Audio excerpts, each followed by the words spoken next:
Built for NASCAR racing back in 1950. There have been 75 races here. Only 30 men have visited this hallowed ground, Victory Lane, here at Darlington.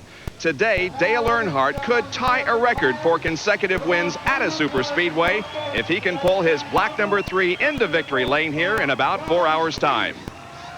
Now to begin the 42nd season of racing here at Darlington, let's go down to the starting line for that famous command. Gentlemen, start your engines!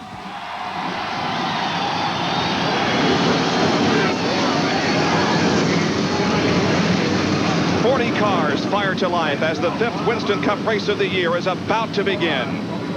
This new season has brought new pit rules and a new strategy for teams racing on this historic facility.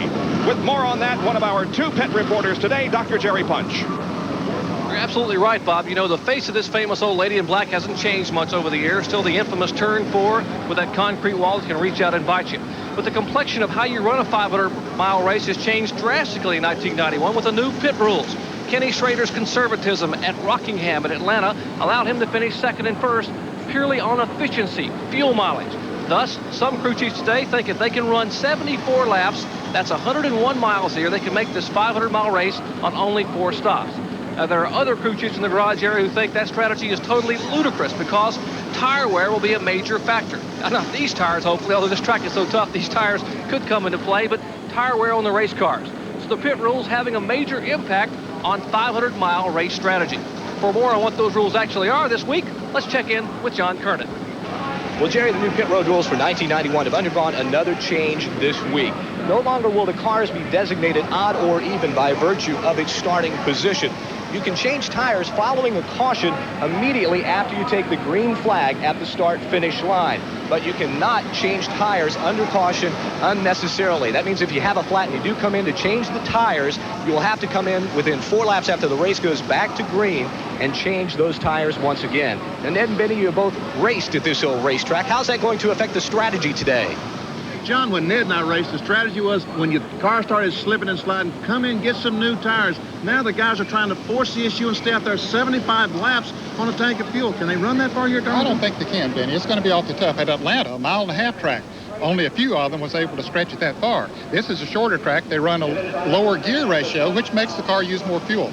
And, you know, I don't know how to play chess, but when I talk to the crew members down in the garage, chess game, we're going to wait for this guy to make a move. We're going to counter with our move. But somebody's going to make that first move. Well, they do, and I think some of them will make a move pretty early. They're going to want to get those tires off of those cars as quickly as they can because the drivers are going to be having a tough time out there, and some of them might even stop after 50 laps. That makes them make more pit stops during the race, but the ideal thing, I think, would be run 61 laps. That way you can do it on 5 pit stops. I think some of them will be doing that. Now, take Junior Johnson. Both of his cars on the front row here for the TranSouth 500 for the first time since 1984 when Darrell Waltrip and Neil Bonnet were on the front row at North Wilkesboro. Now, you don't think Junior would use one of those cars for one kind of strategy and the other one for another kind? Believe me, he will do whatever it takes to win, and that might be a good strategy. The field begins to move away for a couple of warm-up laps before we get the green flag for 367 laps of competition, 500 miles in the TranSouth 500. Let's take a look now at how they'll line up for today's race. The die-hard starting grid has Jeff Bodine from Chemung, New York on the pole, his second consecutive at this race, alongside his teammate for Junior Johnson, Sterling Marlin, in car number 22. The second row, Daytona 500 winner Ernie Irvan, and alongside him the most recent winner in Winston Cup at Atlanta, Ken Schrader. Harry Gant, who's won this race twice, will start 5th. Alan Kowicki will start alongside in the 6th position. Starting 7th, Dale Earnhardt, going for win number 4 in a row. Alongside in the 4th row, Brett Bodine from Chemung, New York, number 26. It's Darrell Waltrip on the inside of the 5th row, and his brother Michael Waltrip alongside outside of the 5th row.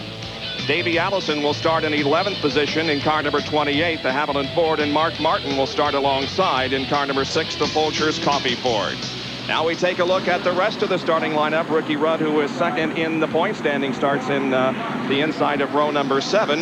And there are some pretty good competitive drivers that will be starting in the middle part and the back of the field. As you see the field filing down the backstretch, The drivers beginning to warm up their tires and get set for the track too tough to tame. Talk about warming up the tires, Bob. Once they get under green flag conditions, they warm up in a hurry. Maybe I ought to elaborate just a bit further on the tire wear. It's not that Goodyear doesn't have good tires here, but this track is so tough on tires that it wears them and heats them up. And when they heat up, they slow down a lot. That's why they'll want to get those tires off and get new ones on as quickly as possible. Let's take a look at the track they'll be racing on. It's 1.366 miles in length. The pole speed was 161.9, not quite a record. The pole time was 30.37 seconds. We'll go 367 laps. The field is separated by only 11.9 miles per hour. Now, you'll notice that there are two pit roads, one on the front stretch, one on the back stretch here at Darlington. And although it looks like a perfectly shaped oval, it is not. It is an egg-shaped oval. The banking different in turns 1 and 2. The banking is at 25 degrees. And you go down to turns number 3 and 4, and the banking is at 23 degrees. So you really can't set up a car to be competitive all the way around the racetrack. You have to make some adjustments someplace. As we're looking at the in-car camera, this is turns 1 and 2. This is a small end of the egg going down to 3 and 4. That's the large end of the egg. We're in Dale Jarrett's car. One of the bumper cams on his. Mark Martin, as you can see, is just ahead of him in the Folgers Ford, and now we go inside that car. Mark will carry one of the in-car cameras for us this afternoon. And there is Lake Speed, who has taken over driving on the number 66 car as he carries the Phillips 66 in-car camera for us. Lake Speed in this car that's owned by Cale Yarborough. Well, the field is up between turns number 3 and 4, getting set to come down. A huge crowd on hand, and we are absolutely delighted you're with us, and we're set for another season of Winston Cup racing here on ESPN.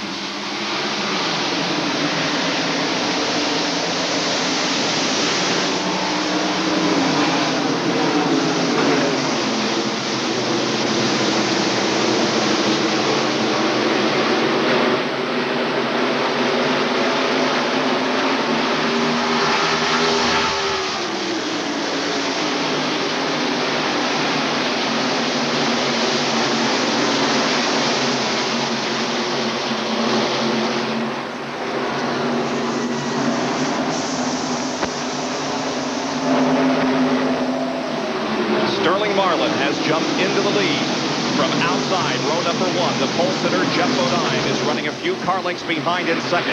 Battle for third position. Ernie Irvin looking to the inside of Ken Schrader as they run down the backstretch. Irvin with the inside position. Let's see what happens as they go into the third turn. Irvin backs off. Schrader maintains third. But here comes Irvin back on the inside as Schrader slips up a little bit. That's a good place to pass on this racetrack now. It didn't used to be that way. And now Alan Kulwicki looks to the inside of Ken Schrader as they head into turn number 1. Again, they'll file into single file formation, and Alan Kulwicki does pick up the spot. Brett Bodine now right behind Ken Schrader and Michael Waltrip in the bright yellow Pennzoil car. Running alongside Brett Bodine, and Waltrip picks up the spot.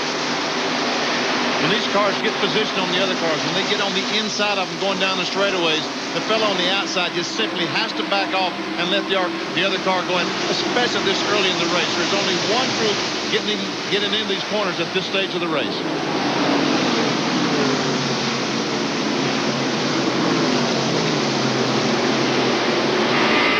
Inside the Mark Martin car, the Channel Lock race cam with the pictures. That's Harry Gant just ahead. Dale Earnhardt just ahead of Harry Gant as Mark sets the car in turn number 3, now turn number 4, headed for the front stretch. Mark's in 10th spot. Harry Gant started 5th. He's dropped back to 9th spot. Mark has picked up 2 spots from his 12th spot. As you can see, well up front, Sterling Marlin still holds the lead here in the TranSouth 500. Now we'll look back on Darrell Waltrip. Davey Allison behind Darrell. They move up to about 165 miles an hour before going into turn number 3. And there again, split going in the corner and all kinds of cars going by. A little surprising. Harry Gant drives this racetrack as well as anyone, and everybody thought he was going to be one of the cars to beat. And he might be as time goes on. Maybe the car is not quite right for him at this point. Here's Ernie Irvin now. It's called Jeff Bodine. This is second and third. Jeff Bodine, car number 11, the Budweiser-sponsored machine, and Ernie Irvin in the Kodak Film Chevy running in third spot. Right behind them is Alan Kulwicki. Alan Kulwicki in the 7 car without major sponsorship, although he's still carrying Hooters on the car. He talked like that Hooters would be on the car for the next 2 or 3 races, Bob, if he did not find someone to come in for the rest of the year. And, of course, a chain of restaurants, especially in the southeastern portion of the United States. Look at the advantage that Sterling Marlin has on Bodine and Ernie Irvin and Alan Kulwicki.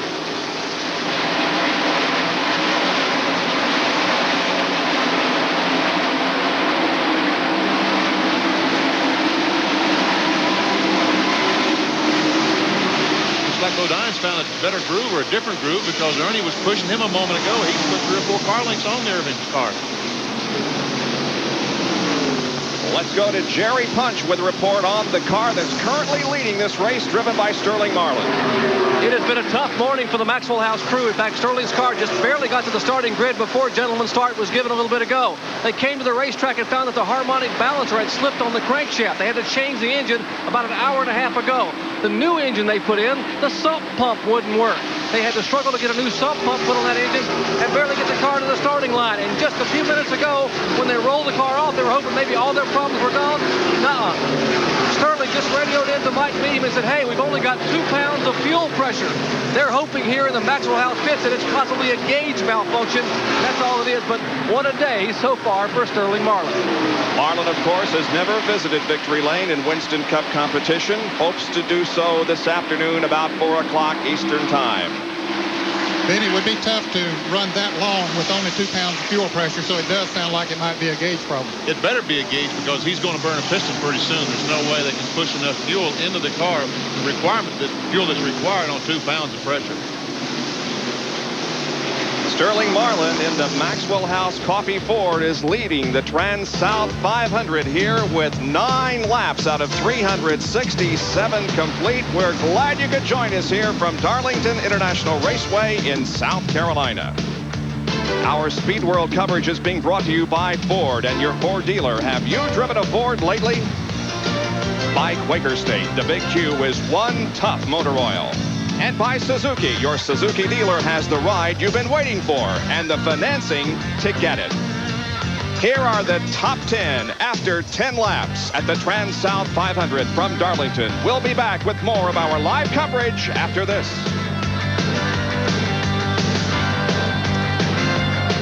The same battery that has started 9 out of 10 NASCAR winners since 1977. Also starts millions of cars all over America every day. Die hard. More power when you need it most. Living, no better way to face the day. The morning belongs to Skin Bracer Aftershave. Its cool, brisk tingle really gets you going. And what a great scent. Skin Bracer. No better way to face the day. Find it. Once again today, ESPN is presenting the Right Guard Halfway Challenge. The driver leading at the halfway lap will win a $10,000 reward from Right Guard Sports Stick Antiperspirant, and you will have a chance to win a Pontiac Grand Prix SE by dialing that number.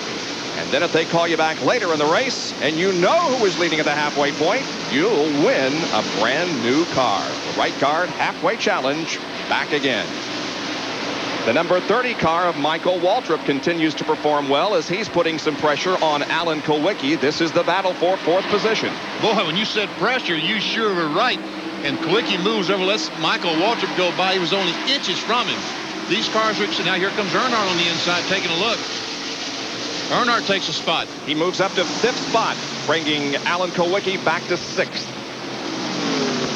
And while all that's going on, Lake Speed having problems with the Cale Yarborough Motorsports car. He's going behind the wall, it looks like. Tough break for him here. Let's go to Pitts and John Kernan. Well, they're pushing the Trop-Arctic Phillips 66 car backwards into the garage area. Talked with one of the crewmen. They said that Lake had radioed in. He thought it was an engine problem. The water temperature had shot way up. When he brought it in, he did refire the engine briefly, but then they put the hood back down, and they were pushing it back here to the garage. We'll update you further in a moment. Well, a tough break for Lake. This was a one-race deal with Cale Yarborough. He was hoping for much better things. Now, here is Mark Martin in car number 6 and Darrell Waltrip in car number 17. We head into turn 3. We're looking out the back of Mark Martin's car. Darrell Waltrip coming up on him. And there's Davey Allison right behind both of them. 10th, 11th, and 12th right here. As we go back into the pack to show you some of the action as Sterling Marlin continues to lead this race. And the bumper cam now looking back on Darrell Waltrip. He's taking a little bit higher line, and then Davey Allison behind him.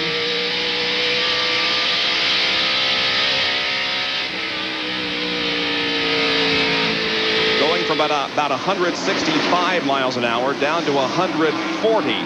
In the middle of turns number 3 and 4 before getting back on the accelerator hard right here in this area of the track and reaching the top speed on the racetrack of what, about 170, Benny? 170. Right now, that car is doing 170 miles an hour, braking now to about 120-25 miles per hour. So they have to really check the speed of these automobiles getting down in turn 1. Mark Martin 9th, Darrell Waltrip 10th, Davey Allison 11th as we watch the action back in the pack.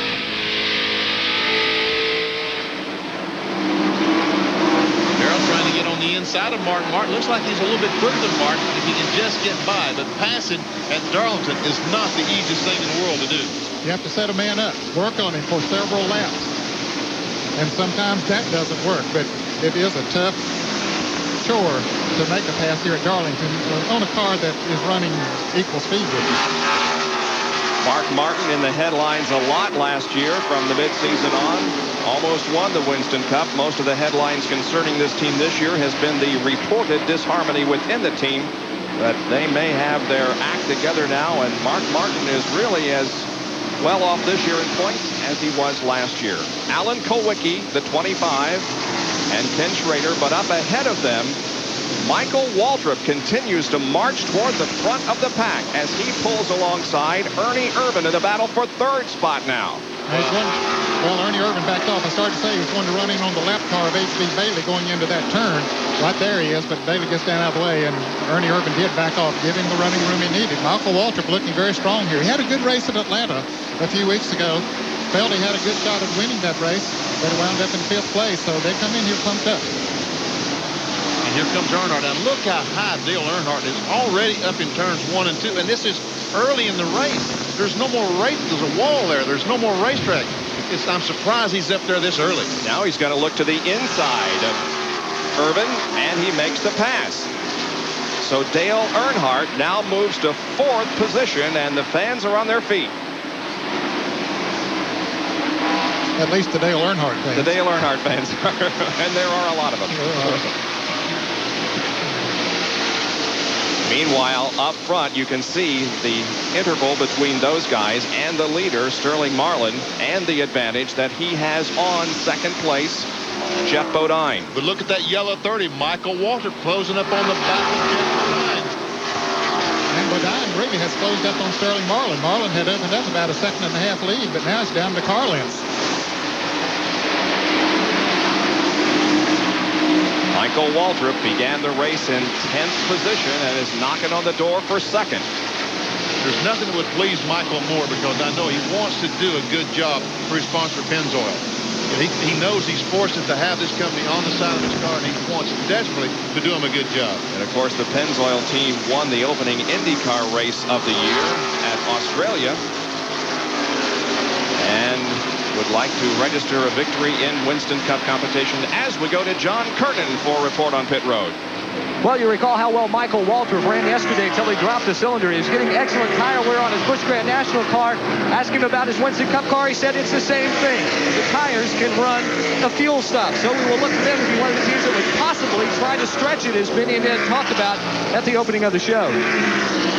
You know, we saw Michael Waltrip that time go through the middle of the racetrack in 1 and 2 as he takes over 2nd place on Jeff Bodine. But he was in the middle of the racetrack.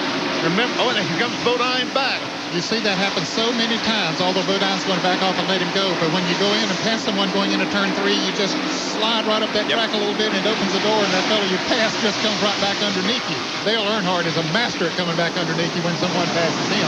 but Jeff backed off and let Michael go. So Michael Waltrip has moved to second position to Sterling Marlin and the number 22 Maxwell House Coffee Ford, the leader of the TranSouth 500 with 23 laps completed. We've been all green so far. There you can see the interval between first and second as Marlin continues to hold on by a few car lengths.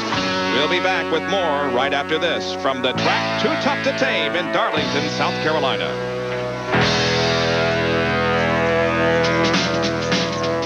One car manufacturer has more NASCAR victories than anyone. Winning over 350 NASCAR races, over 4 decades of racing. That car manufacturer is Ford. And that kind of winning performance goes beyond the winner's circle.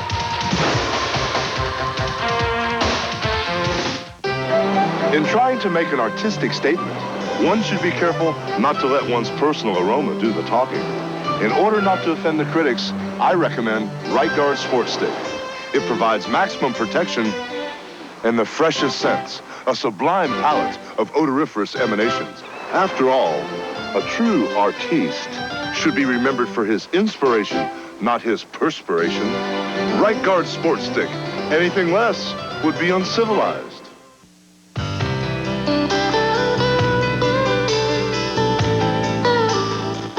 All of these championship-winning drivers have one thing in common: Goodyear Racing Eagles.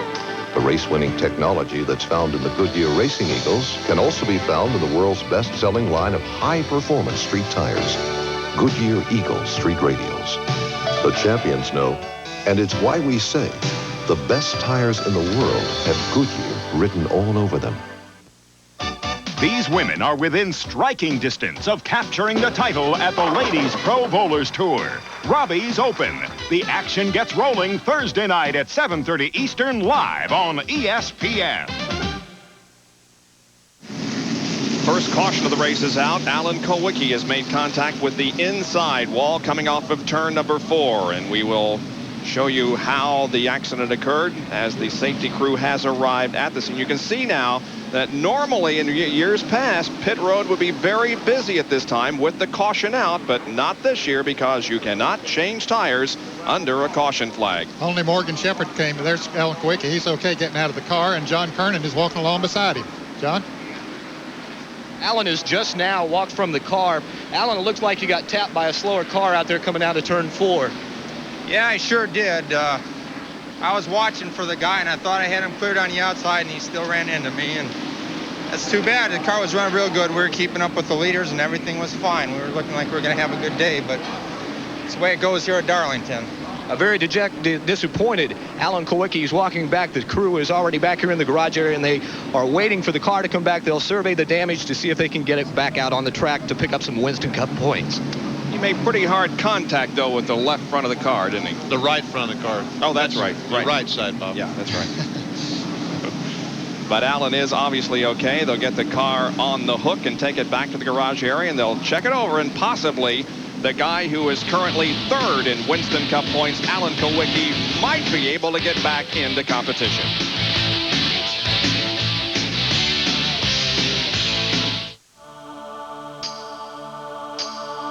If you can't wait, you need the News Weekly of Motoring Auto Week. If you can't wait for driving impressions, get Auto Week. Auto Week drives them all and tells you about them first. If you can't wait for car news, get Auto Week. Auto Week covers it all. The great old cars, the auto shows. Auto Week's columnists are controversial and fast. And if you can't wait for racing news, get the News Weekly of Motoring. Auto Week races to bring you the winningest coverage first. If you can't wait, get Auto Week, the News Weekly of Motoring, now. Call 1-800-828-4100 for a full year. 52 issues at the special TV price of $19.95. Just 38 cents an issue. Save $80 off the cover price. You've thought about it. Stop waiting. Do it now. Call 1-800-828-4100 for the News Weekly of Motoring.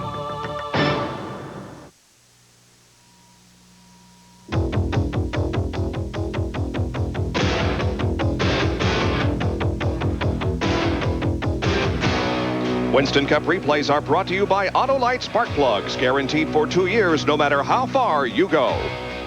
With Jeff Bodine on the pole, 40 cars charged to the green flag for the start of the 1990 TranSouth 500, the 5th event of the Winston Cup season.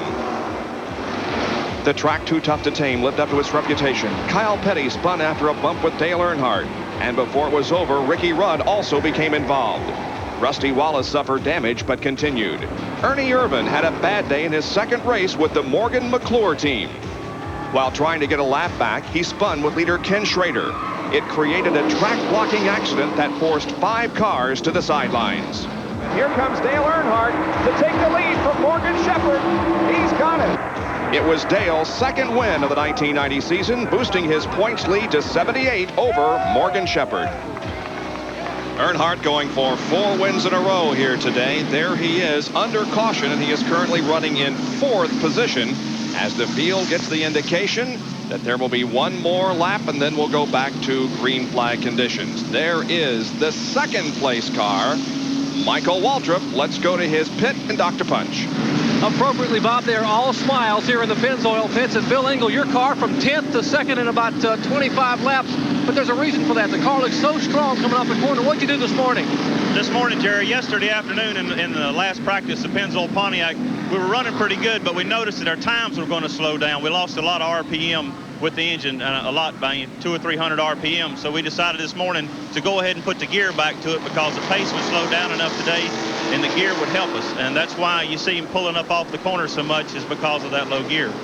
Well, that's making a difference here in the Pennzoil pits. They qualified about with a 390 gear. They've got a 400 gear in it today to race, and certainly you see the difference when he jumps in that throttle, coming off 2 and out of 4. And it'll make a little difference in the gas mileage that we talked about at the top of the show, but certainly it does let him run faster. And it also, that's a calculated risk of whether or not the engine will stand the RPMs on those fresh tires. Here's the green flag. We're back to racing on lap number 30. 31, the green comes out.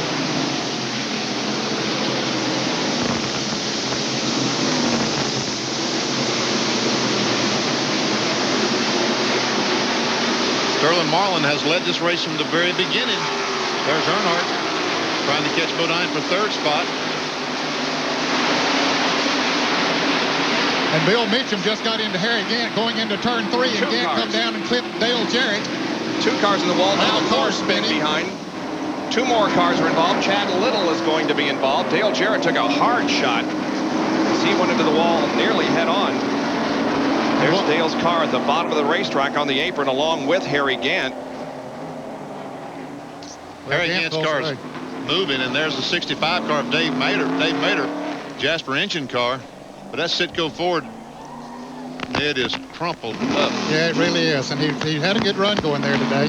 We see him throw the seat belt off in frustration. This is the driver that won yesterday's Busch Grand National race here at Darlington and had high hopes for today's Winston Cup event, but it's not to be. Harry Gant has entered pit road, and Jerry Punch is there. Well, not a happy crew here at all. They were one of the favorites to win this race today after being the fastest car possibly associated with Rusty Wallace in that final session yesterday. But Gant's car obviously coming into contact with Bill Meacham over there. Heavy sheet metal damage. All 4 corners of the car have been pushed in. Gant had turned the car off. The crew saying, we can't fix it here. We're going to try to let you stay out on the lead lap. Harry motors back down pit road trying to beat the pace car back out, but they've got a lot of work to do if Harry Gant's going to have a chance to pick up another TranSouth 500 win. He's won twice in '89 and '83, and there is the safety crew that has arrived at Dale Jarrett's car, but as you can see, Dale is climbing out. There is obvious disappointment on his face, but he appears to be okay. Let's go to John Kernan, who's with Eddie Wood. Very disappointing finish to today. I know, talking with you this morning, he had a lot of high hopes, but got into another car out there, and it doesn't look like he'd be able to go on. Yeah, I think he was in pretty good shape. He was just, kind of going to ride a while, but he said that 05 car hit Harry, and then Harry got him. But that's the way it goes. Just one of those things that can happen right here at Darlington, isn't it? Yeah, it can happen quick, too. Disappointment down here in the Wood Brothers pit. They will head back to the garage area, but they're not anticipating getting that car out. As you said, it is heavily damaged. It is heavily damaged in the front end, and here is the replay. There we see Gant in front of Dale Jarrett, and he's going to catch the 05 car. There's Bill Meacham goes in the corner. He and Gant touch because you see there just isn't room for Harry. Harry comes off the wall, hits the right rear of Dale and up into the wall head on. There we see Kyle Petty going by, Rick Mast, Bill Elliott, Rick Wilson, several cars getting by. Who is that, David? No, that was Rusty Wallace up on the outside. Richard Petty gets by. And then we see that Chad Little car has been crashed. And from another angle, look at the impact that Dale Jarrett takes into the wall. The car coming off the ground, getting airborne. Impact was so tremendous. And now the in-car replay from Dale Jarrett's machine. Let's listen.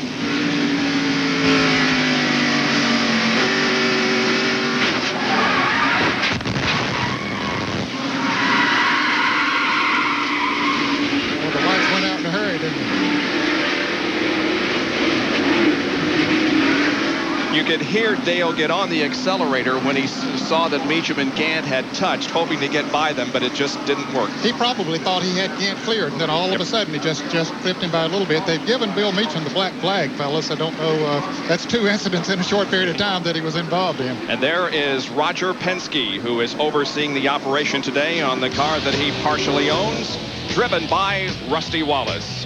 34 laps completed here at Darlington.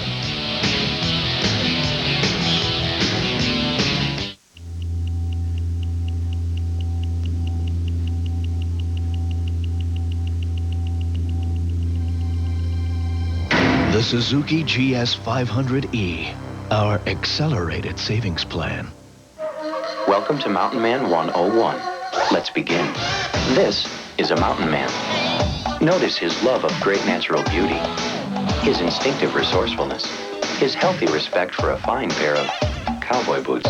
However, the easiest way to identify a mountain man is to look at his hands, which will no doubt be holding a smooth bush beer or an easy drinking bush light. So, head for the mountains and learn to live life as a man among men.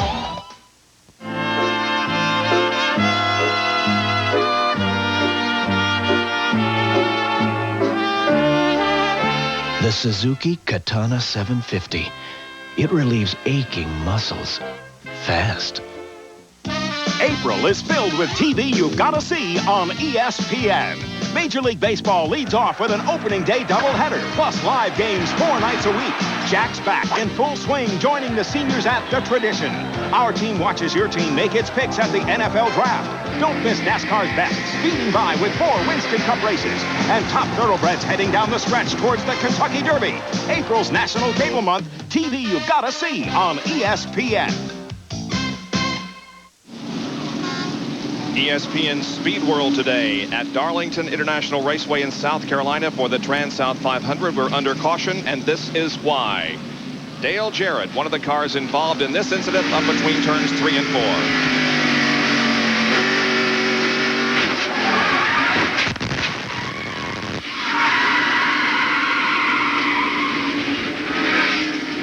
And the camera continued to work. Here it is from another angle. Watch the contact between Bill Meacham and Harry Gant right there. Harry just cannot save the car. He comes out, clips the right rear of Dale up in the wall. You see, Meacham did not keep his car low enough. And that's why NASCAR emphasizes the rookie meetings here so much. Let's go to Jerry Punch, who's down there as they continue to work on Harry Gant's car.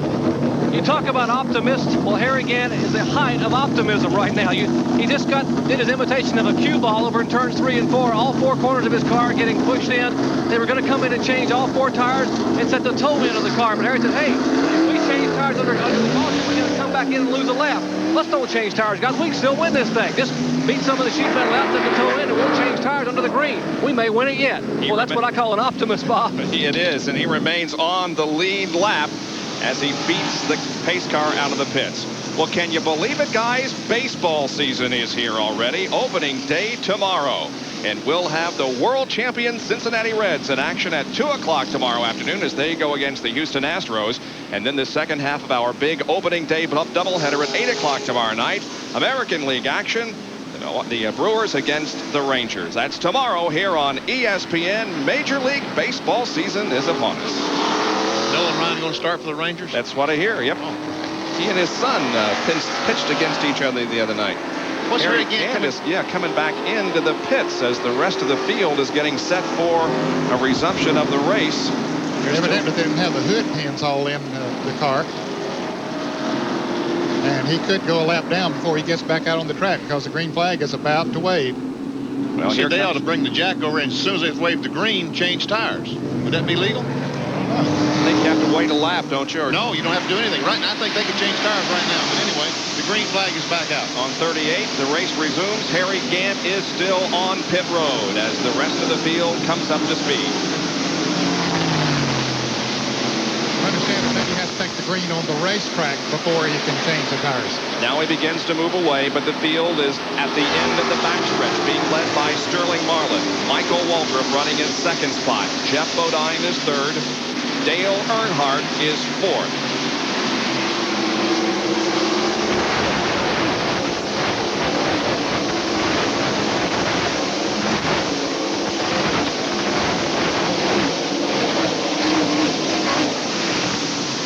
Earnhardt way up against the wall. Boy, he is up there, I tell you. And again, it's early in the race. There's not any more green racetrack after this. So he's using it all right now. Putting pressure on Jeff Bodine for third spot. Earnhardt looks to the low side of the racetrack. Bodine protects the position and holds on. That's Ernie Irvan running behind Dale Earnhardt in fifth position. Then comes Ken Schrader. Good tight three-car battle here for third, fourth, and fifth. Now Ernie Irvan going up there with Earnhardt. Earnhardt's looking on the inside of Bodine. No, he falls back. Brett Bodine and Mark Martin are running together on the racetrack in 8th and 9th position. Oh, Earnhardt thought he was going to make a move, but he didn't. Meanwhile, Ernie Irvan looks like he may be thinking about making a move on Dale.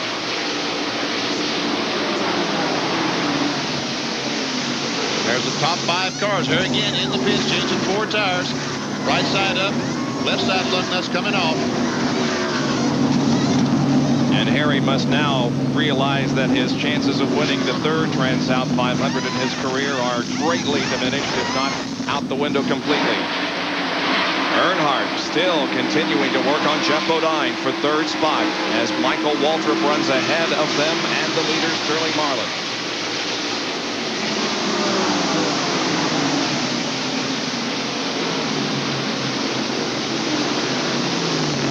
Irvan running a very, very low line through 3 and 4. You would think that would help him as the day wears on. Yeah, he kept her down there that time. A little bit ago, he went up there with Earnhardt. Maybe didn't like the feel of the car up there and decided to keep her lower. And if you got a car that you can keep low, that's a good sign. From the channel lock race cam inside Mark Martin's car, we see his battle with Brett Bodine up front, and behind him is Davey Allison. Martin is 9th right now, looking inside in the 4th turn. Second corner, I mean. Down the back straightaway. And here comes Davey Allison on the inside of Martin. Takes that position away easily. And now he goes up the racetrack. Here comes Rudd on the inside. Ricky Rudd in the number 5 car, and Kyle Petty also catching up. Rick Mast is there in car number 1.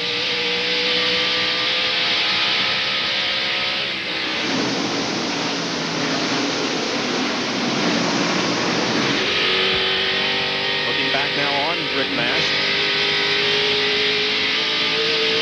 And there's Kyle Petty, the winner at Rockingham earlier this year. He's the most recent winner of the Unocal bonus money, which right now is $15,200. And the battle for third continues to rage, but Earnhardt still can't get it. Now Ernie Irvan moves inside. He may pick up 4th position here.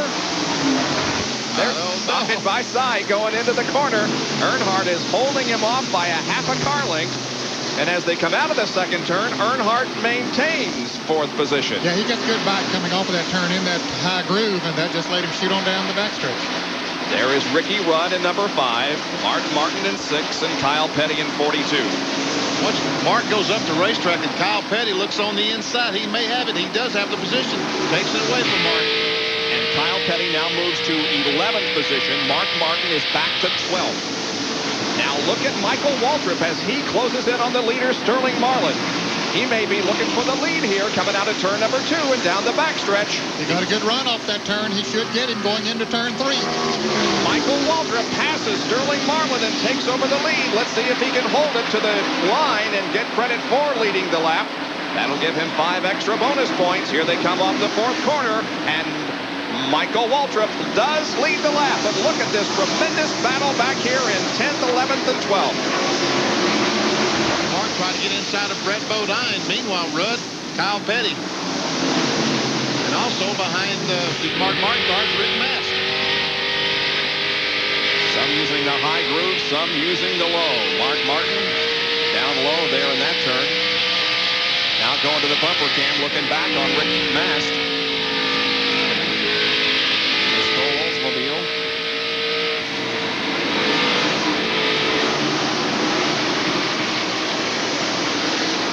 Ricky Rudd second in Winston Cup points at this point in the season, 24 behind the leader Earnhardt.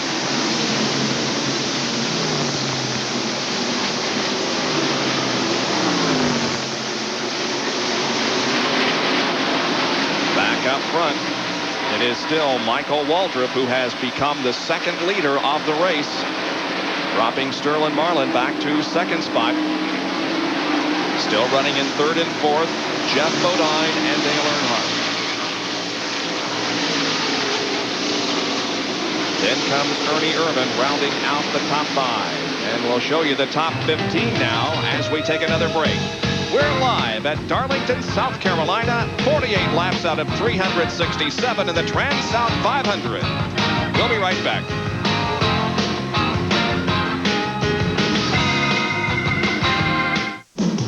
Where can you go on Goodyear Wrangler radials?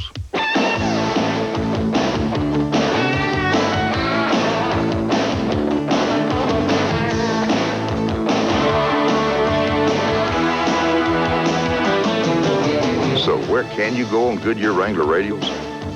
Just about anywhere you want. Put on a set of Goodyear Wrangler radials, and you'll know why we say the best tires in the world have Goodyear written all over them. The same battery that has started 9 out of 10 NASCAR winners since 1977 also starts millions of cars all over America every day. Die hard. More power when you need it most. Fact. The full-size Ford has been the best-selling pickup in America for the past 14 years. Fact. Ford has the best full-size pickup value in America today. With AM/FM stereo, special wheels, and low-mount mirrors. This Ford is hundreds less than a comparably equipped Chevy or Dodge. Call it leadership. Call it winning. With values like this, it's no wonder more people are driving the best-built, best-selling American trucks than ever before. Fast. Easy. You're done. Yeah. Beautiful. It's Kit. And it lasts. Back at the TranSouth 500, live from Darlington International Raceway, that is Michael Waltrip who is leading and Richard Petty is smoking. The STP Pontiac appears to be in trouble as Richard slows going out of turn number 2 down the backstretch. Yes, as soon as traffic clears, he's going to move to the inside of the racetrack. Richard's day is done. Still, there's no caution flag. The leaders are going through 1 and 2 where Richard had a problem, and nobody slipped so far, so I guess there's no oil down. Earnhardt was on the outside of Jeff Bodine down in turn 1 and 2. Now he's looking on the inside of Bodine. So Dale Earnhardt trying again to take 3rd place away, but Jeff Bodine holds him off. Talked to members of the Bodine crew today and wondered why they weren't particularly fast in yesterday's practice session. That's because they were using old tires in that practice session. Then I kind of thought, boy, that seems to be a dumb idea, but maybe it wasn't. It doesn't appear to be a dumb idea because he's still 3rd and in running competitively with the leader, Michael Waltrip. Here's Michael Waltrip and his progression to the front. At the end of 20 laps, he was 3rd. At the end of 40 laps, he had moved to 2nd. And on the 53rd lap, he is the leader of the race. And pulling away. They have that car hooked up. Tony. He's running 33.73 seconds. That's about 2.5 seconds slower than he qualified. So that's what we were talking about, folks, when we were talking about they're wanting to get those tires off there. Although they look pretty smooth out there, but Benny, they're having to feather the gas through the turns here now, because if they stand on the gas, they're going to, here's Davey Allison trying to go by Kenny Schrader, but didn't quite make it. But if they do stand on the gas, they're going to break the car loose and compound their problem, just eat the tires in more. That's exactly right. But we're getting 55 lap week completed. We're going to see some of the cars that are struggling making pit stops pretty soon. Kenny Schrader might be struggling, and we know that he wants to stretch his fuel as far as he can, but struggling the way he is, will he stay out there on those tires, or will he come in and get some tires? Let's go down to the pit area and Jerry Punch. Another driver who's struggling right now is Sterling Marlin. Remember, we told you all the engine trouble they had this morning, having to change motors. Well, they didn't get a chance to work on the chassis of the car. That's why the car right now is so very loose. And of course, Michael Waltrip drove right by him. Sterling couldn't do anything about it. He would love to come in and get some fresh tires. I talked to Mike Beam, and they're one of the crews that are going to try the strategy that Ned talked about at the top of the show. They're going to go around 65 laps and pit for 4 tires. That'll put them on a scenario to make 5 stops throughout the afternoon. So that's what they plan to do. 65 laps, some 9 laps from now, but not nearly soon enough for that driver, Sterling Marlin. So we do go into the situation now where strategy begins to come to the mind of those on pit road and how they're going to play it this afternoon as we watch the action on the racetrack involving Ricky Rudd, the 42 car of Kyle Petty, and the 25 of Ken Schrader. That is 8th, 9th, and 10th on the racetrack. We have completed 57 laps. Right around that 60-lap mark is when we'll probably begin to see some cars come in for pit stops.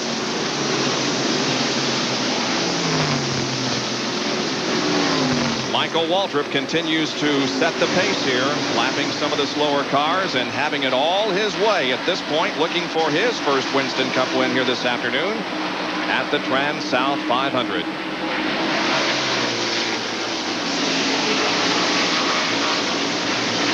So Waltrip continues to lead now, and we'll take another break so we can come back and show you the action on the pit road as it is expected to happen in the next few laps.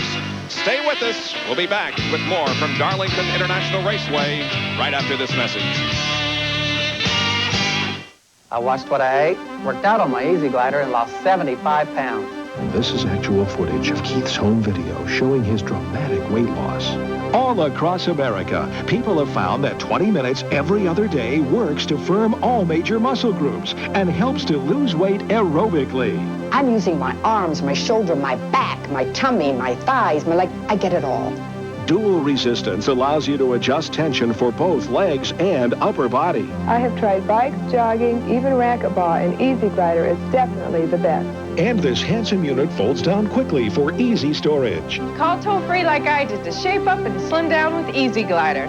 Call toll-free 1-800-972-3400. We'll bill your credit card 3 easy payments of $19.95 each. You get a full 60-day home trial with a money-back guarantee. The total price, $59.85 plus $9 shipping and handling. Call 1-800-972-3400 now.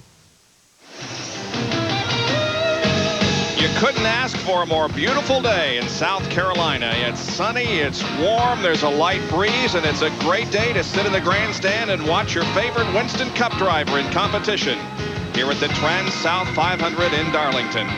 Top 5 at the end of 59 laps. It's Michael Waltrip leading Sterling Marlin, Jeff Bodine, Dale Earnhardt, and Ernie Irvan.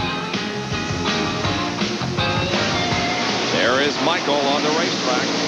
He continues to circle this 1.3-mile egg-shaped oval. And Ned, in your opening remarks, you indicated that around lap number 61, people are going to think about coming in, and it's lap 61 right now.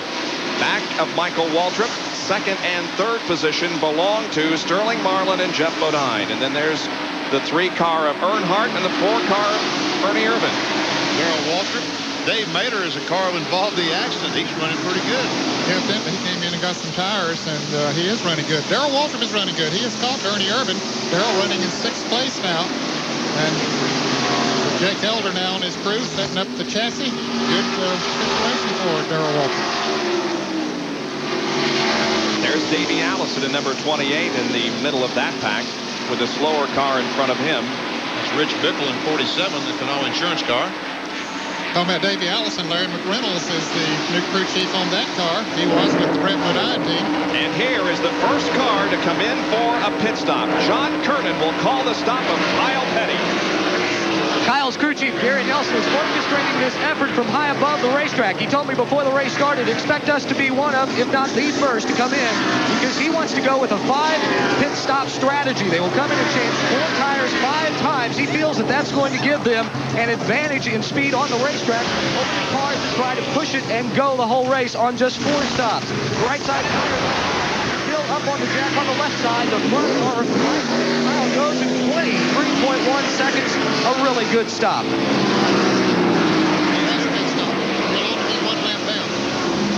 There is Junior Johnson conferring with Mike Beam as they wonder when they should bring in Sterling Marlin.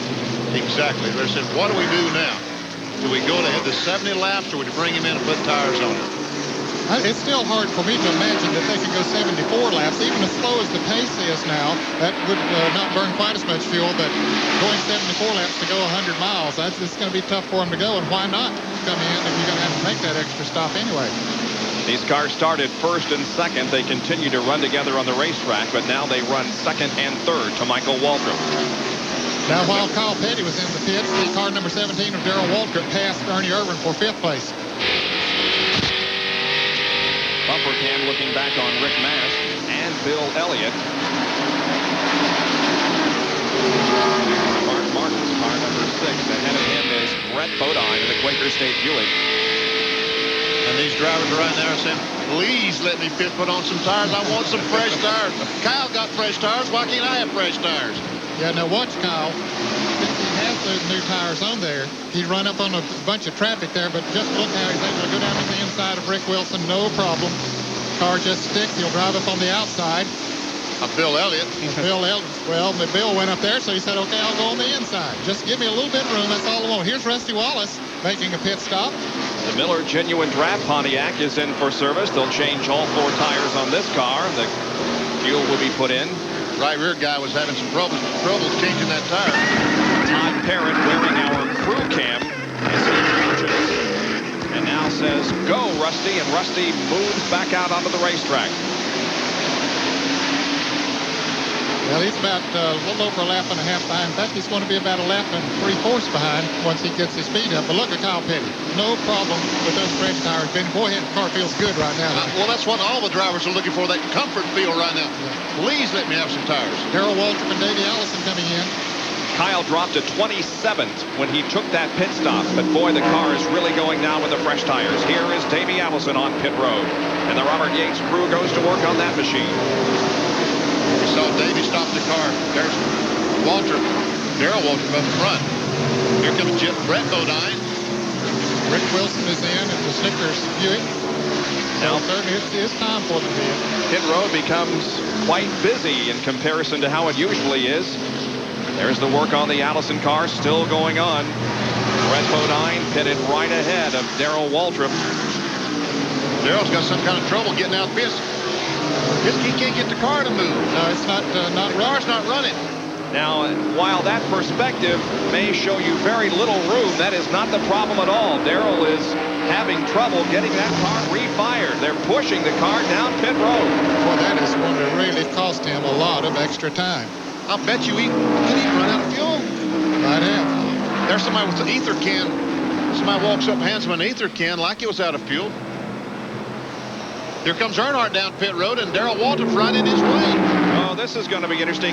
Earnhardt sees the problem ahead and goes inside, and is going to make it okay. He is the very first pit stall down toward turn number 1. As the Richard Childress crew goes to work on that car, led by Kirk Shelmerdine and others. They still can't get Darrell Waltrip's car started. They pushed it clear down to the end of pit road. And he had one of the best runs going here today that we've seen in quite a while. Now he has to take it behind the wall. You talking about a crew that's exhausted. It'll take them 10 minutes to get their breath after pushing that car that far. Good stop. 22.4 for Dale. Jerry Punch reports on Marlin's pit stop. Well, they had originally planned to come in about 6 laps ago. You saw that conference a minute ago between Junior Johnson and Mike Beam, and so that changed the strategy a little bit. Now in lap 71, the Maxwell House Ford team changing all 4 tires. Right side lug nuts have already been replaced. Hustle around the left side of the car, and Mike Beam going to the right rear of the car. He will make a chassis adjustment. Meanwhile, Michael Waltrip brings the Pennzoil Pontiac down pit road. We're continuing here on the left side of the Maxwell House car. Michael Waltrip's car now going to get a 4-tire change there. Crew going to the right side of that car. They will change tires, including the front grille of the car. We would expect to see a 4-tire change on the lead machine. Now moving to the left side of the car. Crew now with the lug nuts. Pull the left front and left rear tire off. They roll the fresh rubber in. Split screen now. Jeff Bodine on the bottom of the screen. Michael Waltrip on the top. Left side now on the Bodine car. Michael Waltrip's car. Complete the Budweiser Ford crew now working to put left side tires on Jeff Bodine. His car down and away. And great pit work here, gentlemen. 4 tires, all green flag action at Darlington. Bodine back out on the racetrack after his first pit stop of the race, coming on lap number 72. Bill Elliott going out after making a pit stop. Mark Martin and Rick Mast coming in. And the car that just went by Jeff Bodine, the number 5 car of Ricky Rudd, is shown as the leader of the race because he has not made a pit stop. But there goes Kyle Petty by Jeff Bodine. Now watch out, Jeff Bodine is going to dispense off Kyle Petty as we see the leader, Ricky Rudd, start into pit road. But watch this. I thought he would go right by him, but he didn't. Here's Kenny Schrader. Now he's the leader at this race because he hasn't pitted yet. And let's go to John Kernan for an update. Ricky Rudd has brought the Thai Chevrolet, and it will be a 4-tire change. They beat up the rear spoiler just a little bit. Want to get a little more downforce on that rear end. Right sides are on. The jackman swings it around. They'll come around to the left side. The second can of fuel is going in. His teammate, Ken Schrader, is still out on the racetrack. He is going to stay out there, we're told, until lap 80. Can you believe it? Ricky Rudd service, and here's away. Wow, look at Davey Allison coming on with those fresh tires. Ricky Rudd back out onto the racetrack. He and Dale Earnhardt, the only 2 drivers so far this year, have finished in the top 10 every race. Boy, those new tires sure do make you go, don't they? I tell you, it really has surprised me, fellas, that they're going as far on tank of fuel as they're going. That's I said up front, I didn't think they could go 100 miles. Most of them have done it. Kenny Schrader, they say, is going to go 80 laps. That's way over 100 miles. But that's the way he won the Atlanta race, by playing it conservative. Maybe he has the strategy figured out for this afternoon here at Darlington. Back with more after this. One car manufacturer has more NASCAR victories than anyone. Winning over 350 NASCAR races. Over 4 decades of racing. That car manufacturer is Ford. And that kind of winning performance goes beyond the winner's circle.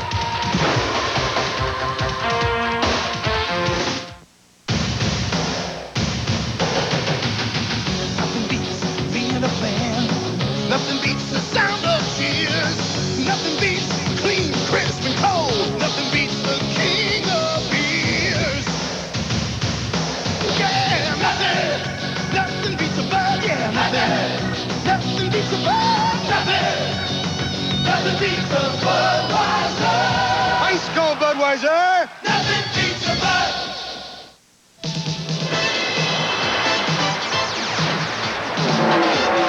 This is where America gets together.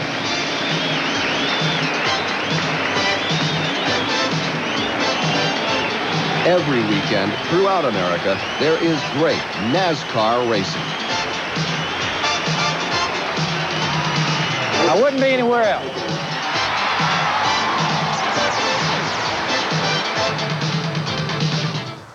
Undefeated knockout artist Eddie Cook faces hard-hitting Diego Avila for the U.S. Bantamweight title. It's another Championship Sunday on Top Rank Boxing, live at 8 Eastern on ESPN. Welcome Welcome back to Darlington. Kenny Schrader is on pit road on lap 79. We had told you he was going to wait until lap 80, but they radioed him a lap ago and said pit right now. So the crew will go to work on the right side. It will be a 4-tire change. They will take 1 round of bite out of the right rear. They swing around to the left side. The lug nuts are already off, tires off. The tires going on. The second can of fuel is in. The tires going on. Kenny waiting patiently, and now he's down and away. 79 laps before they came in. That's amazing, gentlemen. About a 25-second pit stop for Ken Schrader, but he did stretch it further than anyone else. Now picking up picking up the lead was Morgan Shepherd, but he has come in. Now remember, he pitted earlier for fuel, so this is his first tire change. So they figured they needed to get that car in and get some new tires on it, even though the fuel was probably still okay for another 10 laps. Bud Moore and the team making a chassis adjustment on it on the left rear, taking a little wedge out of it, taking a little weight off of there. Good pit stop, 23.7 for Bud Moore and the crew. Morgan Shepherd gets the car back up to speed as he goes down pit road. And now on the racetrack, we have basically the same players that we saw earlier fighting it out once again. That's Jeff Bodine, Dale Earnhardt, Sterling Marlin, and Ernie Irvan. The leader of the race is Michael Waltrip. And Jeff Bodine passed Dale Earnhardt coming off the second corner right there, the last lap. And look, in one lap, he's pulled away from 3 or 4 cars, and here comes Sterling Marlin. So Earnhardt, it looks like he's got a little bit of a problem because here comes Ernie Irvan, going to take that spot away from him. Wow, Earnhardt dropping from 3rd back to 5th here, and actually 2nd back to 5th in just a little over a lap. So Dale Earnhardt is back to 5th position now. Dale Earnhardt has 49 career wins. As I ask you guys your first trivia question of the day, a win today would make him 50 and tie him 7th on the all-time Winston Cup win list. Who would he be tied with besides Junior Johnson? Hey, I know. Who? Ned Jarrett. You're right. 50 wins would tie him with Ned Jarrett for 7th on the all-time win list. Let's go to the pit area. And John Kernan, who's with Richard Broom, will talk more about this pit strategy for Schrader. Richard, you went 79 laps before you came in. How much did he give up on the tires to run that long? Well, John, I'm not sure.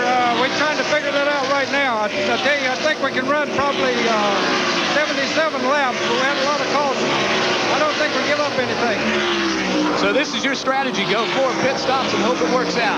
Well, what I'm trying to do is just trying to stretch it as far as I can. Maybe I can come up with 1 last pit stop. Well, it worked for them in Atlanta. Maybe it will work here at Darlington. Let's go down pit road to Jerry Punch, who is with Darrell Waltrip's crew chief, Jeff Hammond. Well, they had a great run going, John, as we saw earlier, but the car wouldn't fire leaving the pit. You had the car behind the wall for 11 laps. What'd you have to fix, Jeff? Well, what happened, Jerry, was we came on a pit stop. Darrell was complaining about the motor running out of fuel. And what I think happened, without taking the carburetor to find out for sure, I believe we stuck a needle in the seat. And when he did, it started flooding the motor out, and we finally choked it all the way down. We couldn't get the car running with that carburetor, so we had to replace the carburetor. A tough break for Darrell Waltrip. He is now 11 laps down. They had to replace the carburetor behind the wall, but he is back on the track. Right now, he's shown in 33rd position unofficially as he tries to gain back some of those laps that he lost during that very unfortunate situation. He is 10 laps down at the moment. Now look, here's Michael Waltrip, who is the leader, coming up on Derek Cope, going into turn 2. Cope goes very high. Waltrip looks like he does touch him a little bit as Morgan Shepherd goes by on the inside. Very close call for Michael Waltrip in the Pennzoil Pontiac. They both keep under control and keep going. Puts Morgan Shepherd back in the lead lap. What happened is Michael Waltrip thought Colt knew he was there and was going to keep the car down, but when they went in the corner, Colt came up, and Michael was already committed to go in there hard on the outside of him and ran over the top of him. Talk about braking. He was doing serious braking. But Michael Waltrip holds on to the lead. Comes off turn 4. Hunter's just about to be lapped again as Harry Gant, who had that unfortunate incident a few laps ago.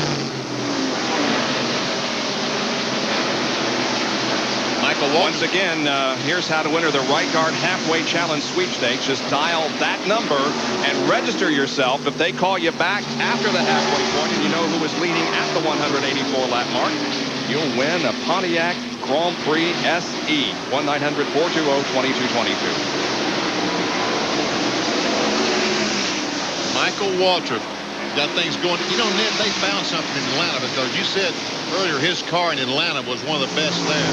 And that's as good as I've ever seen Michael Waltrip run. He comes to Darlington with the same thing.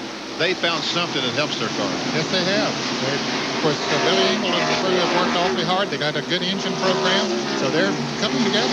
Kenny Wilson, the engine man on that Pennzoil car. That's Joe Rutledge. He just went by in the 75 car, the Denver Oldsmobile. Michael's best finish of the year at Atlanta, where he came up with a 5th place finish. Right now, the leader of the TranSouth 500. Hope you're enjoying our coverage. We are 89 laps into the 367 lap race.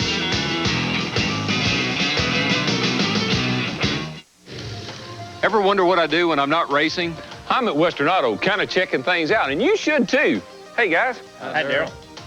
Because now you can enter our exciting We Win, You Win $1 million racing sweepstakes. There's monthly drawings for Chevy Luminas, race trips, plus if I win the championship, one of you will win $1 million. While you're at Western Auto, pick up your choice of Armor All Protected or Cleaner, just $197 each. Armor All protects and beautifies. Yeah. George 117 in pursuit of request additional backup. Do you copy? 117. San 216, we copy. Approaching 69 on the block.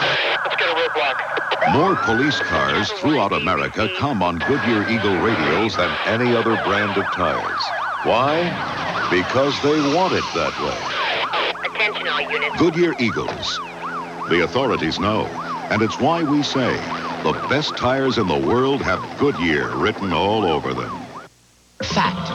The all-new Ford Escort is the best-selling small car in America. Fact. The new Escort has the highest owner satisfaction of any car in our history. Fact.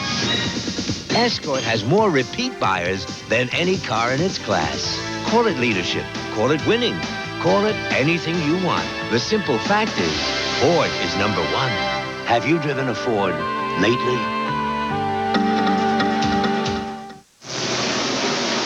Bob Jenkins, Ned Jarrett, Benny Parsons, John Kernan, and Dr. Jerry Punch back at the TranSouth 500 in Darlington, South Carolina, being led right now by the number 30 Pennzoil Pontiac, driven by Michael Waltrip.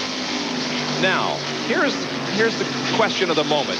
Is the 25 car playing the right strategy? Because he is several seconds behind. If this race goes green the rest of the way, that strategy is not going to play. Right now, he's about 27 seconds behind the leader, and they've only made one pit stop, which means Michael Waltrip, after one more pit stop, he can make an extra pit stop and still be ahead of the 25 car. But that is if they go green, so, you know, that usually doesn't happen here at Darlington. That's right. If the caution were to come out right now and Kenny Schrader could make up that 27 seconds, then it would be good strategy. So we'll just have to wait and see what plays. Well, certainly the pit rules that have been instituted by NASCAR have really brought into effect race strategy as we take our first field snapshot of the race. Watch for your favorite car to come through. Watch for its colors and sponsorship and find out how it's running in relationship to the leader. Here comes Kyle Petty down, Dale Earnhardt. Davey Allison about to pass Dale Earnhardt, trying to. Ricky Rudd in there. Hut Strickland moving up into the top 10 now, running good. H.B. Bailey just went by in the red and white car. Rusty Wallace, that's Bobby Hamilton in the green automobile. Bill Elliott, there's Schrader. Here comes Brett Bodine, Rick Mast. Dave Marcus, Rick Wilson. Here comes Terry Labonte. And our leader. And there's a leader once again. Mickey Gibb just going to lap down in the 24 car on the inside. J.D. McDuffie in the blue 70.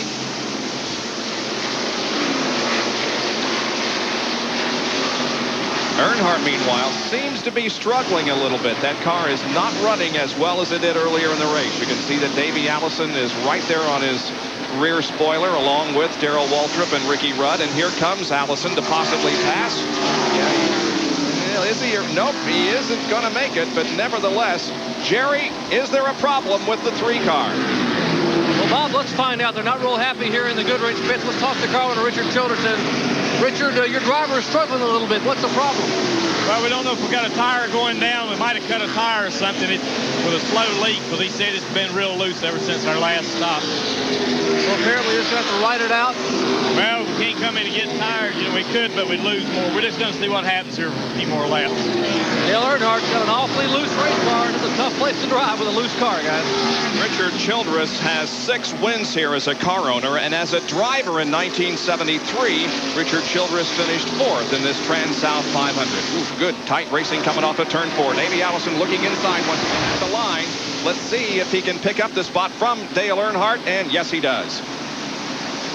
He moves up the racetrack, blocks Dale Earnhardt. Here comes Darrell Waltrip. Now, remember, he's changed carburetor, so he's got fresher tires than these other fellows. That was 6th place that Davey Allison just moved into, drops Earnhardt back to 7th. Now Ricky Rudd goes around Earnhardt. So that's another position. Earnhardt is back to 8th spot as Rudd. And here comes a 12 car on the outside of Dale Earnhardt.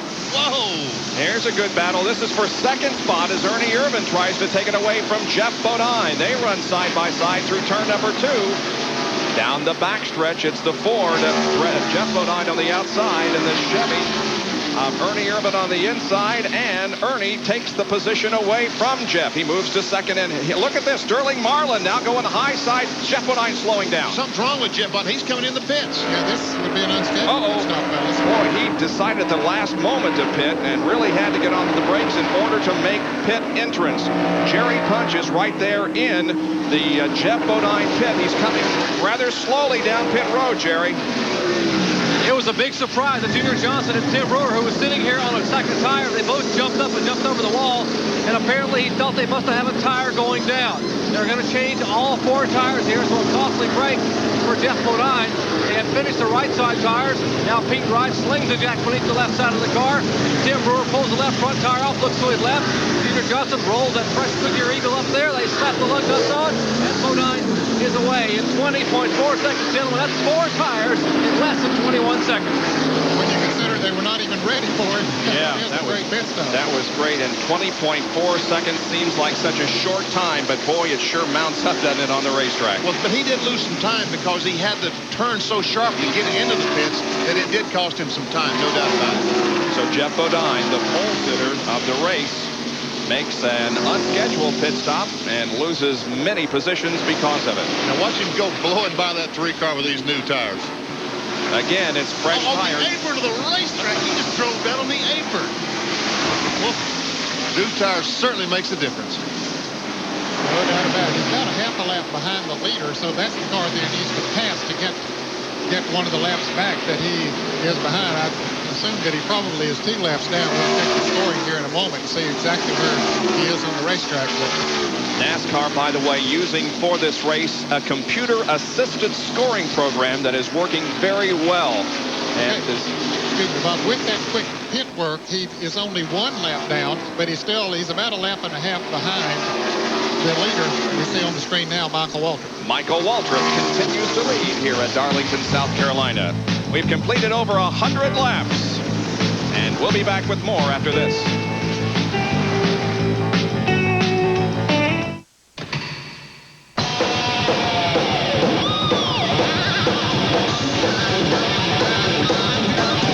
The Suzuki Katana 600. It jams even before you start playing.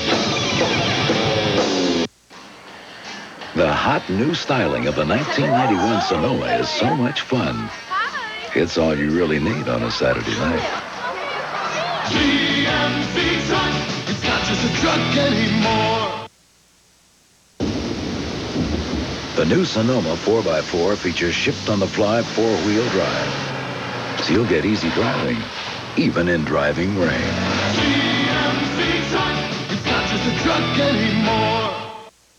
Brett Bodine, one tough driver, talks about Quaker State, one tough motor oil. At North Wilkesboro, that Carolina asphalt was hot enough to fry our King Racing Buick. Our engine was running hot, 240 degrees, and I had to keep pushing it over 8,000 RPM. Now that's when you start worrying about your oil's viscosity breaking down. But when the going got tough, the same Quaker State you can buy right off the shelf was tough enough to get me to the finish line first. Quaker State is one tough motor oil.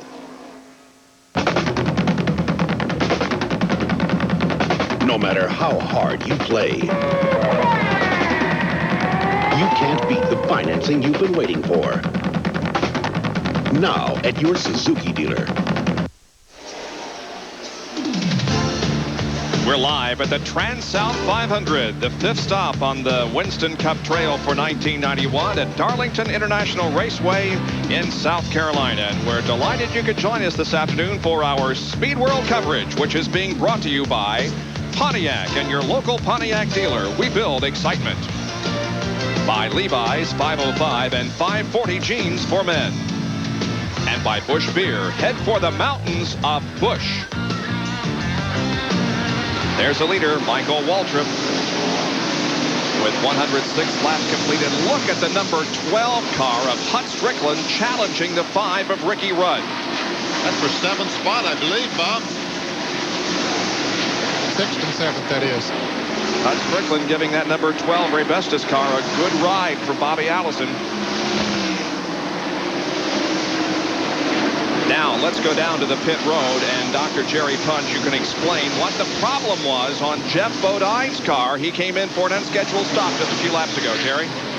Well, gentlemen, remember how Jeff surprised the crew? He felt a sudden vibration in the left front of the car. He thought he had a tire going down, but the Goodyear tires were fine. Let me show you what actually happened. The lug nuts began to work loose, and the tire began to move around on the studs, and this tire began to gall away part of the metal of the wheel, I should say, as the lug nut was loose and the wheel began to move. Another half a lap, and this wheel would have sheared off, and that car would have been in the wall. So that's what happens when the lug nuts get worked loose on a car. It begins to vibrate. And fortunately, he was in turn 3. He said, I'm coming in. I got a vibration. They changed the tires, and he certainly dodged the bullet. That's what happens when these fellows do 19-second pit stops. Sometimes the lug nuts are not exactly tight. Here's a field summary now as we continue to show the action on the racetrack. We'll show you where everybody is running here with more than 100 laps completed in this 367-lap, 500-mile race. There is Jeff Bodine. Strickland has went by Rudd now. Jeff Bodine seems to be working well since he got that problem corrected. There's the leader, Michael Waltrip, as he comes up on the 26 car of Brett Bodine, trying to put him a lap down. Brett right now is in 15th position, and there are 15 cars on the lead lap. So if Michael can pass Brett, we'll only have 14 cars on the lead lap. By the way, Kowicki there in 35th position, involved in that crash. He's back out there on the racetrack. Trying to get all those Winston Cup points that he can. He is third going into this race today in the Winston Cup points. Waltrip now looking inside of Brett Bodine in the Quaker State Buick. Kenny Bernstein owns the car. He's here this weekend, has the weekend off of drag racing. They'll be back in action next weekend. Here is the 12 car of Hut Strickland to the inside of Davey Allison, and Hut goes into 5th spot. Hey, that car is really working well. I watched him some yesterday in practice, Bob, and he was quick. He was very smooth on the racetrack. And I forgot to mention at the top of the show that he might be one of the cars to watch here, but he really is proving that the car is good. Well, he ran so well at Daytona, did finish 29th after being involved in the accident. His best finish of the year, 13th. That was at the most recent race at Atlanta. We're talking about Hut Strickland from Calera, Alabama. Now he's closing on Kyle Petty for 5th position. Now remember, Kyle Petty was one of the first cars that pitted, so his tires are getting more worn than his competition than Hut Strickland's and some of these other cars. Davey Allison, they'll pass Kyle Petty with ease. We're going to have to wait till the end of the race. Stop more often, get better tires, or stay on the racetrack. Well, the pit road rule sure has changed the strategy, no doubt about it. Look at Hut just drive on around Kyle up on the outside. Kyle gives him plenty of running room, and he knows he has a faster car right now. So he lets him go.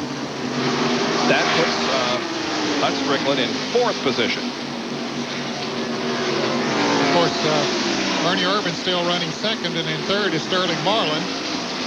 And the car number 4 of Bernie Urban is gaining on Michael Waltrip. And Hut Strickland, as we see him on the left of the screen there, is about 13 seconds behind the leader. He is running in the 4th position, about 13 seconds behind. You're looking at 4th, 5th, Kyle Petty, 6th, Davey Allison, 7th, Ricky Rudd. This is one of our new innovations in Winston Cup coverage this year. Once in a while, we'll go back in the pack and we'll identify for you the cars that you are watching. We continue to try to improve our coverage of Winston Cup racing.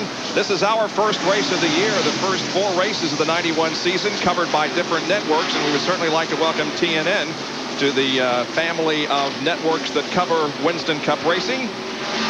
Our next outing will be next weekend as we go to the short track that thinks it's super speedway, Bristol. Boy, Bristol, what an exciting place that is. Here is Ricky Rudd trying to get around and does go around Kyle Petty. Now, Bob, I want you to see this replay that we've got queued up. I was watching it a moment ago.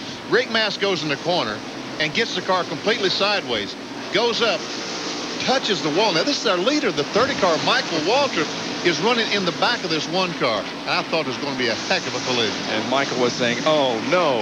Not again, because he almost got into it, a little bit earlier there with Derek Cope. But you got to have a lot of luck to win a race, and so far Michael has had a couple instances of good luck so far in this event, so it could be his afternoon. Here's Sterling Marlin, third place car on pit road. Jerry? Not a good day for the Junior Johnson cars. Apparently, a rear tire going down on the Sterling Marlin car. They think it's a right rear tire going flat. In fact, it's a left rear tire. The left rear tire is literally coming apart because it is flat. He is running on the inner liner. He's been running laps at 160 miles an hour on the inner liner. Junior Johnson now going across to help raise the left side of the car up so they can get the jack underneath it because the tire is going down. They have already changed right side tires, left side tires going on. They are pulling off what's left of the left rear tire. A tough break for the Maxwell House crew and Junior Johnson as the car is now down and away after 4 tires under green. Jerry went 55 laps before that tire went down. So that's going to put him a little bit out of sequence, but not nearly as bad as Jeff Bodine. He stopped 45 laps ago, Sterling Marlin did. Oh, was it 45? I had it 55, so maybe I missed count. Oh, 45. I beg your pardon. I'll have to give you a calculator. My calculator. Okay. Ned, don't ever let Bob Jenkins be right again on this map. No chance of that.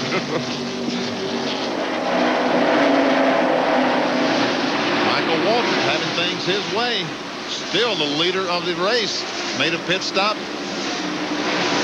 120 laps into the race, and he still doesn't look like he can be beat as he goes by Alan Kowicki in the beat-up Hooters Ford. Here comes Sterling Marlin right behind Michael. Now, what Sterling needs... Oh, I'm sorry, that's Dave Marcus. I thought it was when I saw the blue car. Now, another innovation we have for you this year in Winston Cup coverage is the Big A Auto Parts on-track interval. Now, the far left column is laps. Laps 105, 106, 107, 108, 109. We timed the laps of Michael Waltrip, and we timed the laps of second place Ernie Irvin, and there you can compare them. Now, the far right-hand column is the interval between the two, and you can see that Ernie Irvin has reduced the interval from 5.1 to 4.7. Then you can check those middle columns and say, well, was Michael Waltrip slowing down or Ernie Irvin getting faster? And you can see that Ernie Irvin really has been faster in the most recent laps, allowing him to cut into that interval. Michael, the interesting thing is Michael Waltrip, every lap is getting a little bit slower. Does that mean maybe he's got a tire going down? That's usually an indication. Well, Ernie Irvin continues to move in just a little bit. That was, as you can see, lap 105 through 109. We're now to 121. And now, in my stopwatch says he's 4 1/10 seconds behind, so he's picking up a little more. He sure is. He is really closing in and going to make a race out of it, possibly in the next few laps. Ernie Irvin from Modesto, California, the Daytona 500 winner. As we widen out and show you the on-track interval between first and second position, he's still got a pretty healthy lead, at least on the racetrack. Yeah, 4 seconds on this racetrack is pretty good distance. Michael Waltrip from Owensboro, Kentucky, in the Pennzoil Pontiac is leading the TranSouth 500 here at Darlington.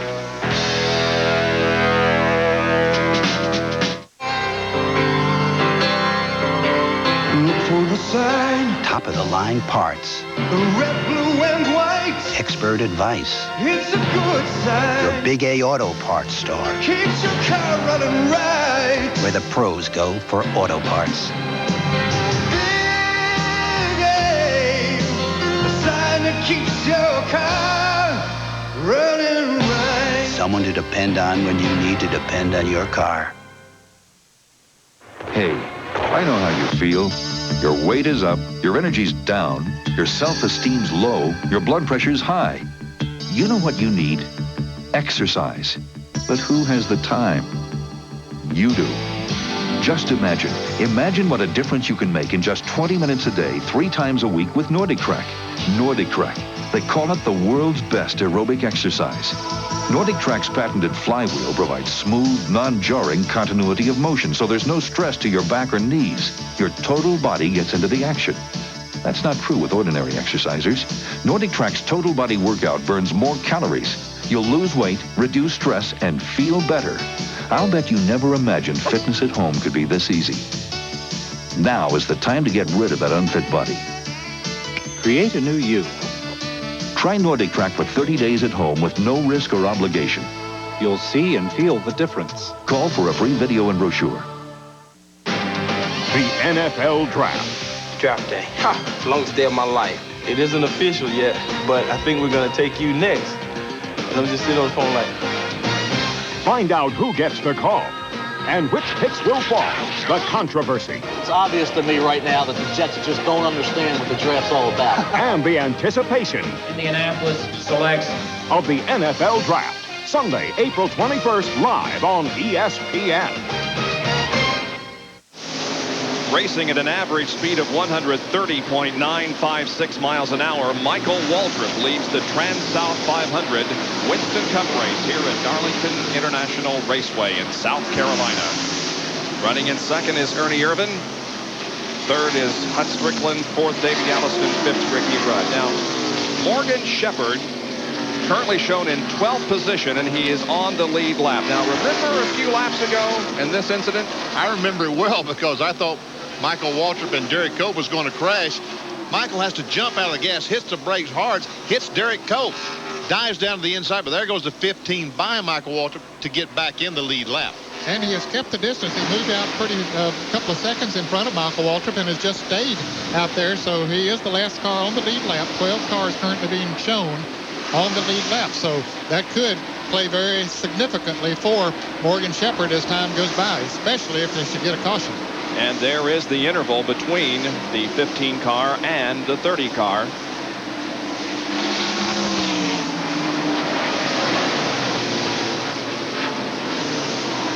Some of our checkers around the racetrack have been checking, and they found that the new tires are worth about 1.5 seconds a lap.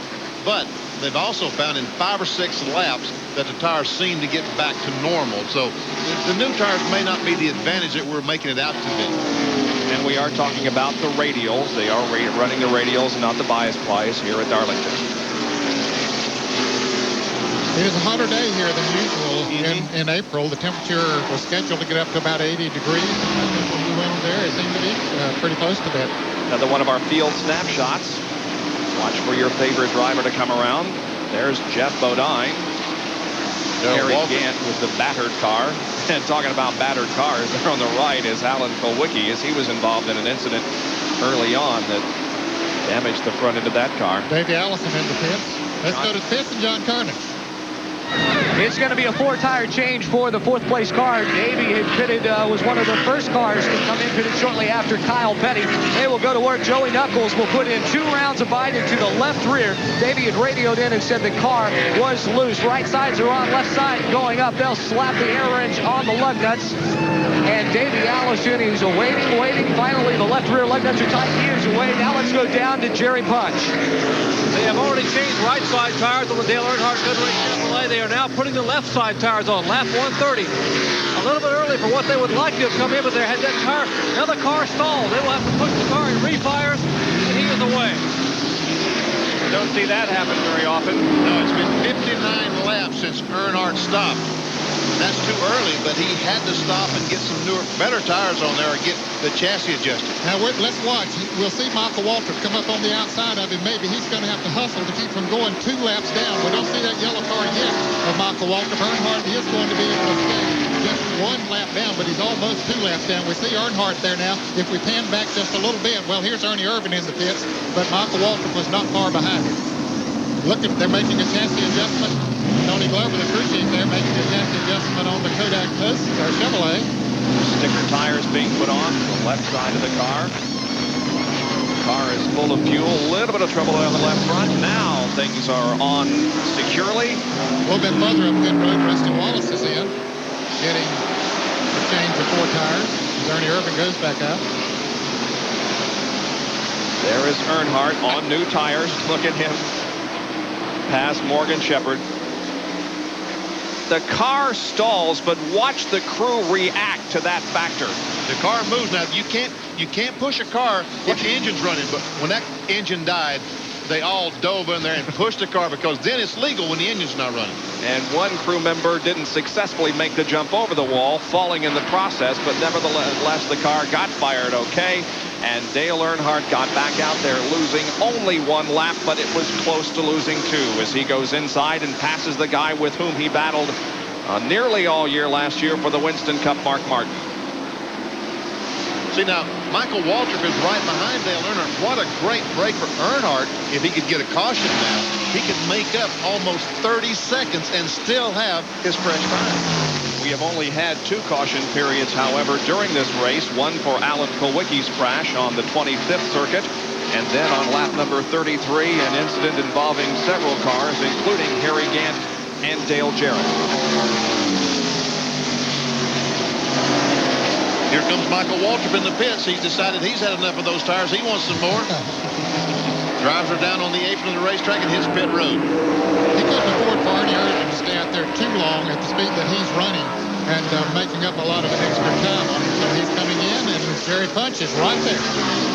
In fact, Ed, he has only run 63 laps at his first pit stop. He committed initially on lap 72. We would expect to see a 4-tire change. And the problem Michael's having on the track is not what you might think. His car is still too tight. They started the race with the car extremely tight as they finished the right side tires. They didn't change it on the first stop. They felt, well, the track will get very slick and it'll even out. That's not been the case. The car is still very tight, so they will make an adjustment here. They put the left side tires on. Good pit stop. He is down and away. Great green flag stop for the Pennzoil crew. That has given Hut Strickland the lead, fellas. Michael ran 63 laps on those tires before he came in, and there is the leader behind Rick Mast. Hut Strickland in the Rebessa's car number 12. Look at his move toward the front. 20th lap, he was 20th position. 65th lap, he had moved to 10th. By the 100th circuit, he was 7th. Now on lap 136, he is the leader of the race, Hut Strickland. We see him going by Rick Mast, and I know there's a fellow up in the hospital in Blacksburg, Virginia, Hugo Phelps, who didn't want to see that. Hugo, the longtime scorer for me and all the cars of the Jackson brothers in the hospital up in Blacksburg. And Hugo, we all love you down here, buddy. You know that. Bobby Allison, the car owner of Hut Strickland's machine, has himself 5 Darlington wins, 1 in the Southern 500, rather 4 in the Southern 500, and 1 in the TranSouth 500. Here's Ken Sprader in, and I don't believe he went as far as he did the last time, Jerry Punch.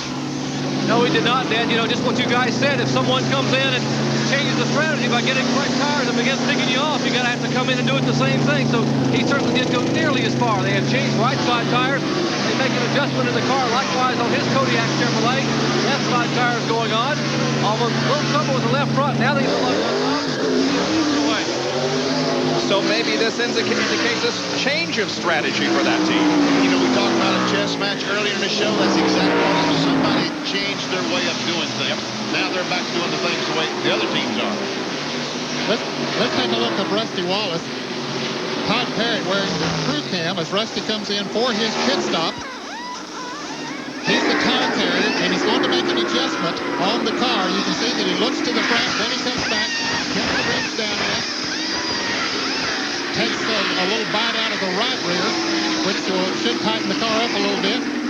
Goes around on the other side looking at everything that's going on. In fact, making an adjustment on that side. good pit stop for Rusty Wallace, but Todd Perry was a busy fellow. He was a busy job, and when there's only 7 people across the wall, you have to do more than one job. You carry the tires around, then you make the chassis adjustment. Here's Kyle Petty passing the leader, getting back in the lead lap. And so, too, it appears Davey Allison. Once again, what a tremendous advantage it would be if Kyle could now get a caution flag and have those fresh tires and be back in the lead lap, back at the tail end of the lap. But for the moment, Hud Strickland leads the TranSouth 500 with Ricky Rudd running second. Third position, Morgan Shepherd. Fourth, unofficially, would be Mark Martin, and fifth would be Michael Waltrip. Now we have Morgan Shepherd into the pit, so he relinquishes his third position. We understand that Hud Strickland, the leader of the race, is going to be in 6 more laps. So while we wait for that, we'll take another break. From Darlington, South Carolina, and the TranSouth 500. We'll be right back.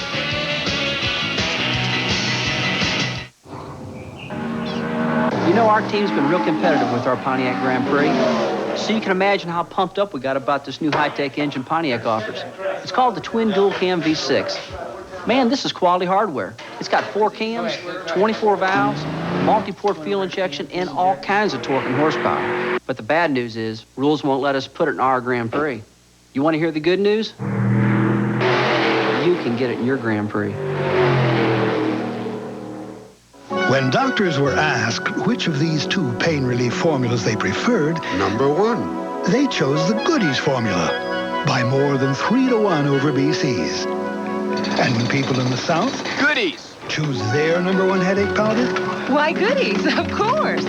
Goodies wins again because Goodies has the formula most doctors preferred, and BC doesn't. Goodies. No wonder it's the South's number 1 headache powder. Time to go, boys. You've been in there long enough. Hey, we're not even tired. I feel So I've checked the mileage, and it's... Hey, we're the auto lights. We're guaranteed. guaranteed. I feel good. Yeah, 2 years, no matter how far we go. A spark plug guarantees that. We do. Yeah, we're the auto lights. So go pull a plug on somebody else. We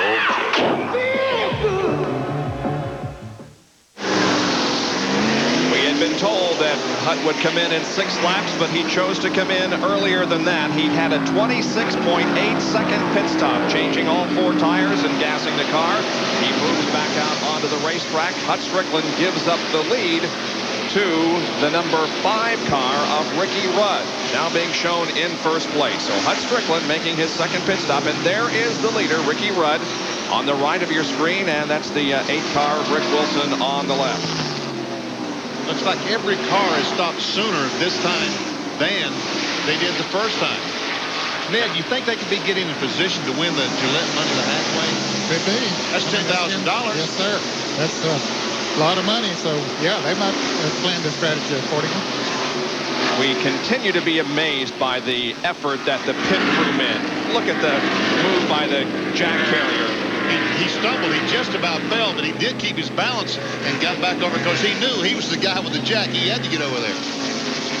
Oh, Ken Schrader bumping the wall. Oh, and Earnhardt just misses, and so does Rusty Wallace. Oh, my What goodness. great driving by some race car drivers. That is unbelievable. Boy, he put a Darlington stripe on her, though, didn't he? He really did, and that's going to hurt him. He has some smoke coming from the right rear. I think the right rear quarter panel is knocked in against the tire. Yes, he's going to have to make a pit stop when the crew is scrambling around getting ready down there. He was running in 11th spot when the incident occurred. Just got the car up too high in the corner between turns 3 and 4, and it brushed the wall. And watch Earnhardt and how he just barely escaped. What happened? Schrader hit the apron going in. He got the car too low going in, goes up, hits the wall, and comes back, just barely touches Earnhardt. I don't know. There might be some damage to Earnhardt's car. Great driving, though, by Ken Schrader to avoid a major incident. He is on pit road now as the crew will check the tires and the bodywork, Jerry.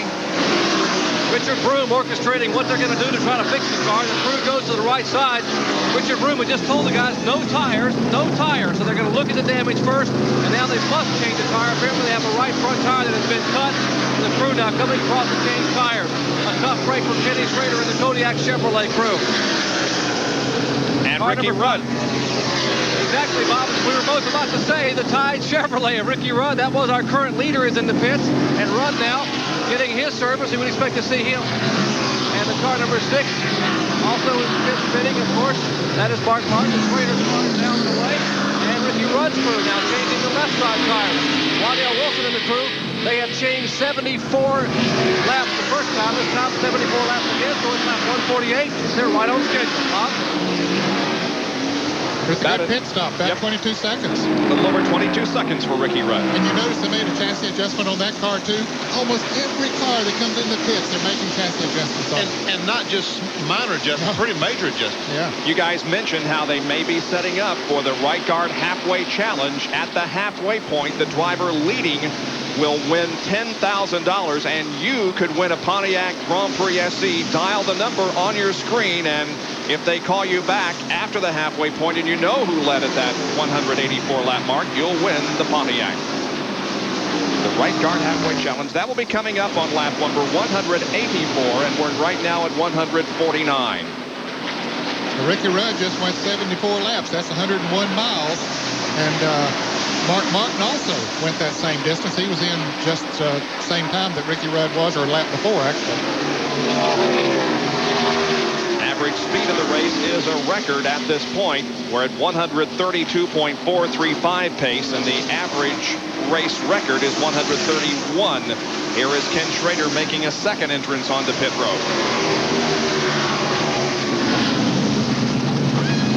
Jerry, they didn't get it all fixed. Well, Dan, what they think they might have is a problem with the Panhard bar. Now, rather than me take time, I'll let you and Vinny explain it in just a minute, but they are working now on the left side of the car. They will change left side tires. Apparently, when he slammed the wall up there, he knocked the rear end of the car over, and they may have bent the Panhard bars. And certainly the rear end is pushed up against the fender here on the left side, and it is caught back on the right side. That's going to make it awfully tough to drive. It's either way. And here's what happened. Kenny Schrader is going in the corner. Down on the inside, he goes in the corner. He's too low. You see, he's on the apron of the racetrack. That throws him up into the outside retaining wall. And the Panhard bar, what happens is that's the bar that keeps the rear wheels centered in the car. Now that he's pushed the rear wheels over, the left rear is rubbing the quarter panel on the left side. So it's nice that we could go back. We can see it. There yeah, look. You see where the left rear is rubbing the quarter panel? They still haven't beaten it out enough. Yep. And it ain't cracking. As they say, the rear wheels are not running in the same track as the front wheels, which will make it handle very poorly. So when we went back and rolled the tape back a little further, it was very plain what happened with that three abreast situation there at the end of the backstretch. Schrader was just too low to get into the corner that carried him up into the wall.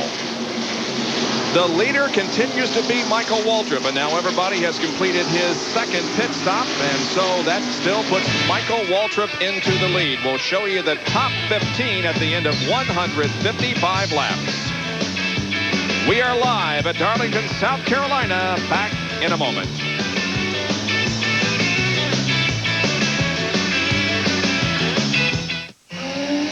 Hey, Mike, hand me my channel lock pliers. Tommy, give me that plier over there with the blue handles. What kind of pliers is that? These are channel lock tone and groove pliers. My dad uses them on his race car, too. For the tough jobs and the small jobs, reach for Channel Lock, the handiest plier of them all. Hey, guys, anybody seen the channel lock pliers? Channel Lock. Be sure you're getting genuine Channel Lock pliers. Look for this trademark. Grand Prix, Coop. Say your status. Climbing through 10,000 feet, heading 194. Switching to frequency modulation. Anti-lock brakes operational. Head up, locked on. Twin dual cam V6. Powered up.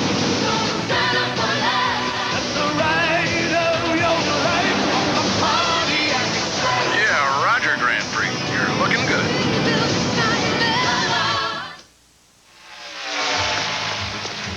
Think I'll ever drive a car as fast as you?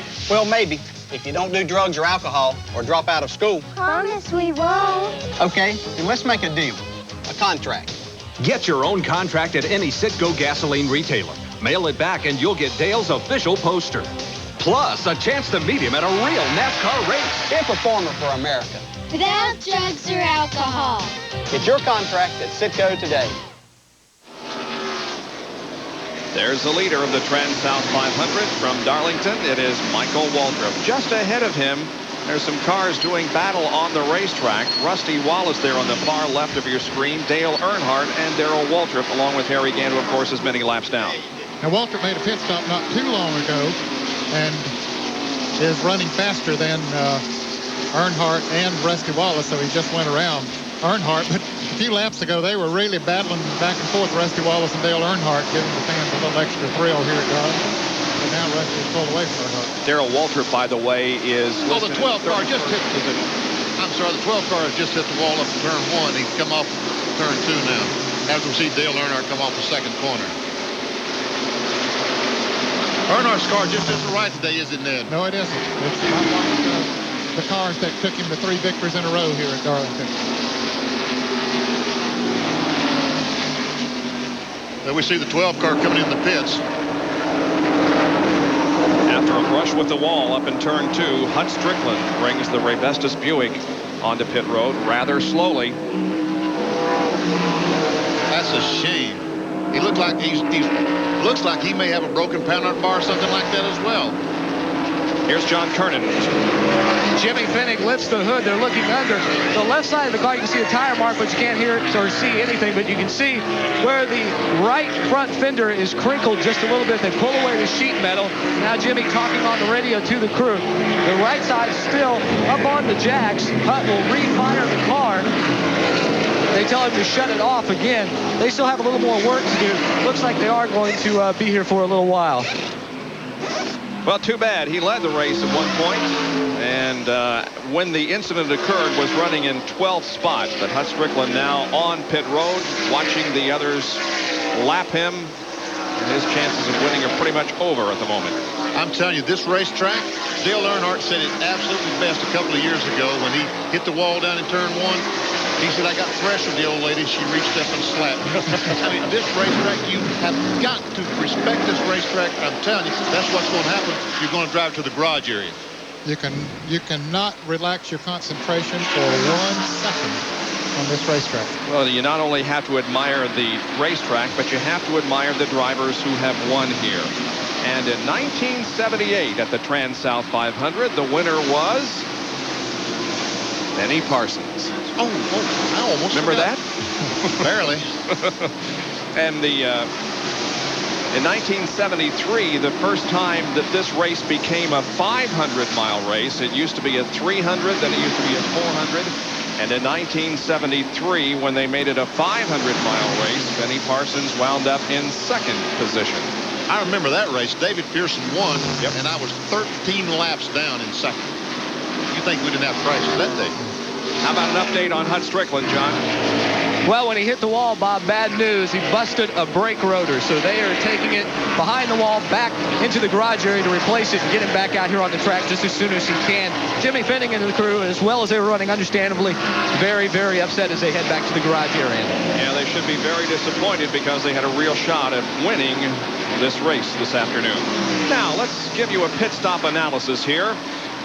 Michael Waltrip last pitted on lap number 35, got gas and 4 tires. We project his next stop at lap 198. You can see that Ernie Ehrman pitted 4 laps earlier than Michael, and he's next expected in around lap 191. Jeff Bodine last pitted on lap number 99, so he should be coming in at about lap 170. Kyle Petty expected at about lap 185, and Davey Allison not until lap 200. I don't know exactly how many laps, 198, there's 169 laps. If every 60 laps, if they come in, that would make it to the end of the race. So Michael Waltrip, it looks like his strategy is working pretty well. Yeah, now Jeff Bodine, of course, is a little off sequence. He's going to have to come back in earlier because he had that loose lug nut situation. And that will probably require him to make an extra pit stop sometime during the race. Michael Waltrip could become a first-time winner here today. Now, the Winston Cup Series has had at least one first-time winner every year since 1976. Well, we talked about Benny Parsons' performance here. Now, Ned Jarrett never won the TranSouth 500, but Ned does have a Southern 500 win to his credit. That was back in, what? 65. 65, right. Yep. Back in the pack, it is Jeff Bodine, Kyle Petty, and Davey Allison. This is for third spot. Third, fourth, and fifth, we see on the screen. And Jeff Bodine, Ned, is running pretty good. The fact he's been out there with 30, 40 laps more on his tires than the competitors. Yeah. Here comes Davey Allison on the inside of Kyle Petty. Kyle ran up on Jeff Bodine there, and that opened the door a little bit for Davey, but he was not able to make the pass. Now, according to the projections we saw on the screen there just a moment ago, Jeff Bodine is scheduled to come in about 4 more laps. That's right, and he's still staying in front of these cars. So, Ford doing a good job this afternoon, and Jeff and this crew needs this a good run today, Ned. Yeah. Just another reminder that the 30 car is the leader of the race, Michael Waltrip, and he is about to lap the guy who started on the outside of the front row along with his teammate Jeff Bodine. That's Sterling Marlin in 22 going 1 lap down. You mentioned that Jeff Bodine needed a good run here today. They've been off to a bad start this year. A lot of rumors have floated around that he might be leaving that team and all that kind of thing. That isn't going to happen, but certainly there has been a lot of rumors and maybe a little bit of dissension in the team. But once they won the pole here, they pulled them back together, and they went into this race very determined. Had the bad luck, but they still are in good position for this race. You see any smoke coming out of that 30 car? Some of the NASCAR observers say that they have seen smoke coming from the 30 machine. Jerry, how's that being received by his pit crew? Well, NASCAR sent an official down here to talk to Bill Engel a minute ago. They thought it might have been overheating, but Bill described what the problem may have been. Bill, they said they saw some smoke from the car. What is it? Gary, we believe what it is. When we changed the gear, a little bit of oil got into the hub, and it's maybe just seeping a little bit onto the hub. It's hot and it's making smoke. Water temperature is fine. There's no leakage on pit road where we made our stops, so it's not enough to even worry about. It's showing a little film right now on the back of the car, but it's nothing to panic over.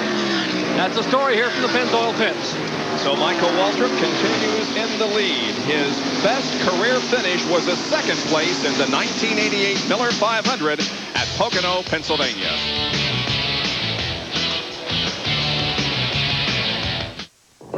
Warning, cold starts can be tough on your car's engine because your motor oil might not reach some of its parts for a full minute. Fact, independent lab tests confirm whether it's 35 below zero or 50 above. Quaker State 10W30 gets to all your engine parts faster than other leading 10W30s. At 40 degrees, it's 3 times faster. So don't let cold starts make it tough on your engine. Get Quaker State. It's one tough motor oil.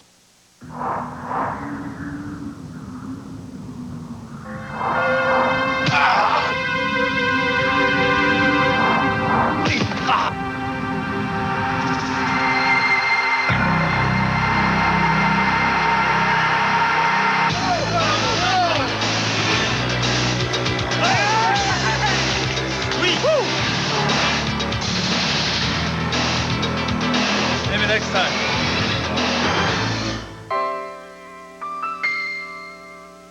Every summer weekend, millions of the smartest guys in America fire up their Murray mowers. What makes them so smart is that Murray's rated one of the best in quality and performance, with a 2-year warranty backed by 10,000 service dealers at a price that's about half of other top quality mowers, which makes Murray mowers tough as they come, any way you cut it. Jeff Bodine pulls out of his pit road after making a pit stop. Now, it was 2 laps later than we had projected. We said he'd come in on lap 170. He came in on lap 172. Jeff Bodine gets fresh tires and builds up speed going on to the backstretch here at Darlington. Leader of the race still Michael Waltrip. There is Michael. First and second place, Ernie Irvin. Third is Davey Allison. Kyle Petty is fourth, and Ricky Rudd in the 5th position. And ESPN gears up for the start of the Major League Baseball season. Tonight, here on ESPN at 10 o'clock, Chris Berman, Ray Knight, and Peter Gammons will have a season preview. That's tonight at 10 o'clock Eastern Time. And then tomorrow, of course, our big doubleheader beginning at 2 o'clock Eastern Time with the Reds and the Astros And at 8 o'clock tomorrow night, the American League opener, Brewers against the Rangers. Baseball time is back on ESPN. 6 cars remain on the lead lap, and while we were in break, Dale Earnhardt went a lap down, and so did the number 2 car of Rusty Wallace. And so there are now 6 cars on the lead lap. I don't think the 2 cars are lapped down. No, he hasn't been lapped yet. He's just in front of the 30 car, but he's not a lap down yet. Okay, I beg your pardon. Dave Marcus in the Big Apple Supermarket car. Dave having a pretty good run here today. He's been out there plugging away all day long. He's 2 laps down right now. Well, I guess he just went 3 laps down, but he's being shown in 19th position. We are 9 laps away from the halfway point. 175 are complete. 184 is the halfway point, and $10,000 to the leader of the race at that time. Michael Waltrip currently in the lead. We're looking for second place. There he is, Ernie Irvan, in the Kodak Film Chevrolet, running in second spot right now. It appears to me as though the interval has remained about the same when we checked it 50, 60 laps ago. Of course, Jeff Bodine has dropped out of the top 5 now once he made his pit stop. So that has moved the others up in position. You can see where your favorite driver is running back in the pack. Jimmy Spencer, Banquet Foods Chevrolet. He's running 16th and losing another lap right now as Michael goes inside in turn number 1. Jimmy Schrader all the way back to 25th now after his problems with the wall. Harry Gant, of course, was taken out of contention early on with a crash up in turn 3. Alan Kulwicki also had high hopes this afternoon. He, however, was also eliminated as far as a possible winner in an early crash. But as a result of coming back out, Bob, he was going to be 39th. If he didn't come back out, he's up to 35th now, so that's a gain of 12 points. And who knows, that might mean several $1,000s at the end of the year in Winston Cup point money. Boy, what a difference a year has made for this driver. A year ago at this time, Ernie Irvan was in his second race with the Morgan McClure team. Now, he took over the cockpit of this car at Atlanta last year and had a great run. He came here at Atlanta, or rather to Darlington, with great hopes, but ran into some problems. And we asked him, were you ready for Darlington last spring when you were here? Well, I was over ready, I think. You know, heard of ever ready? I was over ready, you know, and yeah, we make some mistakes and we learn from our mistakes and we move on and we remember those things and it's a good experience. Ernie Irvan has come a long way, and I think no better indication of that than his terrific victory at Daytona this year. Let's go to Jerry Punch, who's in Sterling Marlin's pit. Scheduled pit stop for Sterling Marlin and the Maxwell House team. They would expect change all 4 tires. At least they better. They just took the lug nuts off the left side. Now they come around to the left side of the car, take the left side tires off, roll fresh rubber up there. With your Eagles going into place. They are really pushing up on that rear spoiler. Mike Beam wrenching that spoiler up to try to keep the car a little more stable on the racetrack, and he is headed back to turn 1. 26.5 seconds there to make that pit stop. Not too bad, considering all they did. He was in 10th position when he came in. There's Michael. And now how many laps is he from the halfway point? 3 more laps, and this boy's going to $10,000. I might hit him up for a loan tomorrow. Now, what would you do with the money? Well, with all yours? Yeah, with all my money, what would I possibly want to borrow something in for, right?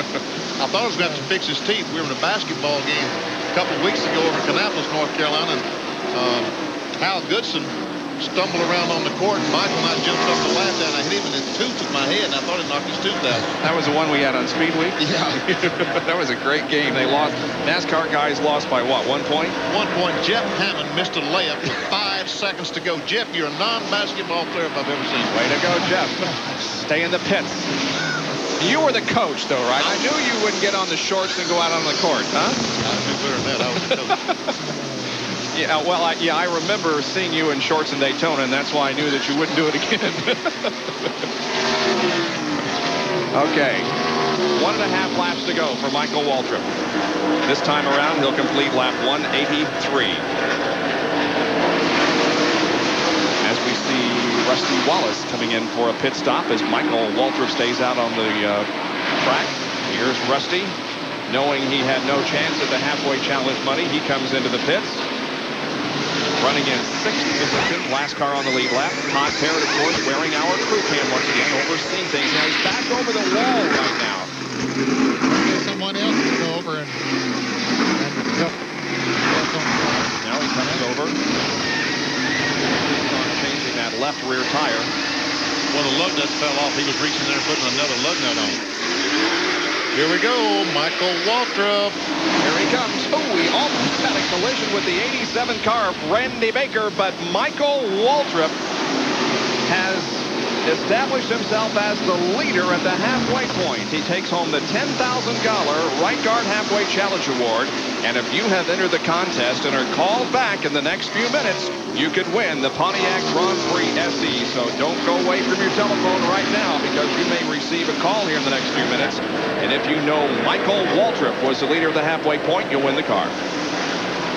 Let's take a look at the close call he had as he came up down to get the halfway signal.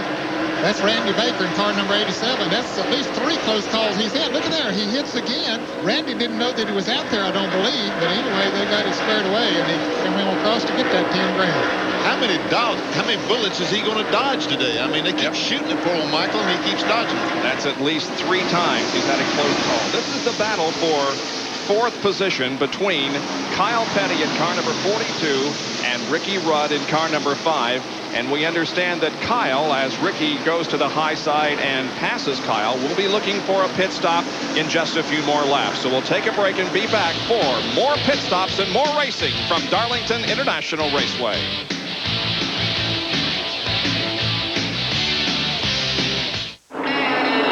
You're pushing 2 tons of steel at 200 plus with just a coat of paint between you and the leader. What's going through your mind? Stock car fans can now go inside the sport like never before with NASCAR Video Magazine from Time Life Video. Each video helps you gain greater insights into everything from racing strategies to the latest hardware. Starting with the Daytona experience, yours for just $9.99. It's a behind-the-scenes look at the Super Bowl of racing with Darrell Waltrip, Richard Petty, and Jeff Bodine. Plus how dyno technology is pushing engine performance and a lot more. Here's how to get started. Call to get the Daytona experience for $9.99 plus shipping and handling. Use your credit card and we'll send you a free gift. This NASCAR Daytona 500 board game. Other videos like Top 10 Drivers, Fathers, Sons, and Brothers, and Evolution of the Race Car will arrive about every other month at $16.99. There's no commitment. Cancel at any time. The NASCAR Video Magazine from Time Life Video. Top Rank Boxing moves to Thursday. IBC World Welterweight Champion Kevin Pompey puts his title on the line against Santos Cardona. Top Rank Boxing, Thursday night, live on ESPN. As we projected, Kyle Petty is on his way to pit road. We were about 3 laps off in our estimation. However, it wasn't too bad. Here's John Curtin right there. No, it wasn't bad at all, Bob. Kyle Petty getting serviced, right sides going on. It will be a 4-tire change. They have not made a chassis adjustment yet. We do not anticipate one. Swinging around the left front tire changer also cleans off the front grill. Kyle sips a nice cool drink of water from something out of a space shuttle. Now they have a problem with the air wrench. Apparently the air wrench was bad, so they will lose some time there. Now the left front is going on. Lose some time when the air wrench came off of the air hose, it looks like. Well, certainly the problem reflected, Ned, in the total time that it took him on the pit road. Yeah, 32 and a half seconds, and when they normally do that, about 22 or 23. Here comes the second place car, and Dale Earnhardt down pit road. Jerry Punch is in Ernie Irvin's pits. You got it, Ned. Ernie Irvin is in the pits here. His scheduled pit stop, they will change 4 tires. You're seeing Dale Earnhardt pitting as well. The Childers crew going to work on the car number 3. They have changed the right side tires, and now they move around to the left side. Meanwhile, still working on the right side of the Kodak Chevrolet for Ernie Irvin, and they continue to have trouble with the right front tires. Now they finally get the car off to the left side. A lot of time here is going to cost them some valuable time. Earnhardt is already down to the way. They're just now putting the left side tires on what was our second place car, Ernie Irvin. A tough race. Now he finally gets the car on the jack, and he is away. Boy, just a disastrous pit stop for Ernie. Yeah, that had to be over 30 seconds. I didn't get the run started out as they came into the pits, but that was a long pit stop, which will really reflect on the racetrack. These green flag pit stops put in more and more emphasis on the crew and how they react in the job they do. 22 seconds versus 32 seconds, 10 seconds. That's almost a half lap at some racetrack, at this racetrack, and a lot of racetracks. A lot on the racetrack. The average speed of the race is well over the record, which is held by Lake Speed at 131.2. Right now, we're running at an average of 134.877. It's been a relatively accident-free race, although we have had 2 crashes resulting in no injuries. But there, as you can see, well above the race record by over 3 miles an hour. There's another close call for Michael Waltrip as he came up on Bobby Hamilton. Well, I tell you, he sticks that left front fender right up there on the right rear quarter panel of those cars that he's passing. Morgan Shepherd goes out of the pits. But he's just living a charmed life so far. Let's check the Western Auto Race recap. Michael Waltrip has led 121 of the 187 circuits. We had 2 caution periods for a total of 10 laps. 5 cars remain on the lead lap, and there again is the race record average speed to this point.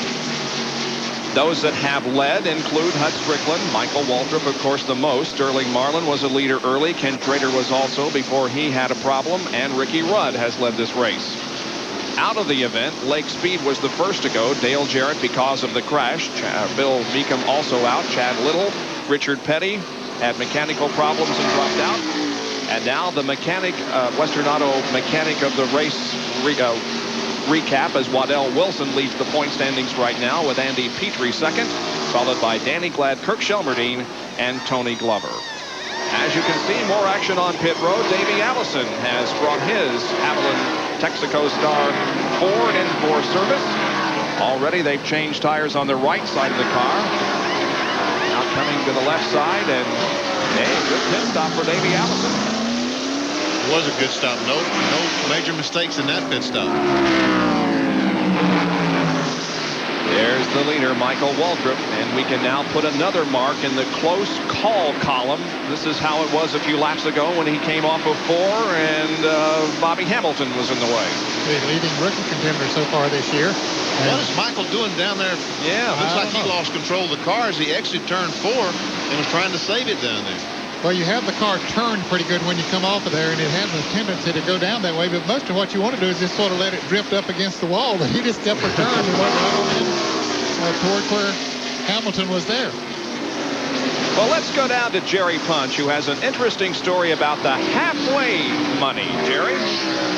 Now, guys, get a hold of this. One reason Michael Waltrip may be sort of bobbing and weaving. He may be a little bit mad right now because he is not going to get the $10,000 halfway right guard challenge money.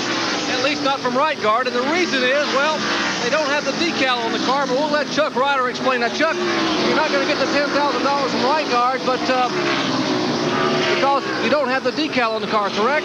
Yeah, Jerry, that was Pennzoil's decision. Because of their tradition with the decals, they will now compensate us for that $10,000.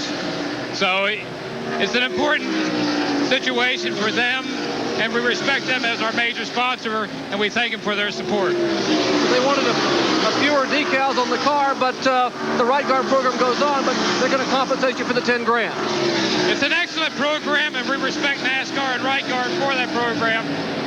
We just are sponsored by Pennzoil, and again, it's their decision.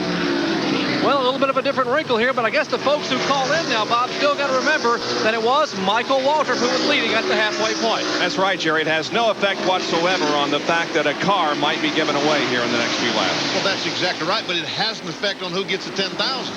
You think we can go put our name in the hat?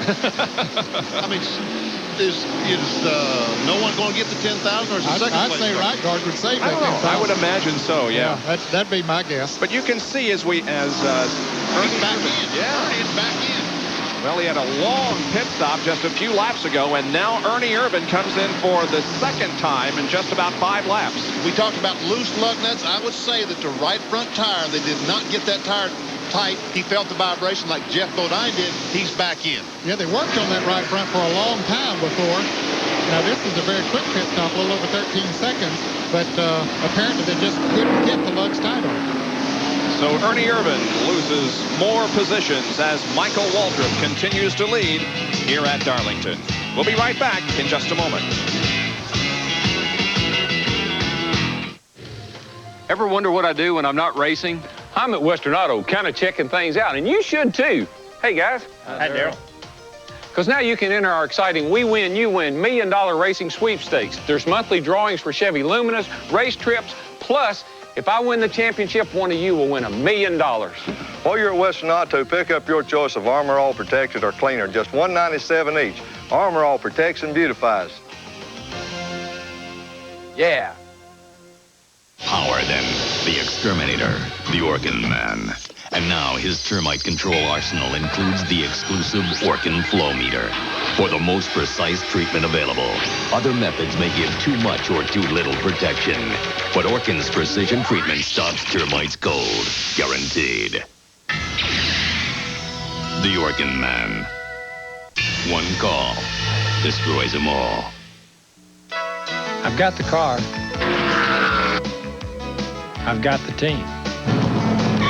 And I've got the drive. I'm off to a great start.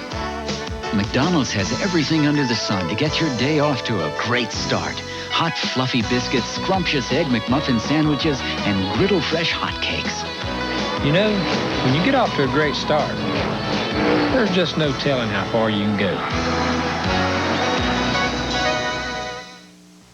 April is filled with TV you've got to see on ESPN. Major League Baseball leads off with an opening day doubleheader, plus live games 4 nights a week. Jack's back in full swing, joining the seniors at the Tradition. Our team watches your team make its picks at the NFL Draft. Don't miss NASCAR's best, speeding by with 4 Winston Cup races, and top thoroughbreds heading down the stretch towards the Kentucky Derby. April's National Cable Month, TV you've got to see on ESPN. A 26-second pit stop for Michael Waltrip, 25.8 as he gets up speed and goes back out onto the racetrack. So Michael Waltrip has made his 3rd pit stop of the race. And now Bill Elliott is in, and John Kernan is right there. Bill Elliott moved all the way up to 3rd on the scoreboard. He was a lap down, but when Michael Waltrip pitted, that gave him his lap back. So Bill is in for a 4-tire change. Even though they have outlasted several of the other cars on the track, they will have to pit at least 2 more times to make it the rest of the 500 miles. Final drop, the gas will go in, and Bill is down and away. Some new faces on that Bill Elliott team this weekend. Russ Bales, Philip Young, Eddie Crump, and Doug Shanker on the team. Dan Elliott has retired, and some other adjustments made in that team. But Bill Elliott, before he came in for that pit stop, was shown in 6th position. I think it was a lap down to the 30 car and the 4 car, but I noticed that last stop he ran right with those 2 cars. Competed with him, but he is a lap down to him. Now, what about Ernie Irvan? He just made that pit stop a few minutes ago, unscheduled. Jerry, what was the situation? Well, Bob, Benny Parsons must have a crystal ball up there because he guessed exactly right. They had left the right front lug nuts loose on the car. They came back in. They didn't know which one it was. They just felt the vibration. They changed all 4 tires, but indeed it was the right front. So, hey, good job, BP. He's lucky. No. Oh, look at Ernie Irvan almost spent out as he tried to get under Morgan Shepherd. Oh, Ernie. Good death. I take nothing away from Benny. You're good. I've changed my attitude this year. As you can see, Ernie, although a successful Daytona, things have not been going all that well since then. And watch him get on the brakes here and almost lose it. Watch this, Ned. Well, he does really get on the brakes and keep her under control. He almost ran the back of Morgan Shepherd and then almost spun out and didn't do either. So. And they were fighting for position, by the way. Morgan Shepherd is 10th, and Ernie Irvan is now in 11th position. Let's go back and analyze this pit stop by Michael Waltrip. It looks like a bag of ice that they're putting in with Michael Waltrip. He's dumping the ice out of the bag, probably on his feet or in his lap, trying to cool himself off because it's warmer today than it's been since last fall. And I'm sure these drivers are awfully hot because we haven't had a caution flag for, what, a couple hours now. You're right, yep. Now, notice the lack of decals on that car as we take a shot of it coming down the straightaway. Normally, there are a whole bunch of decals above the front tire on either side of the car, but that isn't the situation with the Pennzoil car. That's the reason why they will not be picking up the $10,000 from right guard. Here's another look at this incident from another angle. Well, he was trying to go under Morgan Shepherd, and Morgan comes down because he wants to follow Michael Waltrip. He wants to try to get that lap back. What had happened there, when Michael Waltrip went under Morgan, Morgan slowed down, figuring that Michael was going to slide up into him. He slowed down, and Ernie was running there at full speed and was just about to run all over him and had to lock the brakes down. And there is Ricky Rudd, who is now the leader of the race with Michael Waltrip's pit stop. Ricky Rudd picks up the lead, but he will have to have a pit stop before too long.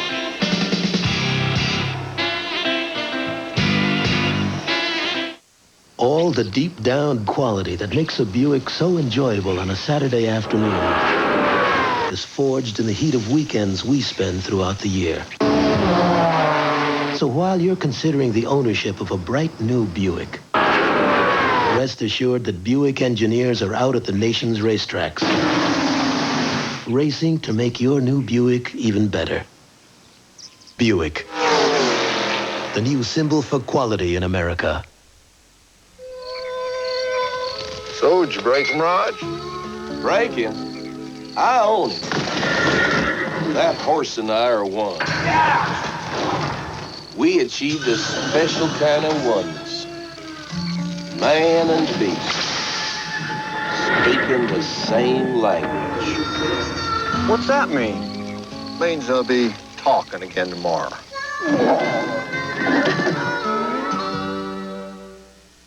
Ace is like a neighbor who can do everything. Well, almost everything. All you gotta do is ask Ace. Yeah. Ames Comfort Plus shovels and bow rakes with padded handles are $7.99 each. 32-ounce Armor All Protectant, just $5.88. Hey, Ace is the place for me. Right, neighbor.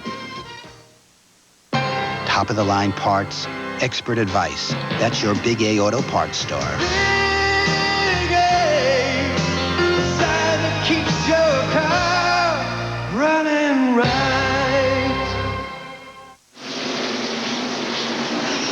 Back with more of our live coverage of the TranSouth 500 here in Darlington. Ricky Rudd in the top Chevrolet has the lead of the race, completing lap number 213. He last pitted on lap 148. 65 laps he's been out there. His tires are getting pretty warm. We see Jimmy Spencer going by Jeff Bodine. That means that he has fresh tires on that Banquet Foods Chevrolet.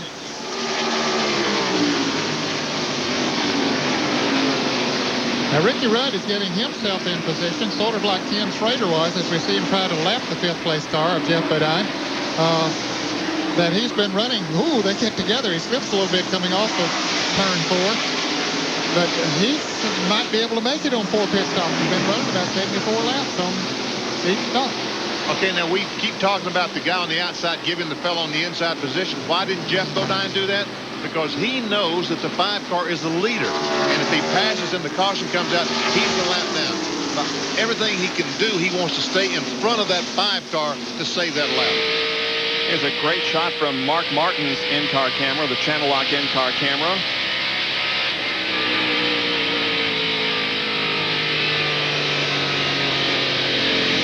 As he circles the racetrack, but there may be a problem on this car, right, Jerry? Well, right, Bob. You know, he's scheduled to make his pit stop any time now because he and Ricky Rudd, neither one have pitted yet for their scheduled stops. The concern here is Mark Martin has lost first and second gear. He only has third and fourth. And remember, NASCAR does not allow the crews to push the cars, and that kills you under a green flag stop.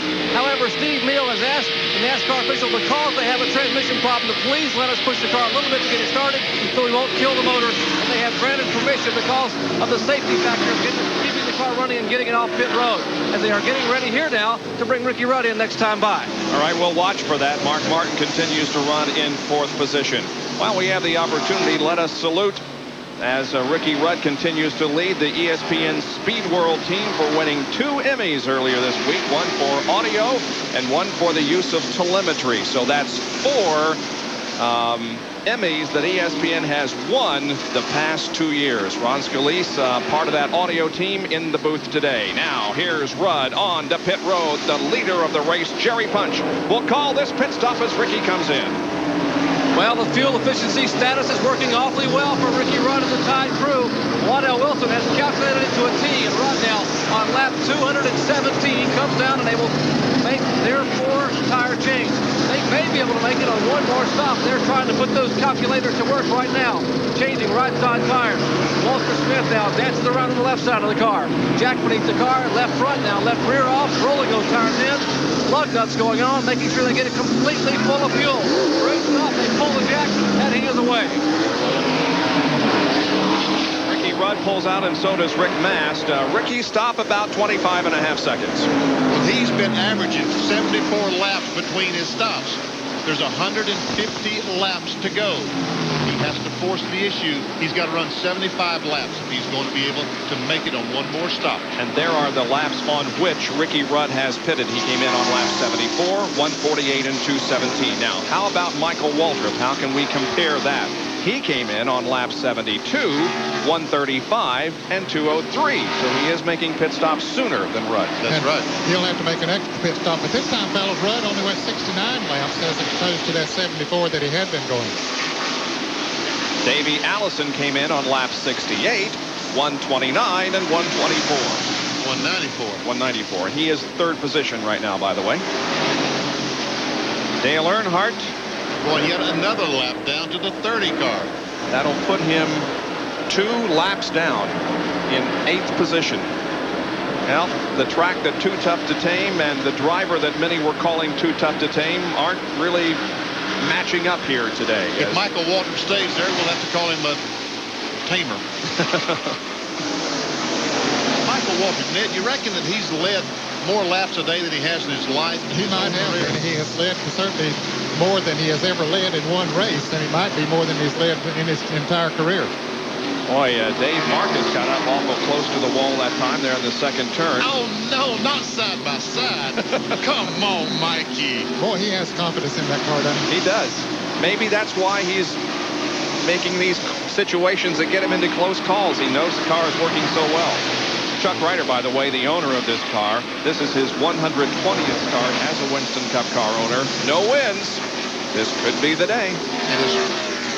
And his wife, Pat's going in for surgery a week on April the 8th. So, Pat, I'm sure she'll take this trophy up on the mantle at the hospital. And here comes Mark Martin bringing the Folgers Ford in for a pit stop. And while we see Mark coming down pit road, let us make something clear that Dale Earnhardt is only 1 lap down. I was about to say, you see, we saw him go a lap down earlier. Then he made a pit stop and ran good for a while on those new tires. And then Michael Waltrip made a pit stop. Then that put him back in the lead lap for a little bit. And then he went back around him, of course, and put him that 1 lap down again. Boy, the Jack Roush crew really working hard on this car. They've got the rights changed already. The lefts are also on, and Mark Martin pulls out of the pits after an excellent pit stop by the Jack Roush Steve Wheel left team. It's awfully hard on that clutch, though, having to take off in 3rd gear. There's his pit serial. He came in on lap 73, 147, and 221. Okay, now there's a driver that's pretty well in sync running 74 laps, so running 100 miles on a tank of fuel. Now, he can make it on 1 more stop. Yep. No doubt that he can make it on 1 more stop. We have been emphasizing ever since the Winston Cup season began really on Speed Week how this team is still ahead of last year's pace in terms of points. There is the number 30 car of Michael Waltrip. And you remember 3 drivers last year at the Winston Cup banquet picking up $50,000 each for being named to the McDonald's All-Star Race Team? Well, you, the race fan, have an opportunity to vote your favorite driver onto that team once again. And here are the 4 drivers who lead in balloting right now. Dale Earnhardt has 19% of the vote, Elliott with 14%, Mark Martin with 12%, and Richard Petty with 10%. You call 1-900-737-TEAM to cast your ballot. 99 cents per minute for the phone call, and there are no profits that go to either McDonald's or ESPN. That's how you put your favorite driver onto the McDonald's All-Star Race Team. 3 drivers will win $50,000 at the end of the year. Very happy Jack Roush enjoying the TranSouth 500 here at Darlington.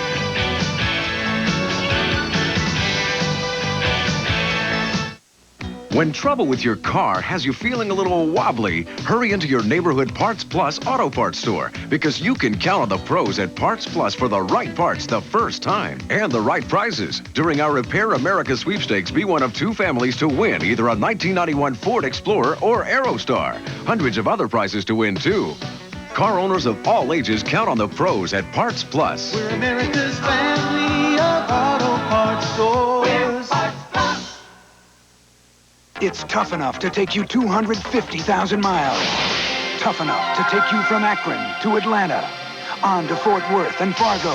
It's the Quaker State Guarantee. A guarantee so tough, your new car's engine is protected against oil-related breakdowns for 250,000 miles or 10 years. Hartford to Hollywood. Enroll free at your Quaker State Service Center. You could run out of roads before you run out of Quaker State protection, because Quaker State is one tough motor oil. Last year, Motor Week named the Pontiac Grand Prix their 1990 Driver's Choice as America's best domestic sedan. Now they've done it again, honoring the Grand Prix sports sedan for the 2nd consecutive year as America's best. The Grand Prix sports sedan. 4-door practicality. Pontiac excitement. And Motor Week's choice for 2 straight years as America's best. We're building fine. Here are the top 5 with 227 laps completed in the TranSouth 500. It's Michael Waltrip leading, followed by Davey Allison, Kyle Petty, Rusty Wallace, and Ricky Rudd. Our Speed World coverage of the TranSouth 500 being brought to you by GMC Truck. It's not just a truck anymore, it's quality on the road. By Ace. Ace is the place with the helpful hardware man. And by Budweiser, the king of beers, who reminds you, friends know when to say when. Average speed of the race, still well above the record. 131.2, the record held by Lake Speed. Michael Waltrip is on a 136 mile an hour average. He goes by Jeff Bodine, puts Jeff a lap down. An incident just a few minutes ago between Rusty Wallace and Ricky Rudd. Let's see what happens here. They're coming up on Randy Baker coming off turn 4. Wallace on the outside, and Baker almost gets in the side of Rusty. Ricky Rudd turns on and tries to go by both of them. Well. Boy, Ricky made a good move there. Turned almost square left, Benny, but it hasn't been that long since he put on new tires, and that helped him to get traction to make that kind of a move. There are 5 cars on the lead lap at the moment. A lap down in 6th position is Jeff Bodine. 7th is Dale Earnhardt. 8th is Hut Strickland. In 9th position is Ernie Irvin, and 10th is Morgan Shepherd. Running 11th, also a lap down, is Bill Elliott, and 12th a lap down is Mark Martin. Rick Wilson being shown in 13th position. He's 2 laps down. Brett Bodine, 14th. Terry Labonte, 15th. Jimmy Spencer, 16th. Rick Mask, 17th. In 18th, 3 laps down, is Dave Marcus. Mickey Gibbs, 19th. And Jimmy Means in the Alka-Seltzer Pontiac, 4 laps down in 20th position. And here's the field snapshot, so you can search for your favorite driver. We'll also time this lap by Michael Waltrip and see how he's doing in terms of speed. And Jeff Bodine comes in for another stop. This would be a scheduled stop for him since he is out of sequence. And Jerry Punch is there. Indeed, they had a scheduled stop, and they would change all 4 tires. Again, Jeff Bodine being shown in the 6th position, 1 lap down. Of course, this pit stop will take him further back in the field by virtue of it being under the green flag. Now, left side tires, and make sure they're getting all the lug nuts nice and tight. His car down off the jack and pulls away. The first among the top 10 to come in for their scheduled stop. At a 22.8-second pit stop for Jeff Bodine as he gives up his 6th spot. All right, we'll do the field snapshot again since we were interrupted by Jeff Bodine's pit stop.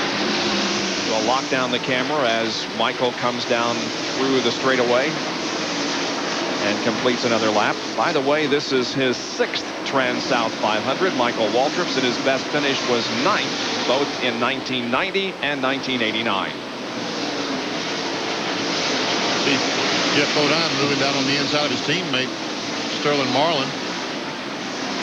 Here comes a car real low on the track. The one with the front end completely gone is Chad Little, the number 19 Bullseye barbecue sauce machine. He was involved in that early accident with Harry Gant, Dale Jarrett, and several cars were involved in it. So it's Kyle Petty, Ricky Rudd, and Rusty Wallace.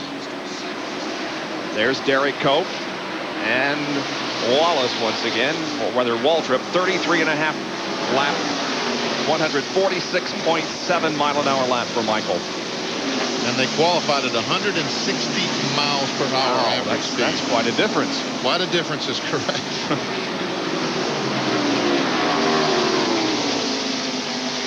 Yeah, they're running about 3 seconds slower than Jeff Bodine. Of course, normally race speeds slow down. 1.5 to 2 seconds, but most of the time they don't slow down 3 seconds. But they are here today. If you're wondering where Ned and Benny and I and John and Jerry and a lot of other people are going to be the next 5 weekends, we're going to be covering Winston Cup races for you. We have 5 straight weekends of Winston Cup racing. Next weekend at Bristol, Tennessee. The following weekend at North Wilkesboro. Then Martinsville. And the first weekend of May at Talladega. Talladega, Alabama. They're talking about running speeds 195 to 200 miles per hour. Although NASCAR has slowed the cars down a little bit since Daytona. They decreased the restricted plate 1/32 of an inch. So Michael Waltrip holding on to his first place position here. Fellas, I'm sure there's some fans out there that remember Jim Delaney, who was a great modified driver in the Northeast. He was from New Jersey, and then he moved south and has been working on several of the Winston Cup teams for a few years, but unfortunately he passed away on Friday, and certainly our condolences to his family, Jim Delaney. Third and fourth position here being fought for by Kyle Petty and Ricky Rudd. Rudd gets that Tide Chevrolet way up against the wall.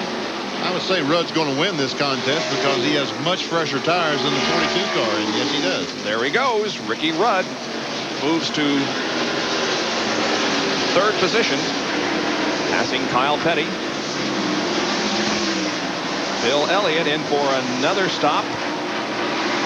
I don't think this is a routine stop because he was in not too long ago. So Bill Elliott having his problems. Only been 34 laps since he was in.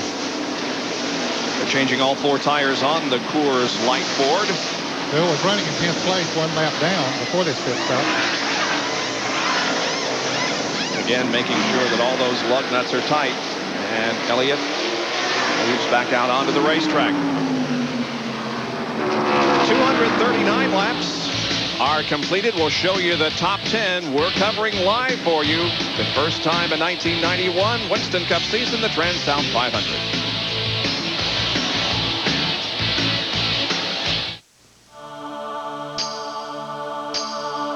If you can't wait, you need the News Weekly of Motoring Auto Week.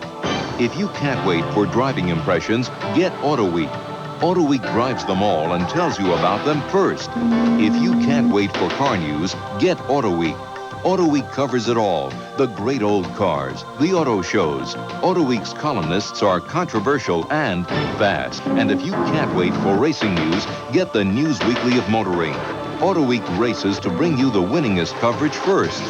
If you can't wait, get Auto Week, the News Weekly of Motoring, now.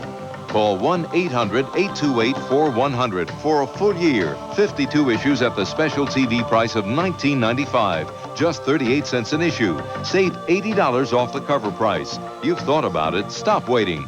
Do it now. Call 1-800-828-4100 for the News Weekly of Motoring.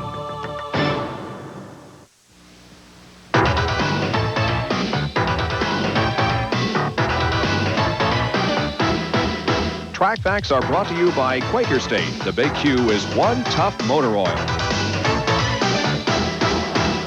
We're often asked how it is determined what car gets which number in NASCAR. Well, actually, NASCAR owns the numbers, and they assign them to the car owners. We all know Richard Petty has number 43, and Junior Johnson's cars carry number 11. But Rusty Wallace, for the past 5 years, has had the number 27 on the Blue Max cars. This year, his number is different, and how he arrived at this number is a very interesting story. Now, Rusty really wanted number 66 the number he carried for many years in the short tracks and the ASA ranks, and he won so many races, but that number was already assigned to Kel Yarborough and Dick Trickle. Well, number 16 was a possibility, but David Pearson had that one. That left only numbers 22 and 2. Now for you history buffs. In the late 70s, Roger Penske fielded cars in NASCAR for Bobby Allison and Dave Marcus, and they carried the number 2. But what you may not remember is that in 1963, Roger Penske actually competed in NASCAR, and he won at Riverside, California by a scant 10 feet over Darrell Derringer. Oddly enough, he was driving a Pontiac number 2. So there was never any question as to what number Rusty Wallace would have. And here's a live shot of Roger Penske overseeing his Winston Cup operation this weekend. Next weekend, he'll be overseeing his IndyCar operation as that series opens its American campaign, at least, at Long Beach, California. The crew readies for a pit stop by Rusty Wallace. And here Rusty comes down off the racetrack on the pit road, and John Kernan is there. Rusty brings the Miller Genuine Draft Pontiac Grand Prix into the pits. Todd Perrin has the crew cam on. They will go to work around on the right side. Rusty is handed a cool drink of water from a long stick.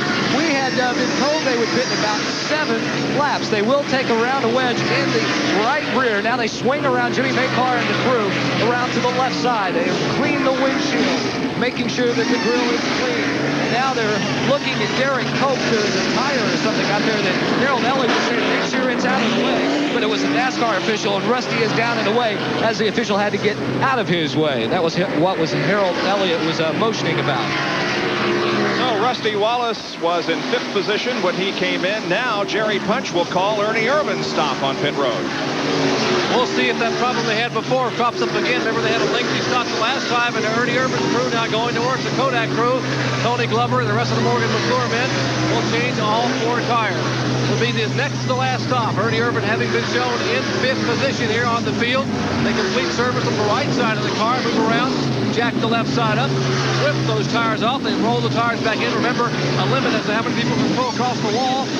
NASCAR official standing here, and the car nearly dies. Now he gets the rev back up off the jack, and he's away. Now, he only went 52 laps on that stop, fellas. I was thinking that was a little bit quick. Here comes Dale Earnhardt down pit road to make his pit stop. Stops the car. The jack goes under. David Smith gets the car up in the air. Kurt Shelmadine on the right front. Right side's wrong. Boy, that was pretty quick on those right sides. Yep, just a little over 11 seconds on the right side. Now he's gone 57 laps since he stopped. 1.5 seconds, so that's the best stop we've seen today for 4 tires. Good stop. And it looks like the cars that aren't handling that well are stopping early, and the cars that are handling are running 65, 70 laps. Yep, that's the way the pattern has unfolded here. It appears as if Dale Earnhardt will not win his 4th consecutive race here at Darlington, tying a record held by Bill Elliott in consecutive wins at a superspeedway. Bill had 4 straight at Michigan. Sterling Marlin coming into the pits as Rick Wilson goes out. Michael Waltrip continuing to lead. Coming up on Jimmy Means in the Alka-Seltzer Pontiac, disposing of him rather easily in the middle of the racetrack. Michael leads, and the 2nd position car is Davey Allison. Let's watch for him. There's Michael crossing the stripe. Where is 2nd place Davey Allison? How much of a lead does Michael have on Davey? That 20 laps ago, it was 8.5 seconds. There it is. And that's now, yeah, it's a little over 9, huh? Yeah. So Michael's pulling away. I thought at one time that Davey might be closing in a little bit, but that's not true. He might have, in traffic or something. We talked about Bill Engel and the crew and Chuck Ryder, and we talked about the engine department that they have there. We looked at the serial on Davey Allison. Was 7th at 65 laps, 4th, 2nd, now he's 2nd again. We was talking about the Michael Waltrip crew, and we talked about the engine department. I'm not sure we mentioned that Kenny Wilson is the chief engine man over there, and let's give him his credit where he's coming today, because he's got that car running beautifully. And don't forget Larry McReynolds, of course, is with this team for the first time. On the 28 car. Yeah, on the 28 car. Having left the 26 Quaker State Buick operation. There is Michael. Having things all his way. And Ryan Pemberton, who was released from the Jack Roush team after a little incident in Atlanta, has gone to work with the 28 team as well. You almost think it's silly season. You think it's the September early, October isn't it? here. Yes. Morgan Shepherd was our 5th place competitor. He's brought the Motorcraft Quality Parts Ford in for a pit stop. They make a quick service on that car and get him right back out there. Rejoin us when we come back to Darlington.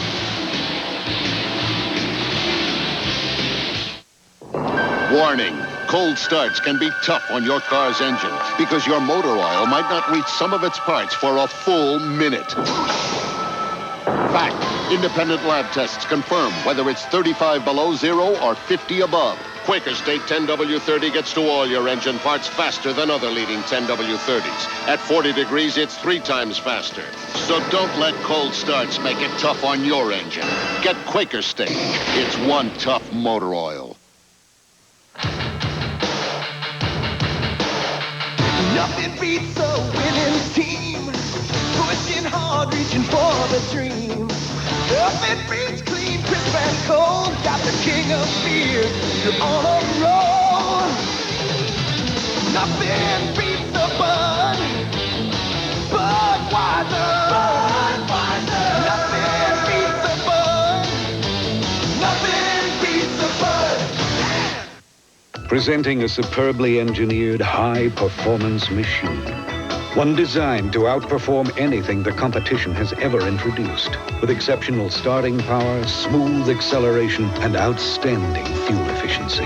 What do we call this masterpiece of engineering? Bosch Platinum.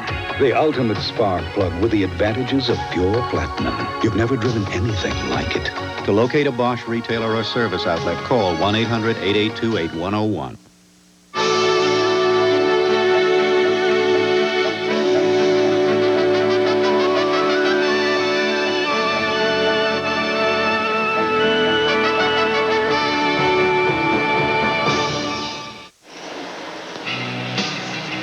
Thanks for joining us as we debut our Winston Cup coverage for 1991 here at the TranSouth 500 in Darlington, South Carolina. It's a sun-drenched day in South Carolina, and the fans have come out in droves. Normally, this race doesn't draw nearly as many people as it does for the Southern 500 in September, but we have nearly full grandstands all the way around this place as they're enjoying the race, and Michael Waltrip's domination, really, of it. You know, we saw all those people there in the grandstands. In my next life, I'm going to come back as a hat salesman. So you can make some real money.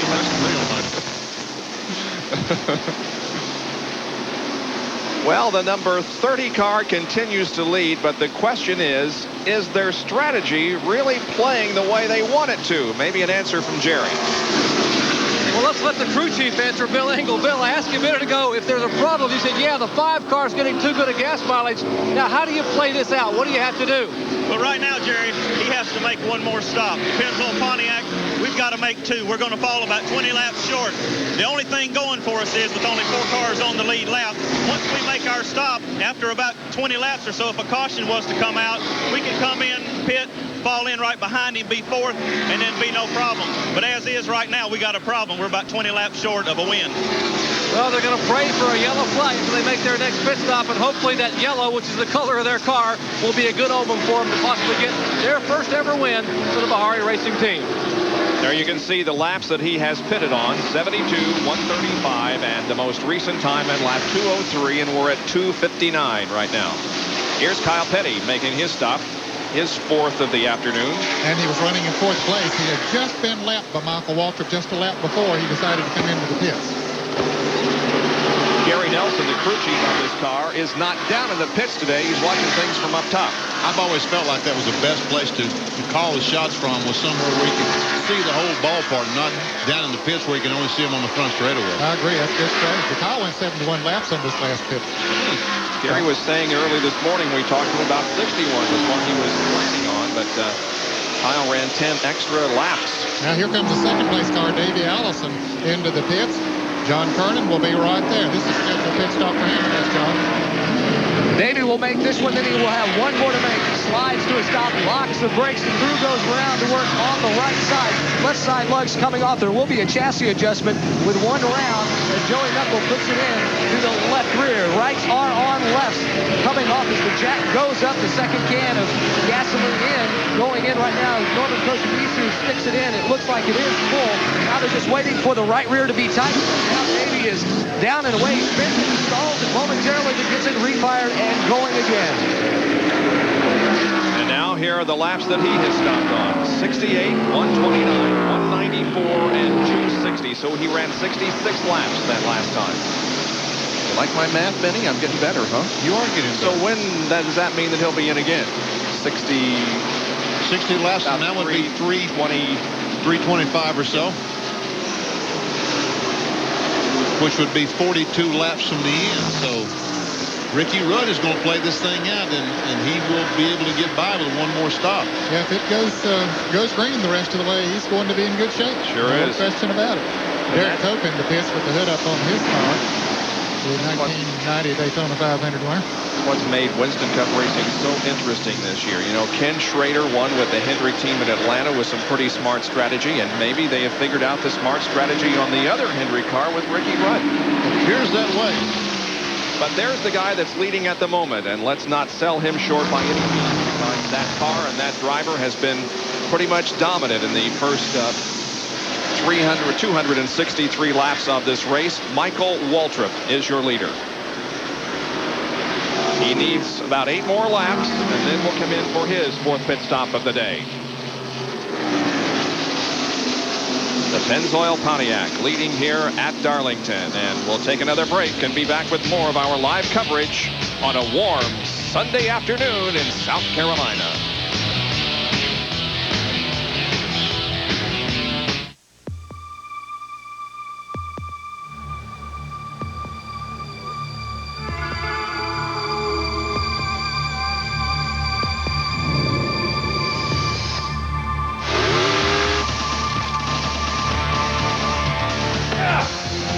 Anybody thought about dynamite?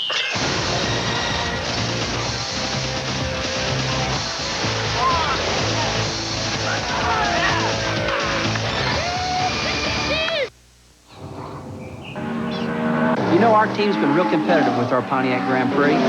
So you can imagine how pumped up we got about this new high-tech engine Pontiac offers. It's called the Twin Dual Cam V6. Man, this is quality hardware. It's got 4 cams, 24 valves, multi-port fuel injection, and all kinds of torque and horsepower. But the bad news is, rules won't let us put it in our Grand Prix. You want to hear the good news? You can get it in your Grand Prix. Warning. Cold starts can be tough on your car's engine because your motor oil might not reach some of its parts for a full minute. Fact. Independent lab tests confirm whether it's 35 below zero or 50 above. Quaker State 10W30 gets to all your engine parts faster than other leading 10W30s. At 40 degrees, it's 3 times faster. So don't let cold starts make it tough on your engine. Get Quaker State. It's one tough motor oil.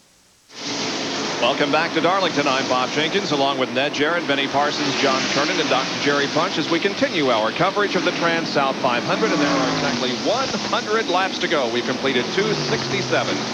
I tell you what, Michael Waltrip is running the absolute classic line around the Darlington racetrack. Traffic is not bothering him because where his car is running best, there's no car there. Now watch him as he goes up on the 94 car. Now he may pass him on the inside since but sometime later this afternoon, I'll show you that line he's running up in 3 and 4 on the top of the racetrack where there is no one, and angels fear to tread up there. Now, fellas, he's only about 6, although he has a pit stop coming up here pretty short, he's only about 6 seconds away from lapping Ricky Rudd. Now, let's go back to what Billy Engel said there a moment ago, that they're going to have to make that extra pit stop. Fellas, he can make a pit stop for gas and still be in the lead. Yep. Yeah, I was just thinking a little bit ago, he only 30-35 laps is all he's going to be short. 1 can of gas will do that. So I think you're right, Ned. I think he can stop, put in that tank of gas, and still retain the lead. Or be awfully close to retaining the lead. Now watch it. Watch Michael Waltrip as he can. Watch how high he is. Watch up there, Ned. Yeah. Most all the cars are running on the bottom where the Bobby Hillen automobile is running, but not Michael. He's up on top of the racetrack. Showing you an interval here. Back to the 5 car. He's on the backstretch. Now coming around. So You can see how much time Michael Waltrip has to make that gas stop if he needs it. And here comes Rudd now off the fourth corner. Yeah, he would lose more time slowing down and getting his speed up than he would in the pits. Yep. And there is Ricky's pit serial, 74, 148, and 217. Those are the laps that he came in on. Yep, now see, he only went that 69 laps on that last pit stop, so that's going to cut him a little bit close. He's going to have to pick up and go more laps on some of these others if he's going to do it on one more stop. You're right, Ed, because that last time stopping at 69 laps really hurt his strategy if he plans on only making one more stop. Only Michael Waltrip and Ricky Rudd at the moment are on the lead lap. Lap down in third position is Davey Allison, and then fourth is Mark Martin. We mentioned earlier a computer-assisted scoring program that NASCAR has instituted for the very trouble under this race. Oh, and a crash. It's once again Alan Kulwicki, his second crash of the day. Michael Waltrip was going to come in this lap. Now he will have to wait until the green flag comes out again. He will. That is correct. And meanwhile, he's having to race some cars back to the line, which he doesn't want to do. You know, he don't want to take any chances, but Bobby Hillin and also Terry Labonte both are trying to beat him back to the line to get a lap back. He's having to race Labonte. Again, not something he wants to do. Doesn't want to get in trouble here. There he takes the yellow flag. Labonte beat him. And Labonte beat him back. Yep. Terry was 2 laps down, so he will now be only 1 lap down. And as you can see, pit road is closed at the moment while the pace car comes out and bunches up the field. Our third caution period of the afternoon. This one by an incident involving Alan Kulwicki on the backstretch.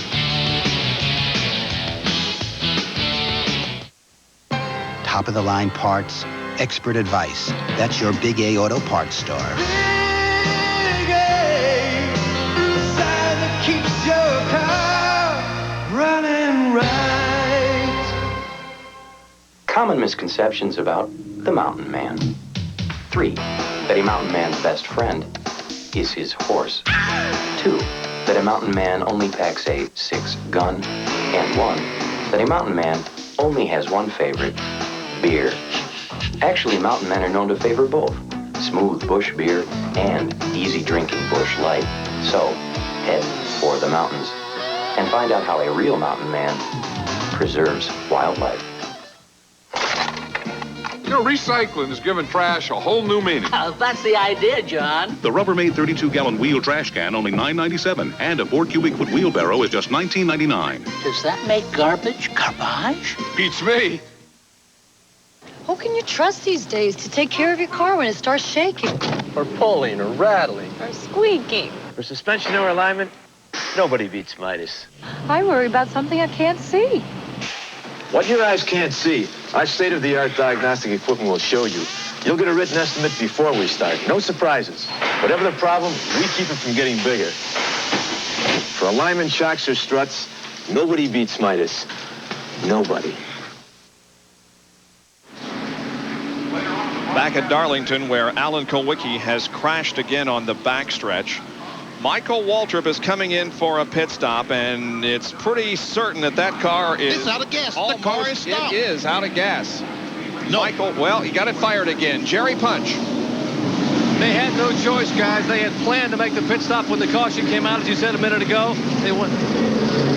Remember, they cannot pass the pace cars. They hustle down pit road. They got to stay behind the pace car, but they had run just about to the length of the rubber band on this thing. They had to come in and get some fuel now. They did not want to see the caution flag initially, but now the crew said this may be a blessing in disguise somewhat. They aren't going to change tires. They're going to put fuel in the car. They're going to refuel the car. We'll be back out running on the lead lap, maybe be able to stay a little bit with Ricky Rudd and come in and get their final stop with fresh tires, and it just might give them a shot at winning it. Well, you're right. The strategy we had been talking about was that huge interval that he had built up over Rudd, but now that interval has been erased, and we thought maybe initially it would be a disadvantage, but I'm not so sure. There are the laps in which Ricky Rudd has made pit stops, and he now picks up the lead of the race. Well, what happened? Rudd made up almost a complete lap on Michael Waltrip because we had documented he was only, what, 5 or 6 seconds behind Rudd to lap him. When the caution flag comes out, the pace car picks up Michael Waltrip. Rudd goes all the way around the racetrack and makes up almost 30 seconds. Yep. Well, he does, but it did let Michael pit under caution for that gas that he was going to have to stop for. Now, he's going to have to run this set of tires a good bit longer than he would have wanted to, but he will have fresher tires at the end of the race than Rudd will. Now, what I want to know, Jerry Punch, down in pits, what you've got to find out is what kind of damage he's got to the right rear of that car, because they was working heavily on that right rear. He's made contact. How much damage does he have, Jerry? Does anybody know? Yeah.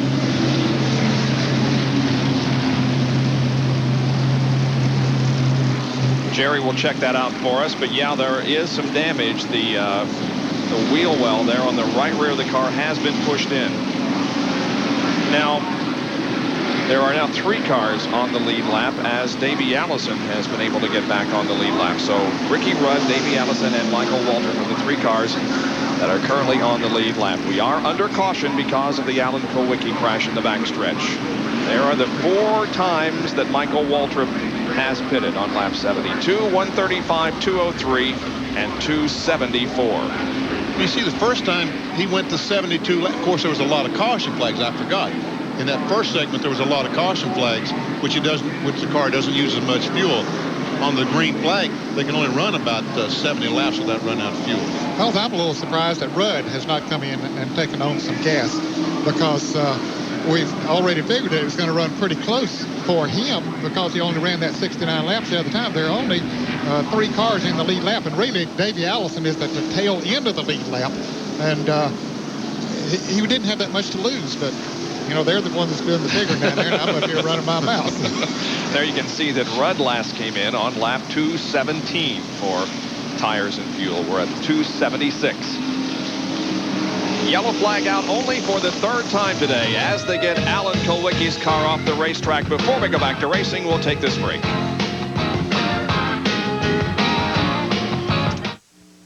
ESPN Home Video presents Bill Elliott, Racing into History.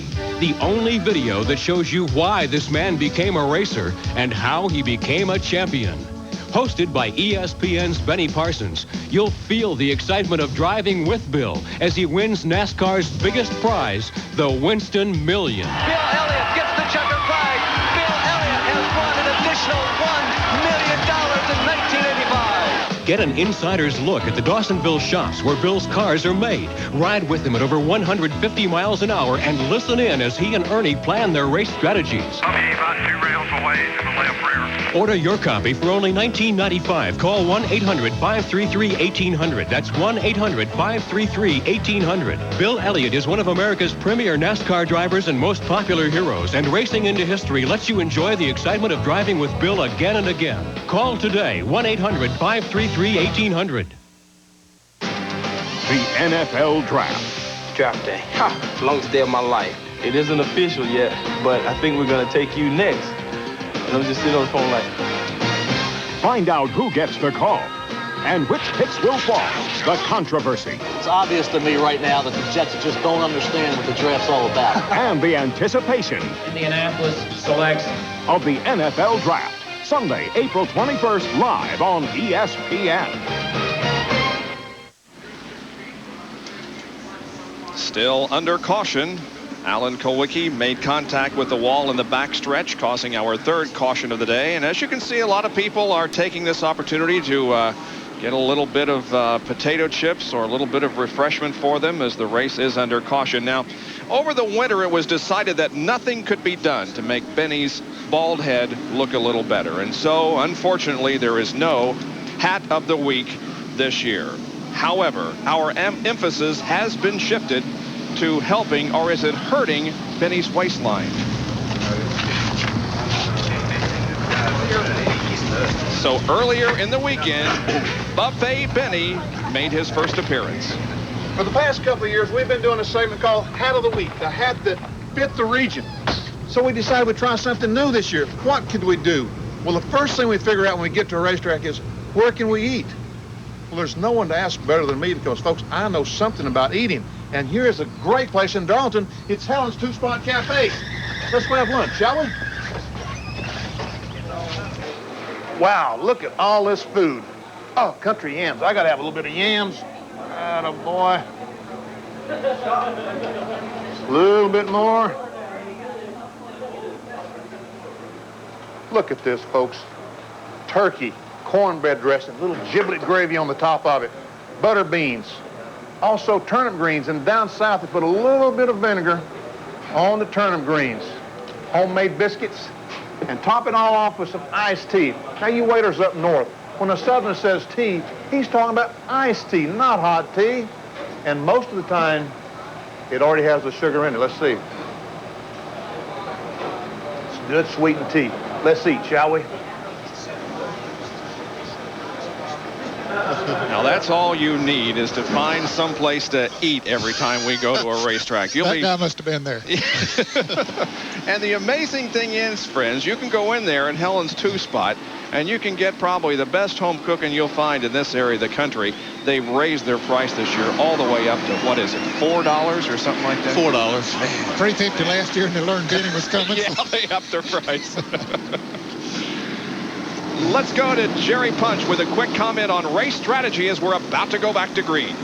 Michael Waltrip's crew feels it may happen this way. If they can hang with Ricky Rudd, even though they're on used tires and worn tires, they may pit when Rudd pits some 20 laps from now, which will give them a chance to possibly come in at the same time and race him down to the checkered flag. Or if their tires stay pretty well, they may be able to stay on the track another 10 or 12 laps after Rudd pits and have fresher tires for that run to the green flag, which may give them the advantage. We'll see what's going to happen as they get ready for the green flag. Don't go away. A lot of strategy yet to be played in the closing laps of the TranSouth 500. The green is back out, and Davey Allison leads them down with Ricky Rudd and Michael Waltrip also on the lead lap. Now that is at the tail end of the lead lap. Ricky Rudd is leading the race.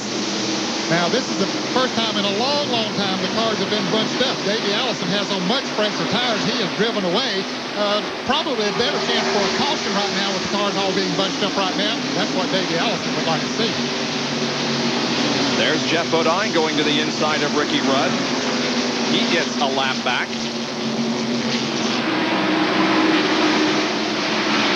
Sterling Marlin on the inside of Michael Waltrip trying to get by him so he can go up to Rudd and get one of his laps back. As you can see, the interval begins to open up now between Ricky Rudd, the leader, and second place Michael Waltrip. There's Morgan Shepherd, Ernie Irvin, all those cars going by Michael Waltrip. It would appear as if Michael cannot run with Ricky Rudd as he had hoped to. Well, I think right now he's just been caught up in the traffic. We really can't tell until we run a few laps. And meanwhile, all these cars that has better tires than he has is passing him at will. I bet he's screaming out of the building, "Give me tires, give me tires." But he can't afford to stop yet. No, that's for because sure. He can't go the rest of the way. He's got to run another 15, 18 laps. He really needs to run about 18 laps to get to the 300 mark. Then he could be assured of going the rest of the way. Now Rudd boxed in with the Junior Johnson teammate, Jeff Bodine and Sterling Marlin. Morgan Shepherd coming up on the inside. Ford has not won a race in 1991.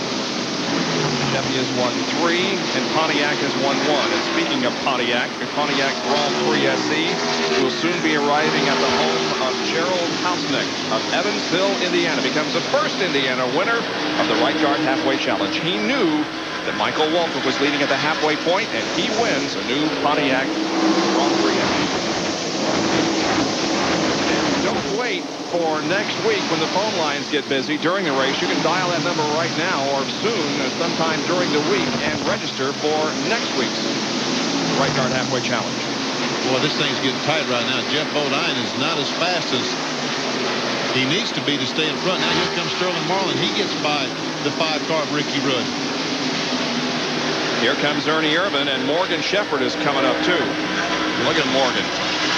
Wow, he's on the inside of Rudd coming off the corner. And now Michael Waltrip is right up on and passing Ricky Rudd.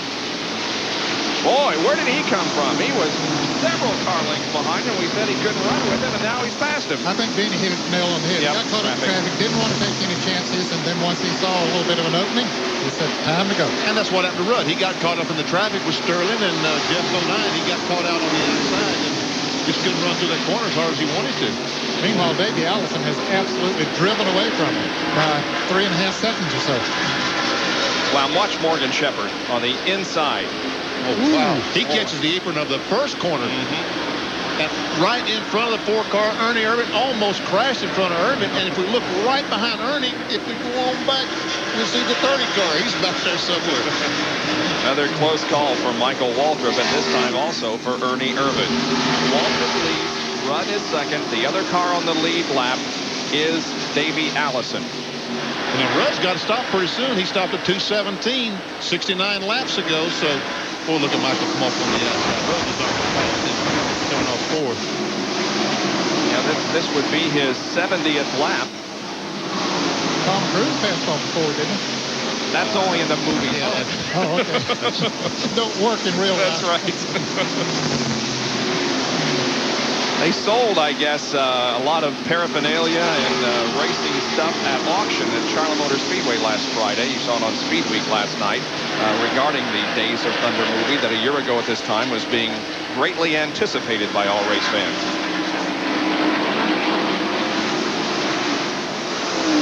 Here comes the 42 and the 28, and these guys have pulled away from those that are leading the race, especially Davey Allison. Boy, Davey got to run off of turn 2 that time. He's been trying to pass Kyle Petty for about 4 or 5 laps, but he got the run off of turn 2 and made the pass going into turn 3. Kyle is not for position. No, Kyle is a lap down in 5th position at the moment. Mark Martin is 4th, and then Davey Allison in 3rd on the lead lap. Here come the leaders. Now those guys are at least a full straightaway ahead of the 30 car, the leader. And the red and white car behind Michael Waltrip is Rick Wilson from Snickers Buick, trying to get a lap back. He must be a couple laps down at this point. He looked on the inside of Michael, decided he couldn't make it. He's going to believe it's 3 laps down, Danny, so he would be, if he can get around, he would only be 2 laps down. Yeah, he's in 14th position. Now remember, fans, a lot of these cars have raced these cars long before the caution came out. So some of those cars that we were showing 1 lap down not too long ago have gone 2 laps down as a result of pit stops. But that is allowing them to come up and run faster than the leaders, such as Davey Allison and Kyle Petty. Rusty Wallace is one car that has checked out in front of those, and he'd made a pit stop not too long before that caution came out. So that's, again, evidence of what the pressure tires will do. I tried a couple of times to complement this new computer-assisted scoring system that NASCAR has in place, and I keep getting interrupted, and I almost was there because Michael Waltrip got a little sideways, but this computer-assisted scoring program that NASCAR has instituted for the very first time this race is working flawlessly. It has just been a great help to us scoring, and they have been rather hesitant to come out with a computer-assisted scoring program, wanting to make it work right and be at a completely of service to us, and it is working to perfection. You know, Ned, if that 30 car can keep running as well as it is now and stay in front of the 5, I think he'll just keep running for a while and try to get back. Yeah, why not? Yeah, that's right. Get back in position so that when the 5 car does stop, that he'll be in somewhere equal sequence with him. Yeah, I would say the 5 car is going to have to stop. That's Ricky Rudd in the next perhaps 7 or 8 laps. I think he's been 75 laps right now. If I'm not mistaken, our graphic said he stopped at 2:17. That was 75 laps ago. So, which, of course, a number of those laps are run under caution, which allows him to run a few more laps. But yes, he should be coming in pretty soon. You see Derek Cope running on the apron of the racetrack. He's had many, many problems with that Purelator Chevy today. I think Rudd needs to run maybe 1 more lap, and then he could go the rest of the way according to the gas mileage that he has been getting, excepting that one time when he came in on 69 laps. Boy, they're getting up close to that wall. Boy, they are. You suppose Rudd let Michael go so he wouldn't know what he was going to do when he... Oh, he's run out of fuel. He probably has. Down on the inside. He's going to come in this time. I saw it duck down like that. I thought he'd run out of fuel. Michael Waltrip will stay on the racetrack while Ricky Rudd drops to the apron of the racetrack and comes in. Jerry Punch will call this stop by Ricky Rudd. Well, they have squeezed every drop of fuel they can get out of this car. They're getting ready to service the Tide Chevrolet for the final time today. Waddell Wilson and the crew now scampering to work on the car. They will change all 4 tires, what should be the final pit stop of the day, under the green flag. Fill it up with fuel. Carl and Rick Hendrick here helping orchestrate. Mike Michael Waltrip down in turn 3. We'll keep an eye on the lead car. That's the man Rudd's going to have to beat. Headed to turn 4. Here comes the bright yellow and orange numeral car number 30 of Michael Waltrip down the straightaway. Rudd now burning rubber down pit road, but Michael Waltrip will have the advantage as they head to turn 1. That's an excellent pit stop. 21 and 8/10 seconds. It was a great pit stop under the pressure they were under, knowing that they had to have a good pit stop. But talk about pressure. The Michael Waltrip team is now under the pressure to have a good last pit stop. Well, why don't we put a clock on Michael Waltrip, see how fast he is running on the older tires, and then we'll put a clock on Rudd, see how fast he is running on the newer tires, and I'm sure they're going to be clocking down in the pits, and that'll tell them then just what they need to do. So Ricky Rudd has made his last pit stop, and Michael Waltrip continues to lead here in Darlington. In trying to make an artistic statement, one should be careful not to let one's personal aroma do the talking. In order not to offend the critics, I recommend Right Guard Sport Stick. It provides maximum protection and the freshest scents, a sublime palette of odoriferous emanations. After all, a true artiste should be remembered for his inspiration, not his perspiration. Right Guard Sport Stick. Anything less would be uncivilized. The same battery that has started 9 out of 10 NASCAR winners since 1977 also starts millions of cars all over America every day. Die Hard. More power when you need it most. Nothing beats a bud with a friend. Nothing beats what we've got here. Nothing beats clean, crisp, cold. Nothing beats the king of beers. Yeah, nothing beats a bud. Yeah, nothing beats a bud. Nothing beats a Budweiser. Nothing beats a bud. The same battery that has started 9 out of 10 NASCAR winners since 1977 also starts millions of cars all over America every day. Die Hard. More power when you need it most. We welcome you back to Darlington International Raceway. Just 69 laps to go, and now the race strategy plays out. Our leader, Michael Waltrip, makes his final stop. Remember, he came in for fuel only in that final caution flag just a little bit ago. The last caution flag, and now the Pennzoil crew will have to hustle. We'll keep an eye on the other cars out there on the racetrack as Davey Allison and some of them. They got a problem with the air gun in the right front. The air gun is broken. They cannot get the right front tire. Rudd is in turn 3. Coming down the straightaway. So Rudd unlaps himself as the Tide crew celebrates. They are watching now as the Pennzoil crew had an unbelievable misfortune. The air wrench in the right front is clogged. And now Ricky Rudd has already unlapped himself, and Michael Waltrip is going to have to. Ned, I could hear the frustration in the accelerator with Michael Waltrip. You heard that engine go, wow, wow, wow. That's telling the guys, please don't do this to me. That's too bad. The only thing that's going to help him now is the caution flag, is to get back up there where he can race the pressure. Now, he needed to come in right then, fellas. He didn't need to stay out there another lap because, as we said, just before we went to commercial, we put the clocks on him, and he was running about 33 and 8/10 seconds a lap on those old tires. And Ricky Rudd was running about 32.75, a full second faster, so he couldn't afford to let Rudd stay out there on those new tires and pick up a second a lap on him, so he had to come in then. Unfortunately, they had the problem with the air wrench. There you can see that still the average speed of the race is above the record average for this event by over 2 miles an hour. The leader of the race is Davey Allison. Ricky Rudd is second. We'll be back. Hey, I like to save money as much as the next guy. But what are the odds that there's going to be a sale on the parts you need when your car breaks down? Hey, it's not going to happen. That's why I go to AutoZone.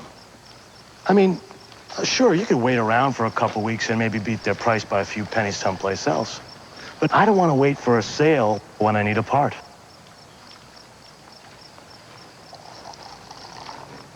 Now, what more could you ask for?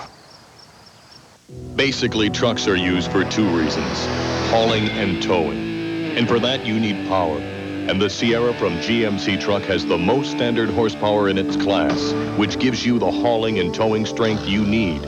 Plus, for 6 straight years, the full-size pickup from GMC Truck has retained more of its original value than any other in America. Sierra, powerful and durable. GMC Truck, it's not just a truck anymore. It's quality on the road. Hueytown, Alabama's Davey Allison is the leader of the TranSouth 500 with Ricky Rudd and Michael Waltrip having made pit stops recently. Davey picks up the lead of the event. Davey has won the pole for 2 races this year. He hasn't won an event yet. His best finish 12th at Richmond. Finished 12th at the Richmond 400. Jeff Bodine nearly caught the wall over. No. He hit the wall. Didn't he? He hit the wall. Yes, he is. Here's Sterling Marlowe on the inside of him. This is, yeah. Yep. He got in the wall. It doesn't look like he did a lot of damage, but still, they can't help things when you brush off that wall up there. He's coming into the pits right now, what should be his last pit stop, but you can see the damage on the right side of the Budweiser Ford. You can hardly read the number. It's been scrubbed off by contact with the retaining wall. Right side tires going on the Budweiser Ford. The pole sitter for this race. He will not win the $15,200 available Unocal bonus money. So that increases by $7,600 for next weekend's event at Bristol, Tennessee. 4-tire stop. Left side's going on. And I hope that tire over there is not hooked to the car. It isn't. Jeff Bodine rolls out of the pit area onto the racetrack. Here comes the leader, Davey Allison, his 6th TranSouth 500 start. His best finish was 2nd in 1989. What's Davey's strategy? Let's go to John Curtin. Standing here with Larry McReynolds. First race as the crew chief here on this team, and you're in a position where you could come in and possibly take on fuel only, but do you do that and try and win the race that way? What's the strategy, Larry? Well, right now, that's what Robert and I was talking about. The bottom line is if we take fuel only, we're going to have 100 laps on our tires, and 100 laps on your tires here at Darlington ain't going to do a whole lot for you. We're going to weigh it out and see if we get a caution between now and about 25 laps from now. If not, I think we're going to have to take the tires on and hope for another caution. Well, there you have it, what they're planning to do. Now let's go down to Michael Waltrip's pit and Dr. Jerry Punch, who's being a bit of a doctor right now. Jerry? Well, let's give you a report on Harold Holly, who is the injured crew member here in the Pennzoil pits.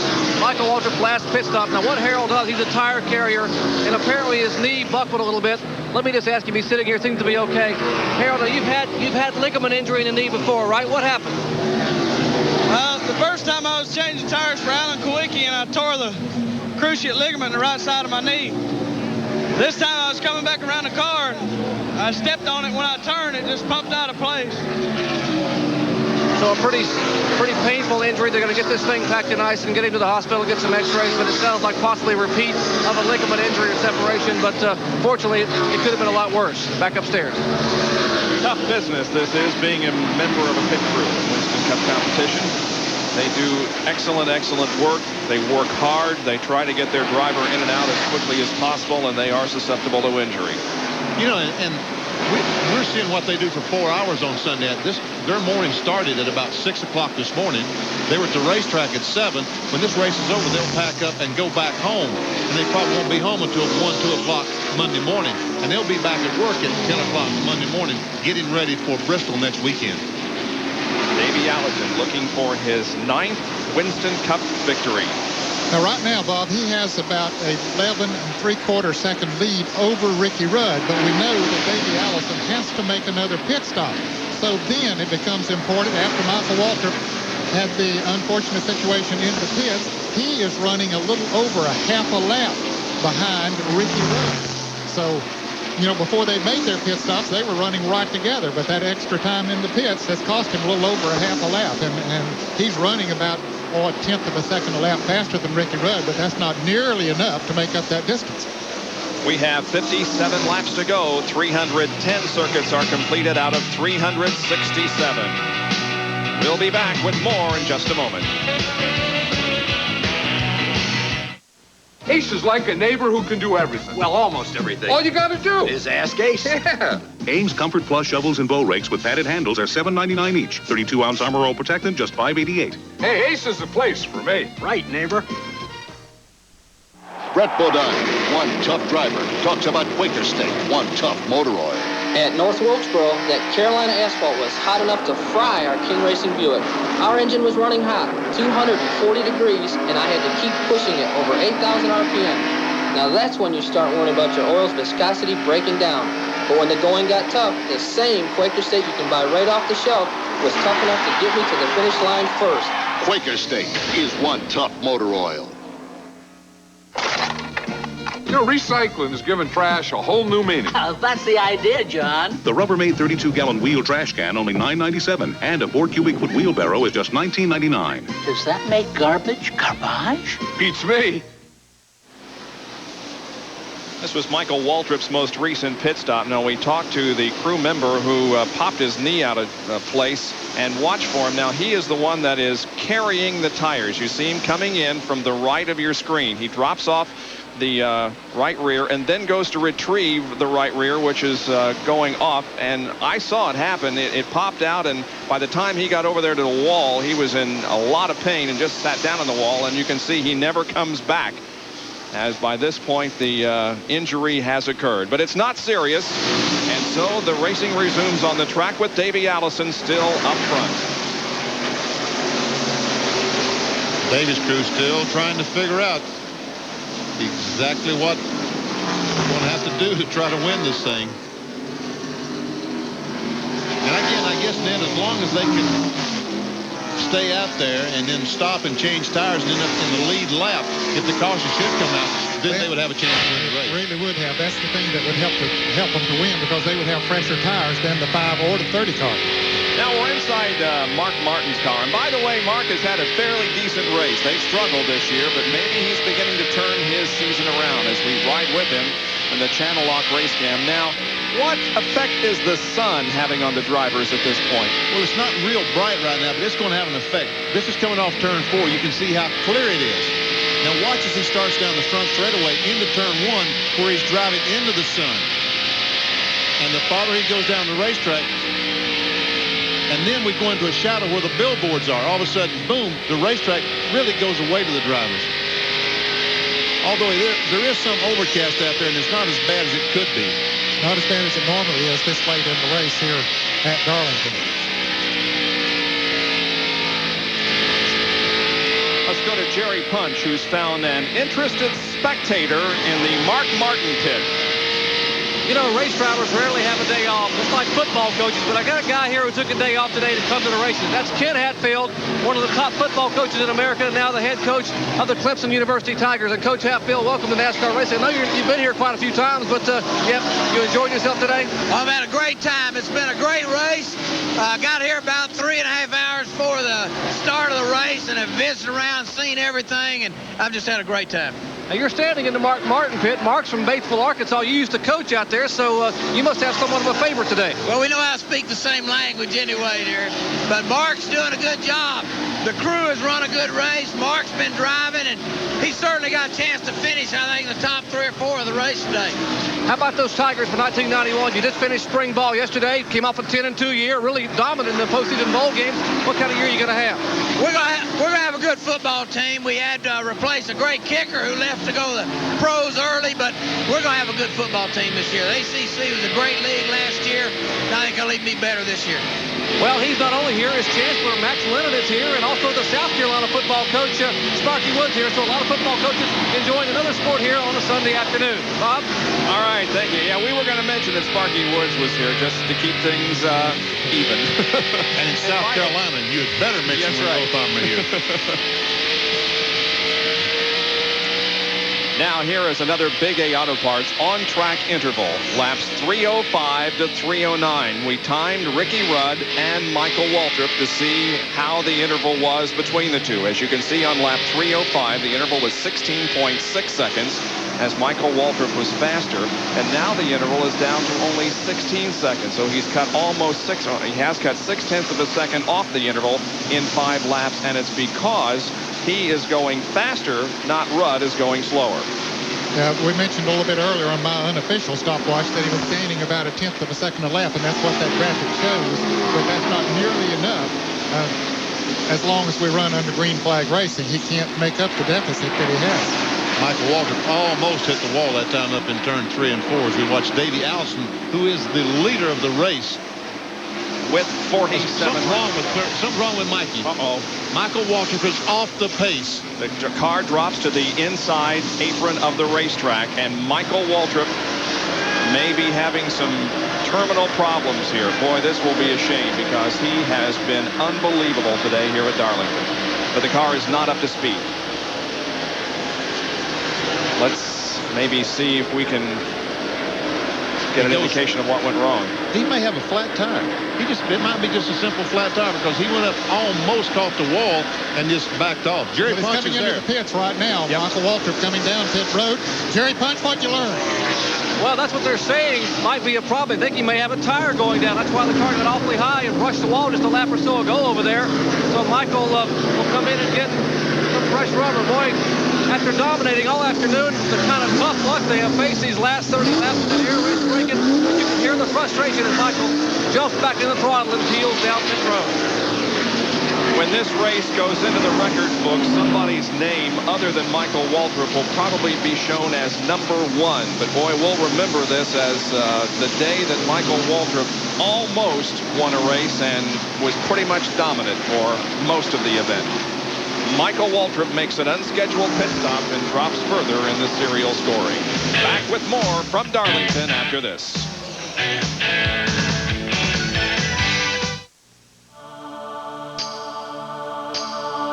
If you can't wait, you need the News Weekly of Motoring Auto Week. If you can't wait for driving impressions, get Auto Week. Auto Week drives them all and tells you about them first. If you can't wait for car news, get Auto Week. Auto Week covers it all. The great old cars, the auto shows. Auto Week's columnists are controversial and fast. And if you can't wait for racing news, get the News Weekly of Motoring. Auto Week races to bring you the winningest coverage first. If you can't wait, get Auto Week, the News Weekly of Motoring, now. Call 1-800-828-4100 for a full year. 52 issues at the special TV price of $19.95. Just 38 cents an issue. Save $80 off the cover price. You've thought about it. Stop waiting. Do it now. Call 1-800-828-4100 for the News Weekly of Motoring. Undefeated knockout artist Eddie Cook faces hard-hitting Diego Avila for the U.S. Bantamweight title. It's another championship Sunday on Top Rank Boxing, live at 8 Eastern on ESPN. Although he still needs one more pit stop before the end of the race, Davey Allison continues to lead the TranSouth 500. Dale Earnhardt is off the pace. Yeah, that car sounds like it's running on no more than 7 cylinders, perhaps even down to 6. It went how slow he's going. I don't think that he's running on more than 6 cylinders right now. Now, Dale Earnhardt came into this event, of course, as the points leader in Winston Cup competition. Ricky Rudd came in second, just 24 points behind. Now, if Rudd can win this race, as he could very well do, he may be the new Winston Cup points leader. Well, there's no doubt if he wins the race, he will be the Winston Cup point leader because Earnhardt, the best he can finish right now would be 15th or 20th. And here comes Earnhardt around turn number 4, still running very low on the racetrack. Let's go to Jerry Punch, who's with Richard Childress. Not the kind of day you would hope to have here, RC. Now the car is slowing. What's the problem? I think we lost the cylinder. It puffed out the pipe, so I'm pretty sure we just dropped the valve or something. Some days you get the bear, some day the bear gets you, huh?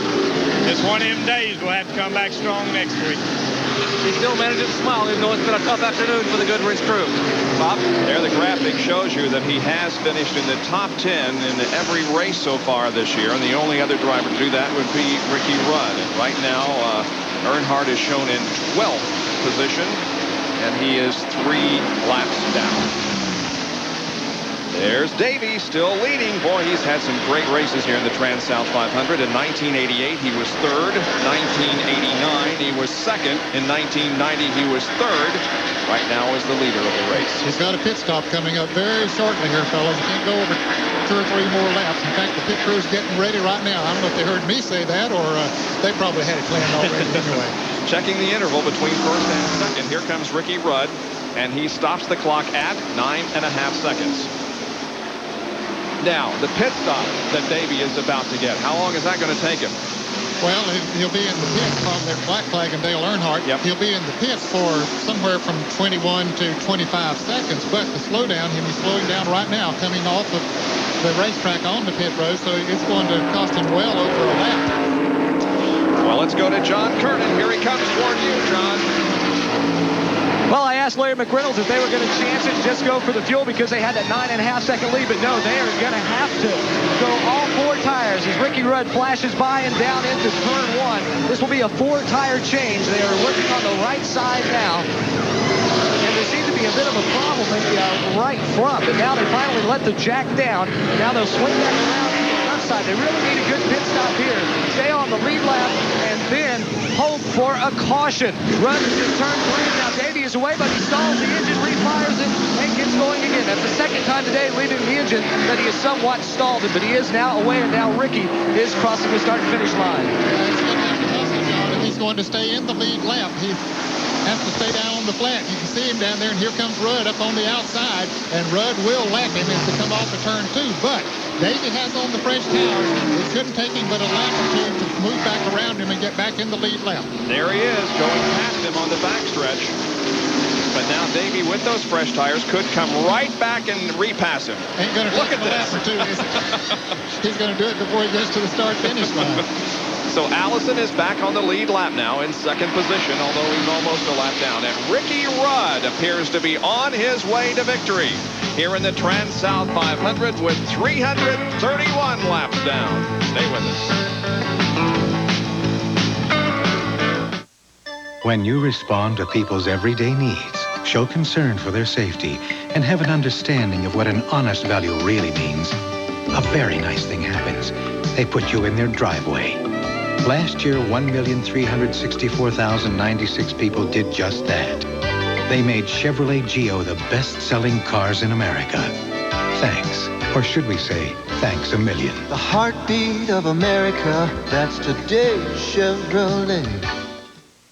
When trouble with your car has you feeling a little wobbly, hurry into your neighborhood Parts Plus Auto Parts store because you can count on the pros at Parts Plus for the right parts the first time and the right prices. During our Repair America sweepstakes, be one of 2 families to win either a 1991 Ford Explorer or Aerostar. Hundreds of other prizes to win, too. Car owners of all ages count on the pros at Parts Plus. We're America's family of auto parts stores. We are back at Darlington, South Carolina in the closing laps of the TranSouth 500.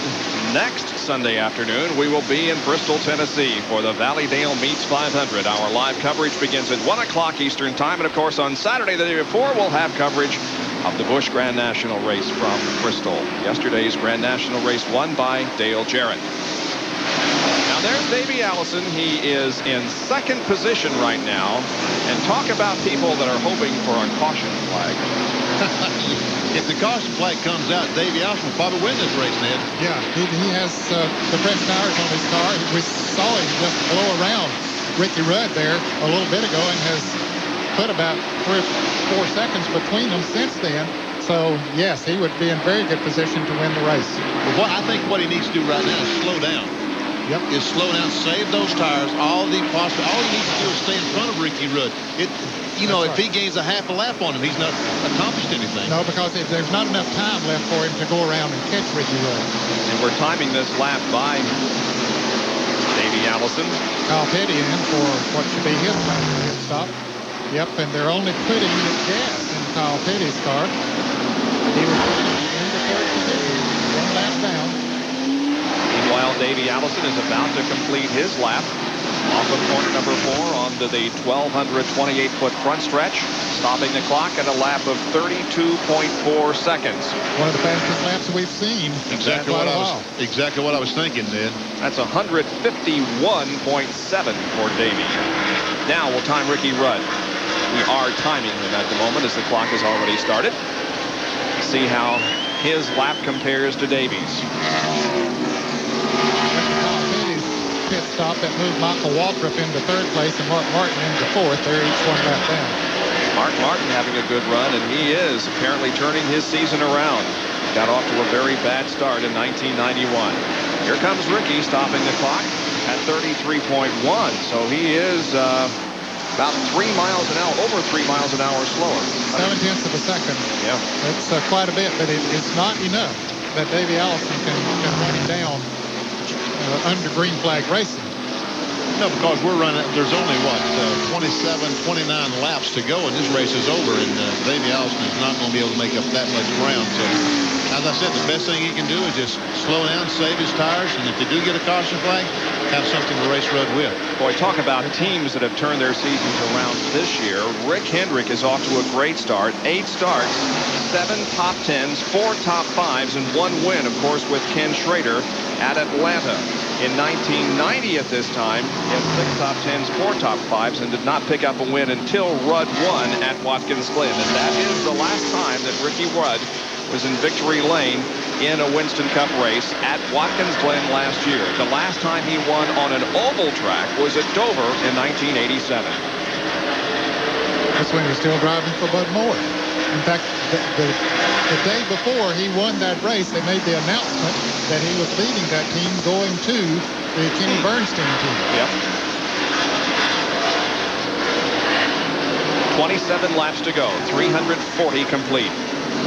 This has been a relatively fast race as the average is 134.9. We are above the race record for this particular race. However, we are a little bit under the track record for Darlington in all because Dale Earnhardt holds that track record in the 1989 Southern 500. Field snapshot again. Watch for your favorite driver. There's Rusty Wallace, Michael Waltrip. We're timing Ricky Rudd's lap. There's Joe Ruttman. Terry Gant still out there. Yep. Sterling Marlin. Brett Bodine in the green car. Being passed by Rick Wilson. Almost. Well, he thought he was going to be passed. Davey Allison in second. Terry Labonte out there. Yeah. Kyle Petty. Darrell Walker, new carburetor still working. Here comes Rudd. 33.8 that time. And even slower.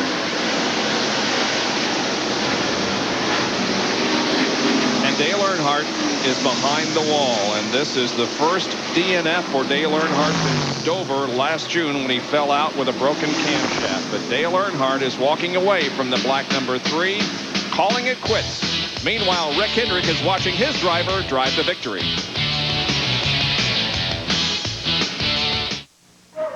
Welcome to Mountain Man 101. Let's begin. This is a mountain man. Notice his love of great natural beauty, his instinctive resourcefulness, his healthy respect for a fine pair of cowboy boots. However, the easiest way to identify a mountain man is to look at his hands, which will no doubt be holding a smooth bush beer or an easy drinking bush light. So, head for the mountains and learn to live life as a man among men. The time has finally come for the cordless power roller from Wagner. Now you control the flow of paint. So the Wagner power roller can cut jobs in half. Smoothly and evenly, it can cover areas twice as fast. And cleanup is a snap. So you can finish one job and do another. Get your hands on a real value, because the value of Wagner keeps on rolling. If it happens in baseball, you'll see it on ESPN. There he goes. He leaps. He makes the catch. See Tuesday night doubleheaders, Wednesday night excitement, Friday night twin bills, and exclusive Sunday night action. The world champion Reds open it up against the Astros. Nolan Ryan and his golden arm power the Rangers against the Brewers. An opening day doubleheader, Monday beginning at 2 Eastern live on ESPN.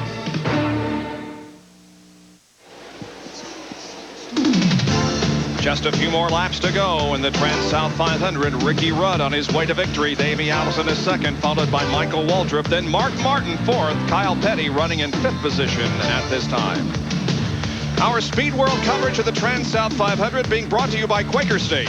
The Big Q is one tough motor oil. By Buick, the new symbol for quality in America. And by Pronto, featuring quality auto parts at lower prices. Here's the Tide Chevrolet being driven by Ricky Rudd. And let's go down to Jerry Punch, who's with the owner of this car. Well, Rick, what a difference a year makes. Now, you guys only had one win last year if you don't count Cole Trickle's victories in that movie driving your cars. But, hey, this year, 2 seconds in a row, and now you're on the verge of 2 consecutive wins. What's the difference? Well, you know, all the guys have worked awful hard this year, and the chemistry's been excellent. Maybe we didn't have all the other things involved with the movie to interfere with us, but, you know, we had some bad luck. We ran pretty good, but, you know, I just hope we can finish these last 19, 20 laps. I've been in this spot a lot of times, and, you know, we've having a good year, and it's a credit to the guys. They just have worked together, worked hard, and I'm proud of them. They've done an excellent job. As a car owner, you must like these new rules. You can't change tires as much, therefore you're not paying $1,000 a set quite as often, and it's dictated pretty well for your operation. Well, when you're running 2 cars and you save that many tires, it makes a difference. But that's a tribute to Goodyear. They've done a great job with these tires, and we can run them forever. And, you know, you have to run your own race. And it's hard to do it in here sometimes when you start getting beat toward the end of a long run. But today we knew that this was our shot. This is what we had to do. And, again, Waddell, he was mechanic of the race, and that call made the difference. So we'll take it if it comes our way. Certainly, Rick Hendrick has a lot of reasons to smile, gentlemen. Ricky Rudd leading right now. And by the way, Waddell Wilson has been voted the mechanic of the race. So a lot of things are going his way. Sponsored by Western Auto, of course, that mechanic of the race award. So things are going quite well for Rudd and company. You know, back in December when they announced the pit rules and people started talking about who it would favor, who it wouldn't favor, Rudd was always on the top of the list of the drivers it would favor because he was very smooth, took care of the tires as well as anyone in Winston Cup racing. So it looks like that today they were right. Well, Chevrolet, if it wins here this afternoon, could win its 4th out of 5 races in 1991. The only other to make the win so far is Pontiac. There's the 2nd place Ford. Davey Allison. Ford has not registered a victory so far in 1991 competition, but Davey Allison's 2nd place and Mark Martin's 4th place. And we haven't talked too much this afternoon about Mark Martin, that he has had an excellent race, and this will be his best finish of 1991, if he can, or it will equal his, no, it will be his best, because his best finish so far has been a 6th at Richmond. He's right now running 4th. Less than 20 laps to go. Now with the Rudd, I think he's running conservatively there right now, but Michael Waltrip is coming up behind him at a pretty quick pace. Now Michael is running 3rd, 1 lap down, which what he wants to do is to catch Ricky Rudd and then hope for a caution to come out. So Michael is certainly running at a little more aggressive pace than is Ricky Rudd. Kyle Petty right in front of Ricky Rudd. Kyle is being shown in 5th position, 1 lap down. If Rudd passes him, he will be 2 laps down. Watching a field summary. Find out where your favorite driver is running here in the late stages of this event. There is Michael Waltrip. Ricky Rudd got a tough break that time. He ran up behind Kyle going in the 3rd corner and had some trouble getting by him. As a matter of fact, he still isn't by him. And Michael Waltrip, who we're seeing on the screen now, this yellow 30, the Pennzoil Pontiac, is gaining. We can see he's just 50 or 75 yards. And by the time we get back and break, he will probably be on his rear bumper. So we'll be back with more live coverage of the TranSouth 500 right after these messages from Darlington. You're pushing 2 tons of steel at 200 plus with just a coat of paint between you and the leader. What's going through your mind? Stock car fans can now go inside the sport like never before with NASCAR Video Magazine from Time Life Video. Each video helps you gain greater insights into everything from racing strategies to the latest hardware. Starting with the Daytona experience, yours for just $9.99. It's a behind-the-scenes look at the Super Bowl of racing with Darrell Waltrip, Richard Petty, and Jeff Bodine. Plus how dyno technology is pushing engine performance and a lot more. Here's how to get started. Call to get the Daytona experience for $9.99 plus shipping and handling. Use your credit card and we'll send you a free gift. This NASCAR Daytona 500 board game. Other videos like top 10 drivers, fathers, sons, and brothers, and evolution of the race car will arrive about every other month at $16.99. There's no commitment. Cancel at any time. The NASCAR Video Magazine from Time Life Video. Wow! I feel 20 times last year, the world's best top fuelers fired it up in the final. And all 20 times, the outcome was exactly the same.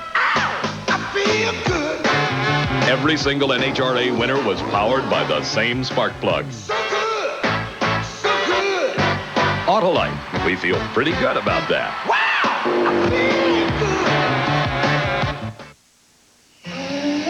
Hey, Mike, hand me my channel lock pliers. Tommy, give me that plier over there with the blue handles. What kind of pliers is that? These are channel lock tone and groove pliers. My dad uses them on his race car, too. For the tough jobs and the small jobs, reach for Channel Lock, the handiest plier of them all. Hey, guys, anybody seen the channel lock pliers? Channel Lock. Be sure you're getting genuine Channel Lock pliers. Look for this trademark. Back at Darlington, and for what it's worth, Michael Waltrip is back on the lead lap. He was able to pass Ricky Rudd at the end of the front stretch a few minutes ago and get back on the lead lap. But they're getting the 10-lap signal now, Bob, and Michael Waltrip desperately needs a caution if he would have any shot at Davey Allison and Ricky Rudd. If Ricky Rudd goes on to win this race, it will be the 9th consecutive year that Rudd has won at least one event in Winston Cup competition.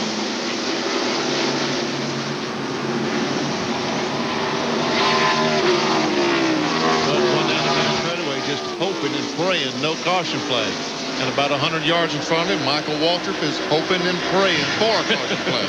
And then about a half a lap in front of him, Davey Allison praying. Yeah. So they got 2 against 1. I don't know which wins out in a case like that. Kyle Petty gets the car a little bit sideways, coming off turn 4. There's Rusty Wallace, the black and gold automobile. Bobby Hillen and Dick Moroso's car. There comes Bobby Hamilton, the green automobile. Ernie Irvin going under the Alka-Seltzer Pontiac of Jimmy Means. Junior Johnson cars going side by side in turn 1. That's not who we're seeing on the screen, but they just did. That is second place Davey Allison running with Dave Marcus. Here's Ricky Rudd. Now, get ready, fans. We're going to do our last field snapshot so you can get an idea of where your driver is here late in the event. That's Ted Musgrave right behind Ricky Rudd, in case you don't recognize that white car. Bobby Hillen, Bobby Hamilton, Morgan Shepherd, Ernie Irvin, Jimmy Means, Jeff Bodine, Sterling Marlin, Davey Allison, Dave Marcus, Rick Mast, Randy Baker, Jimmy Spencer, Mickey Gibbs. How am I doing? You're doing real good. Bill Elliott went by, Kenny Schrader. Terry Labonte, Brett Bodine, Earl Waltrip, Michael Waltrip. There's Rudd again. Now let's go to Jerry Punch. How about an incentive program? Felix Sabates has one for Kyle Petty. How about Rick, Jerry?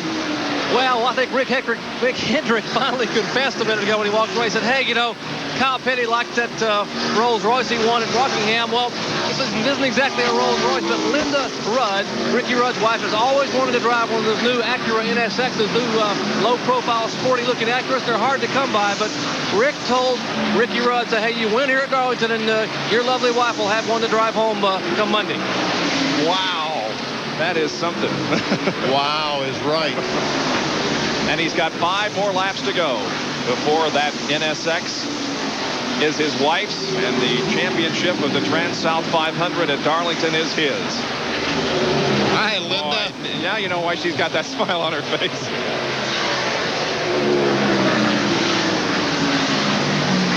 She's watching closely her husband come off of turn number 4. Now, not far behind them is a good race for 5th place. That's Kyle Petty, who is currently being shown in 5th, and right behind him is Rusty Wallace. Rusty would like to get on the scoreboard again. He is currently running 6th, Kyle running in 5th. They're going to have a battle right down to the end here this time. 4th place car is Mark Martin.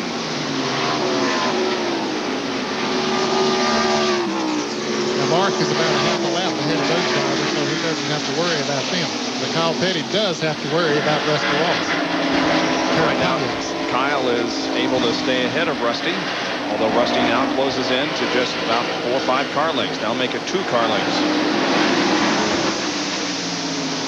Past J.D. McDuffie. J.D. has a lot of riding on the side of that car, very small riding. Apparently he has some sponsorship from some people who maybe made some contributions to it. Tom Rumpel and people over at Rumpel Furniture has helped him over the years. Here's Rusty now trying to make that pass for 5th place. He is going to do it. Rusty Wallace. If he goes up the hill, Kyle will try to come back on the inside. Good battle here late in the race. Kyle on the inside and Rusty on the outside. And Kyle makes the pass. Rusty said, son of a gun, I thought I had him passed. There was just 2 laps to go. He's going to have to do it again. Let's see. This is for 5th position. There's no race for the lead, so this is the best race on the racetrack. We're showing you the best competition even at this point in the race as Ricky Rudd is on his way to victory. He's going to make it this time. Will he slide up? Let's see. He's got to get into the corner just right and keep the car from sliding, and he did. Yeah, he kept her down that time. He learned, didn't he, Benny? He moved down to block that pass that he knew was coming. White flag for Ricky Rudd. Ricky Rudd from Chesapeake, Virginia is on the final lap. It'll be the first win for a driver from the state of Virginia at Darlington since Joe Weatherly won the Rebel 300 back in 1963. Expect Kenny Martin to know that fact. Ricky Rudd. This will be his 8th, make that 12th Winston Cup win. He's only got about a couple hundred yards to go. Here he is off of corner number 4. Ricky Rudd wins the TranSouth 500 at Darlington. Here comes Rusty Wallace. He's going to take 5th spot. It looked like Kyle Petty may have bumped the wall coming out of turn number 4 in his desperate attempt to get 5th from Rusty, but he didn't do it. And the Tide crew celebrates the win here at Darlington. Their first since Watkins Glen last year. At least the first win for Ricky Rudd. Now let's go to John Curtis. Very happy crew celebrating right here now and telling good job, well done, Waddell Wilson, the crew chief. You all guessed out the right strategy today, didn't you? Well, you know, I wondered a couple of times if we'd come up with the right strategy. You know, Ricky and I talked a lot about it, you know, even before we came down here after Atlanta. And, you know, it's kind of hard to figure out what to do because of the speed that cars run on older tires. And I'll have to say Goodyear done a heck of a job with their tires today, you know. And, you know, I'd like to thank the crew. All the boys done a heck of a job. The guys at the shop, you know, I wish they could all be here and enjoy this because it takes a lot of pressure off all of us. Well, I'm sure there's going to be a lot of excitement and celebration tomorrow as Ricky is pulling down pit road, slapping the hands, and now let's go up to Bob Jenkins. All right, thank you very much, John. We'll be back with an interview with Ricky Rudd, the winner of the TranSouth 500, right after this break. In my considered opinion, it's okay to enjoy mowing one's lawn. Oh, for heaven's sake. In fact, my snapper significantly enhances my sense of well-being. Of course, my snapper dealer was kind enough to offer a 14-day money-back test drive. The good man really stands behind his machines. So if you're looking for emotional satisfaction, my advice to you is seek professional help. That's right. See your snapper dealer. Anything less just won't cut it. In trying to make an artistic statement, one should be careful not to let one's personal aroma do the talking. In order not to offend the critics, I recommend Right Guard Sport Stick. It provides maximum protection and the freshest scents, a sublime palette of odoriferous emanations. After all, a true artiste should be remembered for his inspiration, not his perspiration. Right Guard Sport Stick. Anything less would be uncivilized. Top Rank Boxing moves to Thursday. IBC World Welterweight Champion Kevin Pompey puts his title on the line against Santos Cardona. Top Rank Boxing, Thursday night, live on ESPN.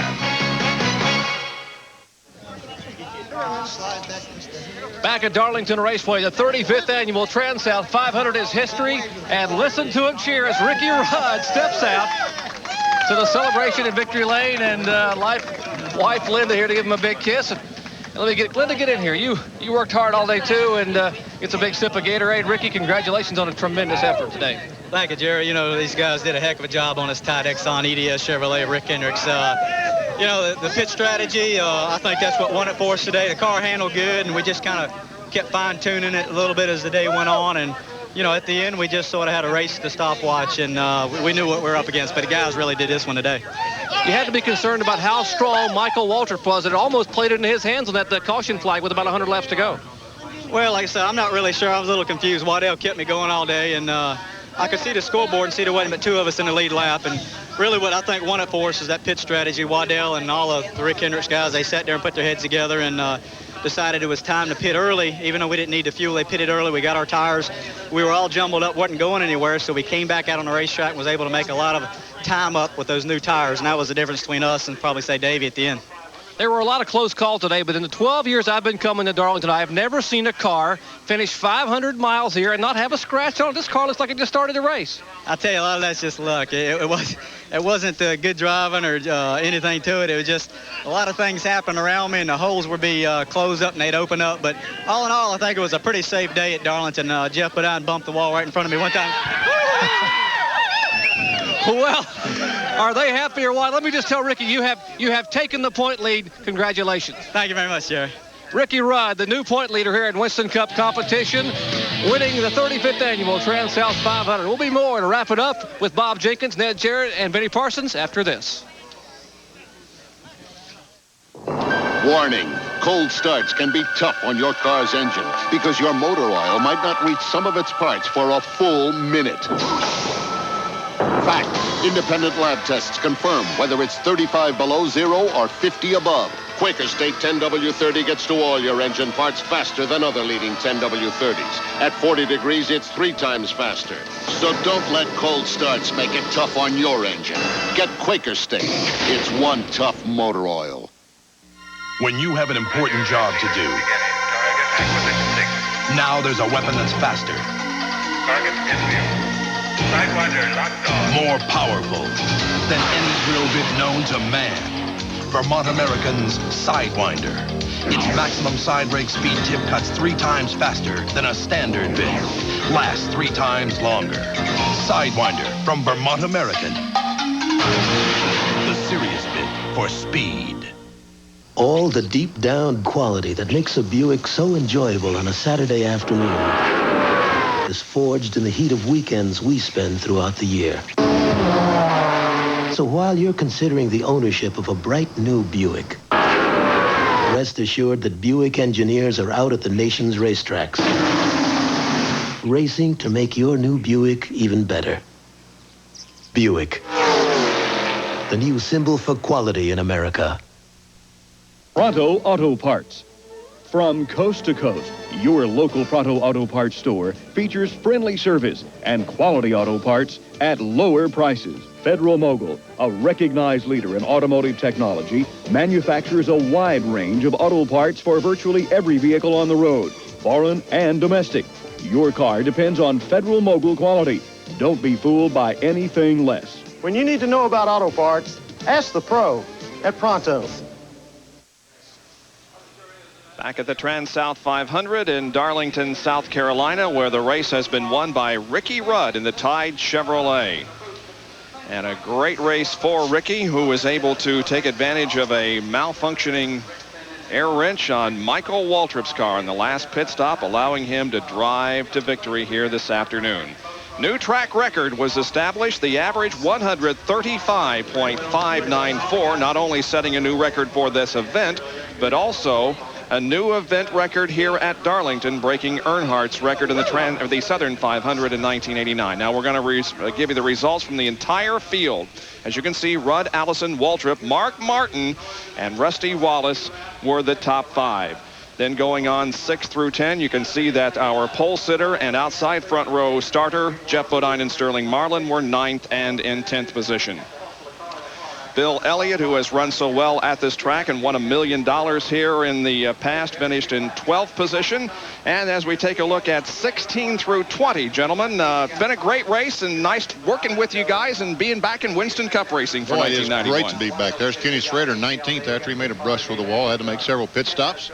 Morgan Shepherd, 24th. Now, wait a minute.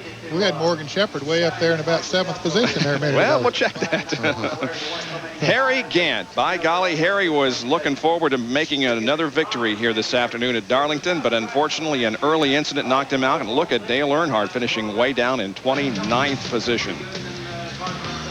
Alan Kowicki also with a problem. Dale Jarrett got taken out real early in a crash. And, of course, Lake Speed in his first drive for Cale Yarborough finished last in 40th position. Don't forget a special baseball preview coming up tonight at 10 o'clock. Tomorrow, a big doubleheader as baseball season opens with the Reds and the Astros at 2 o'clock Eastern time tomorrow afternoon. And tomorrow night at 8 o'clock, the American League game. Next Sunday, we'll be in Bristol, Tennessee for the Valleydale Meets 500. Our live coverage begins at 1 o'clock. Ricky Rudd is in the points lead. Earnhardt is 80 behind. Ernie Irvan is third in points, followed by Ken Schrader, Sterling Marlin, and Mark Martin has moved to sixth in the Winston Cup points. Again, our congratulations to Ricky Rudd, the winner of the TranSouth 500. Benny Parsons, John Kernan, and Dr. Jerry Punch. This is Bob Jenkins. So long, everyone.